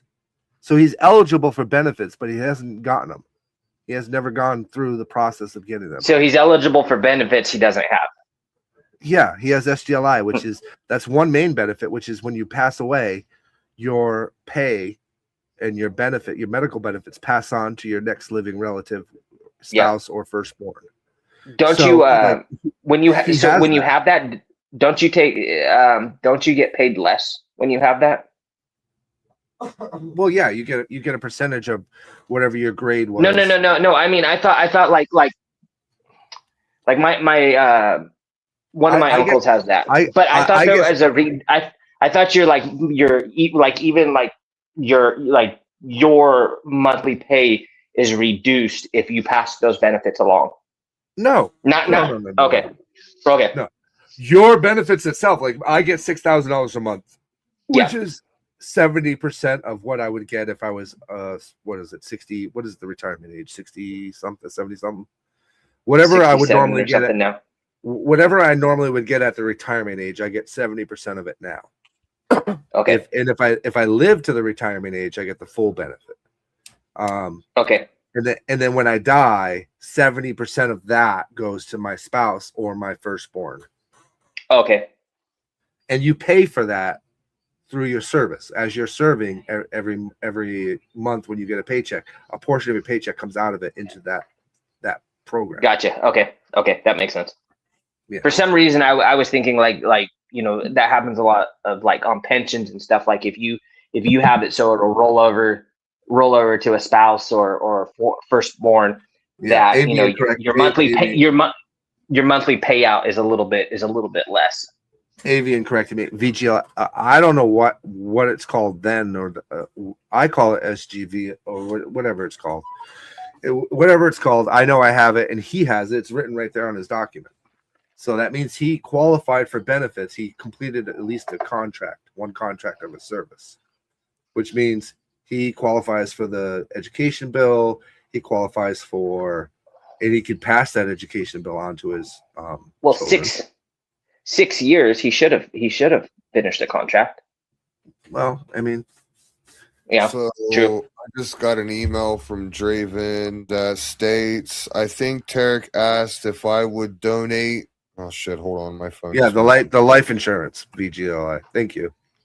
I think Tarek asked if I would donate my camper to someone. Yes, I would. Have him call me. Blah blah blah blah. My battery died on my iPad. Who said that? Watson. So while you guys were all talking, well, you heard me when I said if you raised enough money on the Indiegogo to buy the side by side, would you donate? Because he has a camper and it's a 1958 Shasta. It's been restored. It's got so it's not super big. It's not a pop-up tent, but it's a tow behind. And so my question that I asked Draven would be, in 30 days when the Indiegogo is over, if you raised enough money to get the side by side, would you donate the Shasta to a fellow veteran who is restarting their life and in need? Apparently his email to Ghost, he said yes. I'd save that just for prosperity. I'll send you. I'll send Tarek the email. I'll forward it to you. Tarek, you can just keep me up with all that.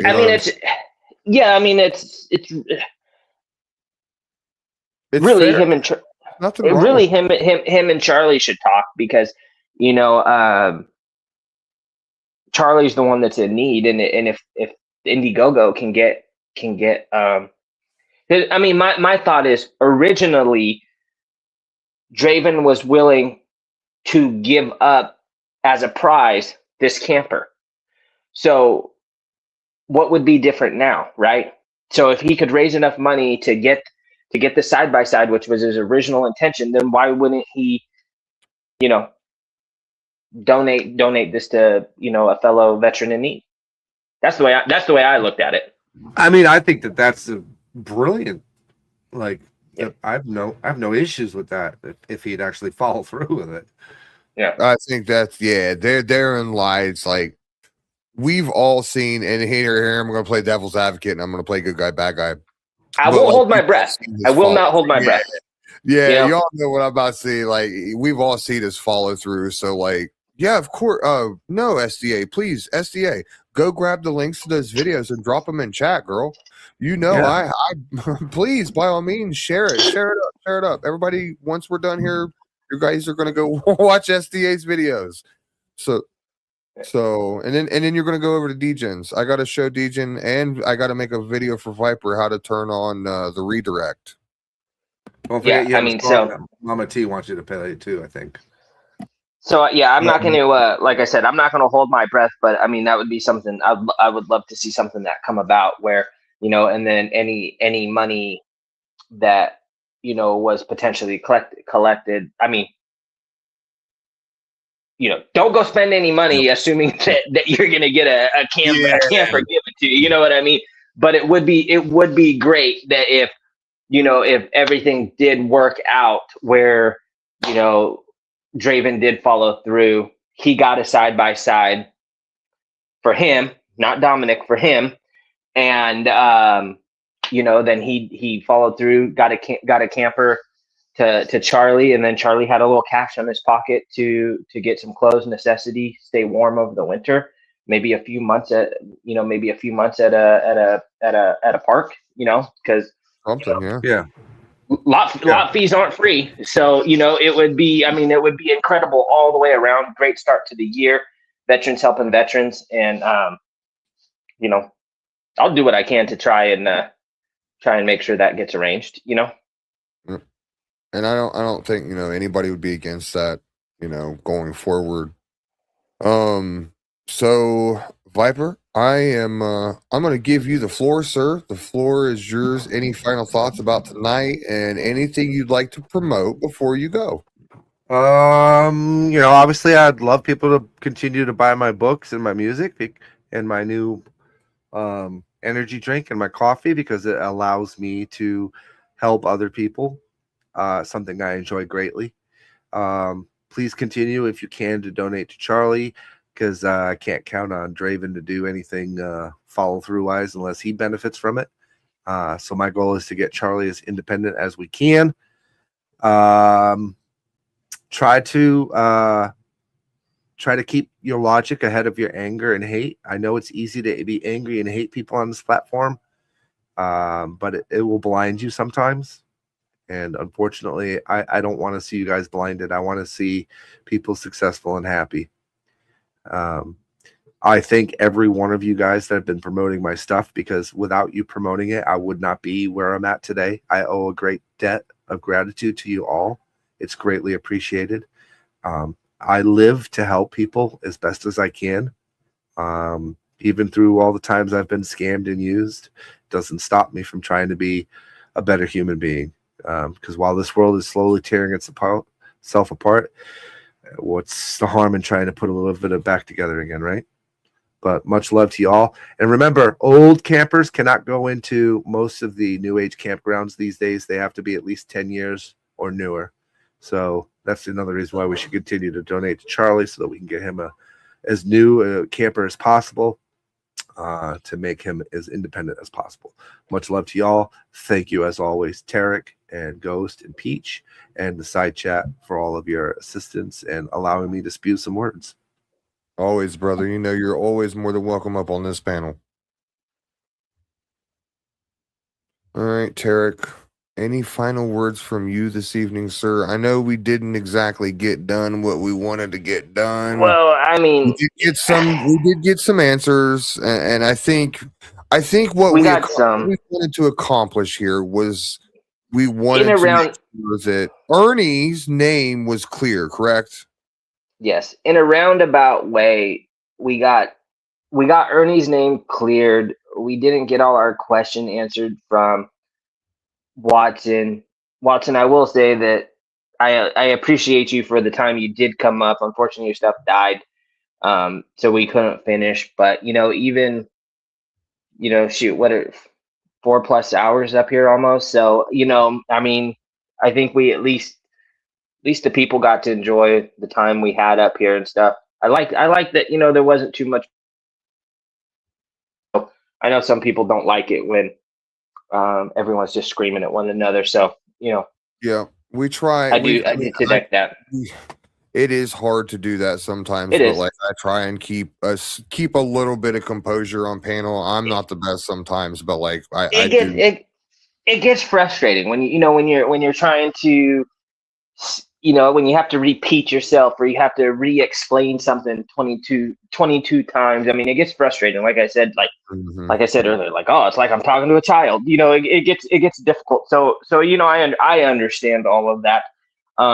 But I stated it in the beginning, and I'll stand by that, by my comment when I said, today I was never, my intention and Ghost's intention was never to bash anyone. We were just trying to get answers on what happened, what's going on. We didn't think that, saying the first Indiegogo stuff, portraying that as a joke in the end and stuff. We just didn't see that it was funny. I still don't see that it was funny. I know you don't think that there could have been like potential risks to Ernie's business and stuff like that, but you can talk to Ernie about that. Like, I don't think you realize, Watson, how nasty people can be. And, it takes one person with nothing but time on their hand to to find a client list, to find people he's worked with, and start calling them and outing him as, this scammer, and, that, he essentially stole all this money from these charities and stuff like that. That's all it would take to ruin this business he's built over the last 35 years. And so I understand up front it might not look like something bad would or could happen, but Ghost and I know it really well that shit can turn south quick. And I think you're just a little naive to some of that stuff. So, but I do commend you for coming up here for the time you did. I'm not going to call you a scumbag. I think you got some issues you need to work on. The year is still young, and I hope you do work on that. I hope that you grow some thicker skin. And I don't say that like being mean. It's just you take offense to a lot of stuff, and then you want to get sensitive or act like a victim. And so just thicken that skin, because that's all people do here is talk shit. Mm-hmm. Let me tell you, I would have driven myself crazy the first week if I listened to everything everyone said. And like when you originally said, I'm not coming up here, look at what they're saying to me in the chat. It's kind of that stuff. It's just like, you just need to ignore some of that stuff, because it's what people want. Is they want a rise out of you. They want to see the commotion. That's what a lot of, especially the quote unquote drama community, that's what they're here for. They're here for the living soap opera. Yep. So, like I said, the year is young. I'd like to see some healing in all the communities. I'd like to see these streets cleaned up. I know Ghost and I are working hard to clean up the streets in the neighborhood we live in, and we're going to continue to do that. We're trying to get rid of the riffraff and move on. Thank you for everyone for being here tonight, and that's really all I got to say. Well, Tarek, thank you for being my co-host tonight. I really have enjoyed you being on panel with me and you putting in, your insight on everything. I really do take that, and I really do appreciate that. I'm going to drop Tarek's channel link in chat, you guys. If you guys would do me a huge favor, even on the replay crew, if you guys would go over there and just sub up to Tarek's channel. There could be some things that maybe we start pushing to Tarek's channel, you know what I'm saying? Yep. And instead of doing them over here on mine, you might see us over there on his channel. You know what I'm saying? We'll start adding. Yeah, we'll start adding some stuff, and we got the 3K Doctor Show coming up, and we might have to, depending on how that goes, we might have to make it a regular thing. Yeah. For as Yeah. much love as it got some hate. But you know, the haters are just mad because They're the always people going enjoyed to. it. So Yeah. We was yeah. having fun and they were mad. Yep. That's all it was. So I know I really enjoyed it, and you know, we got the costumes and the whole nine now. So I can't wait to show everyone the T-shirt I got. So Oh yes, so that's a good t-shirt. That is a good one. And it's so true though. yeah. So you know, anyway, so I know I'm personally looking forward to the 3K Doctor Show. I think Ghost is too. I mean, I got my glasses. We got our stethoscopes. You know, I even got my little reflex knee hammer thing. So you know, we're What do you want me to drop? I don't want to drop. No, I'm ending the show. I'm not dropping a. I'm no, not, yeah, I'm we're not done. dropping. We're done. Like it's over. It's over. Time's done. We're done. We're done. Like, look, dude. Like, we could revisit this. Well, that's We could fine. be here. We could be here another 4 hours, Watson. My phone is screaming at me that it's dead. My Bluetooth headphone is screaming at me that it's dead. Like you know, it's 7 o'clock. It's Sunday. I'm ready for dinner, and I'm ready to. Okay. Here, I'm ready to chill out. I'll make you a deal. I'll make a show. We'll have a show. You can come on panel, and what I want you to do is the camper's at your house, correct? I'm assuming it is. So what I want you to do is I want you to panel up, cam up, and take us through the camper and show us the camper, because like a lot of people are saying this camper is bullshit, it's fake. So I'm willing to do that if you if you're willing to cam up and show us the camper. Like a lot of people want to see this camper, and I want to be able to show these people this camper. So if you're willing to do that, email me. I'm not watching chat, so you could even if you do. Okay, I am watching chat. I guess I wasn't paying attention to the screen. Okay, I'll do that. All right. So not tomorrow. Like, you have to give me a couple days. I've got a lot of things I've got to catch up on. Like, dude, there's things you don't understand. Like, I've got people in the Bob community that, you know, I've been in contact with that. By the way, I've been locked out of my Facebook for the last 3 days. So if people, I guarantee you, I've got mass messages of people like, "Are you okay?" So like, I have to catch up on that shit. Like, I've got other things that are going on besides you, Watson. Like, we had to take a sidetrack, and here we are. I sidetracked with Toddy. So like, there's things I got to catch back up on, dog. So I'll make you alive in a couple days. I'll notify you at least 24 hours in advance. So that way, if you got to do something, you can do whatever the hell you got to do. Yada, yada, yada. Okay. So I would like to thank everybody that did come on panel tonight. AVN, Viper, Tarek, of course, you, Watson. Am I missing anybody? I feel like somebody else came on panel. I don't think I'm missing anybody. I think that was it. Anyway, look, I'm going to give my 2 cents now. And this isn't Tarek's, this isn't how Tarek feels. This is how Evil Ghost feels. Adam, if some of you guys would like to say. I don't feel like anything that is being said right now, as far as Watson is concerned, is genuine. I've been burnt too many times in the past by Watson. There's too many holes in your story that you've proved that were a lie. Like, you have to understand, dog. Like, some people have other outlooks on you that, you know, I do not.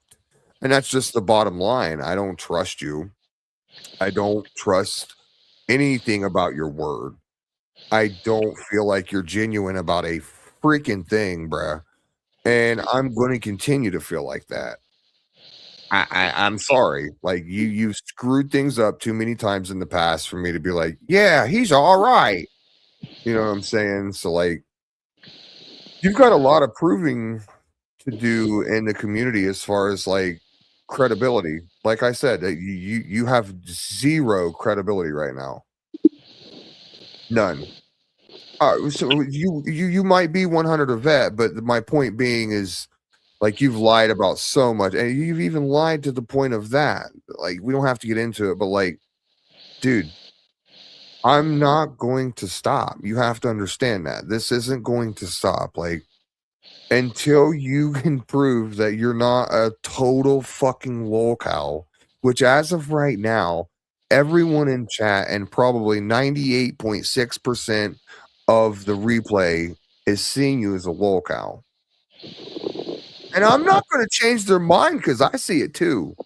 So instead of hoping that, you know, I'm going to change someone's mind or I'm going to mention his name one last time, instead of thinking Ernie Evans is going to change someone's mind, instead of thinking Tarek's going to change someone's mind, instead of thinking Viper's going to change someone's mind, it's time for you to change their mind. It's time for you to change their viewpoint on how they view you and your fuckery. Because at the end of the day, that's all they've seen is fuckery come out of you. Prove them wrong, dog.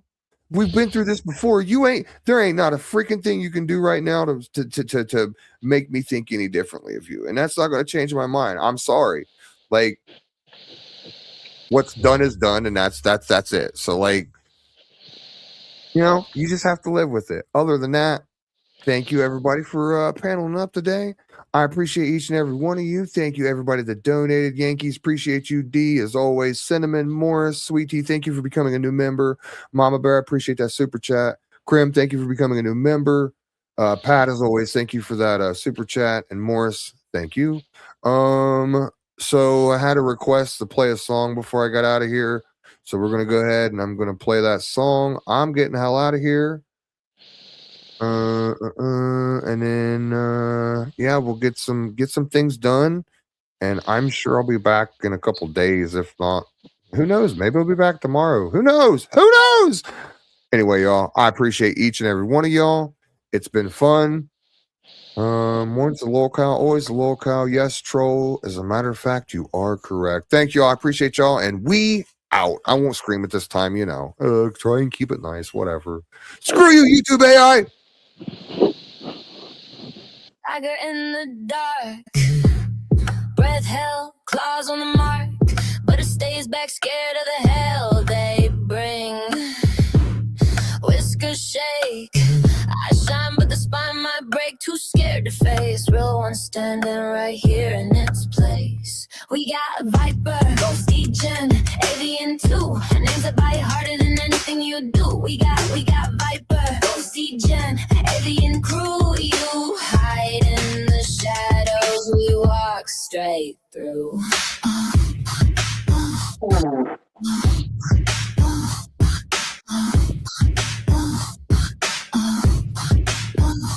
They don't creep, they stomping, full squad, bare teeth every step like a drum in your weak heartbeat. You peek once, see the glare, feel the hunt, but you flinch when the real men move. That's the difference between them and you. We got Psycho, Stygian, Avian 2, names that bite harder than anything you do. We got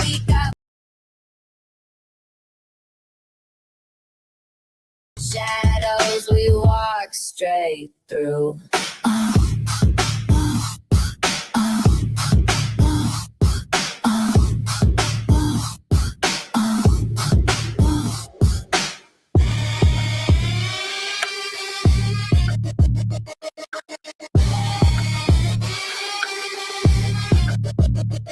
Little paper, ghosty gen, avian 2, names that bite harder than anything you do. We got paper, ghosty gen, avian crew. You.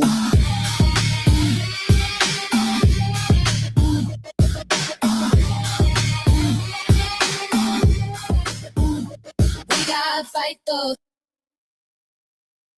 All right, y'all. I appreciate each and every one of y'all. I'm getting out of here. I'll see you next time. Other than that, I lied. We out.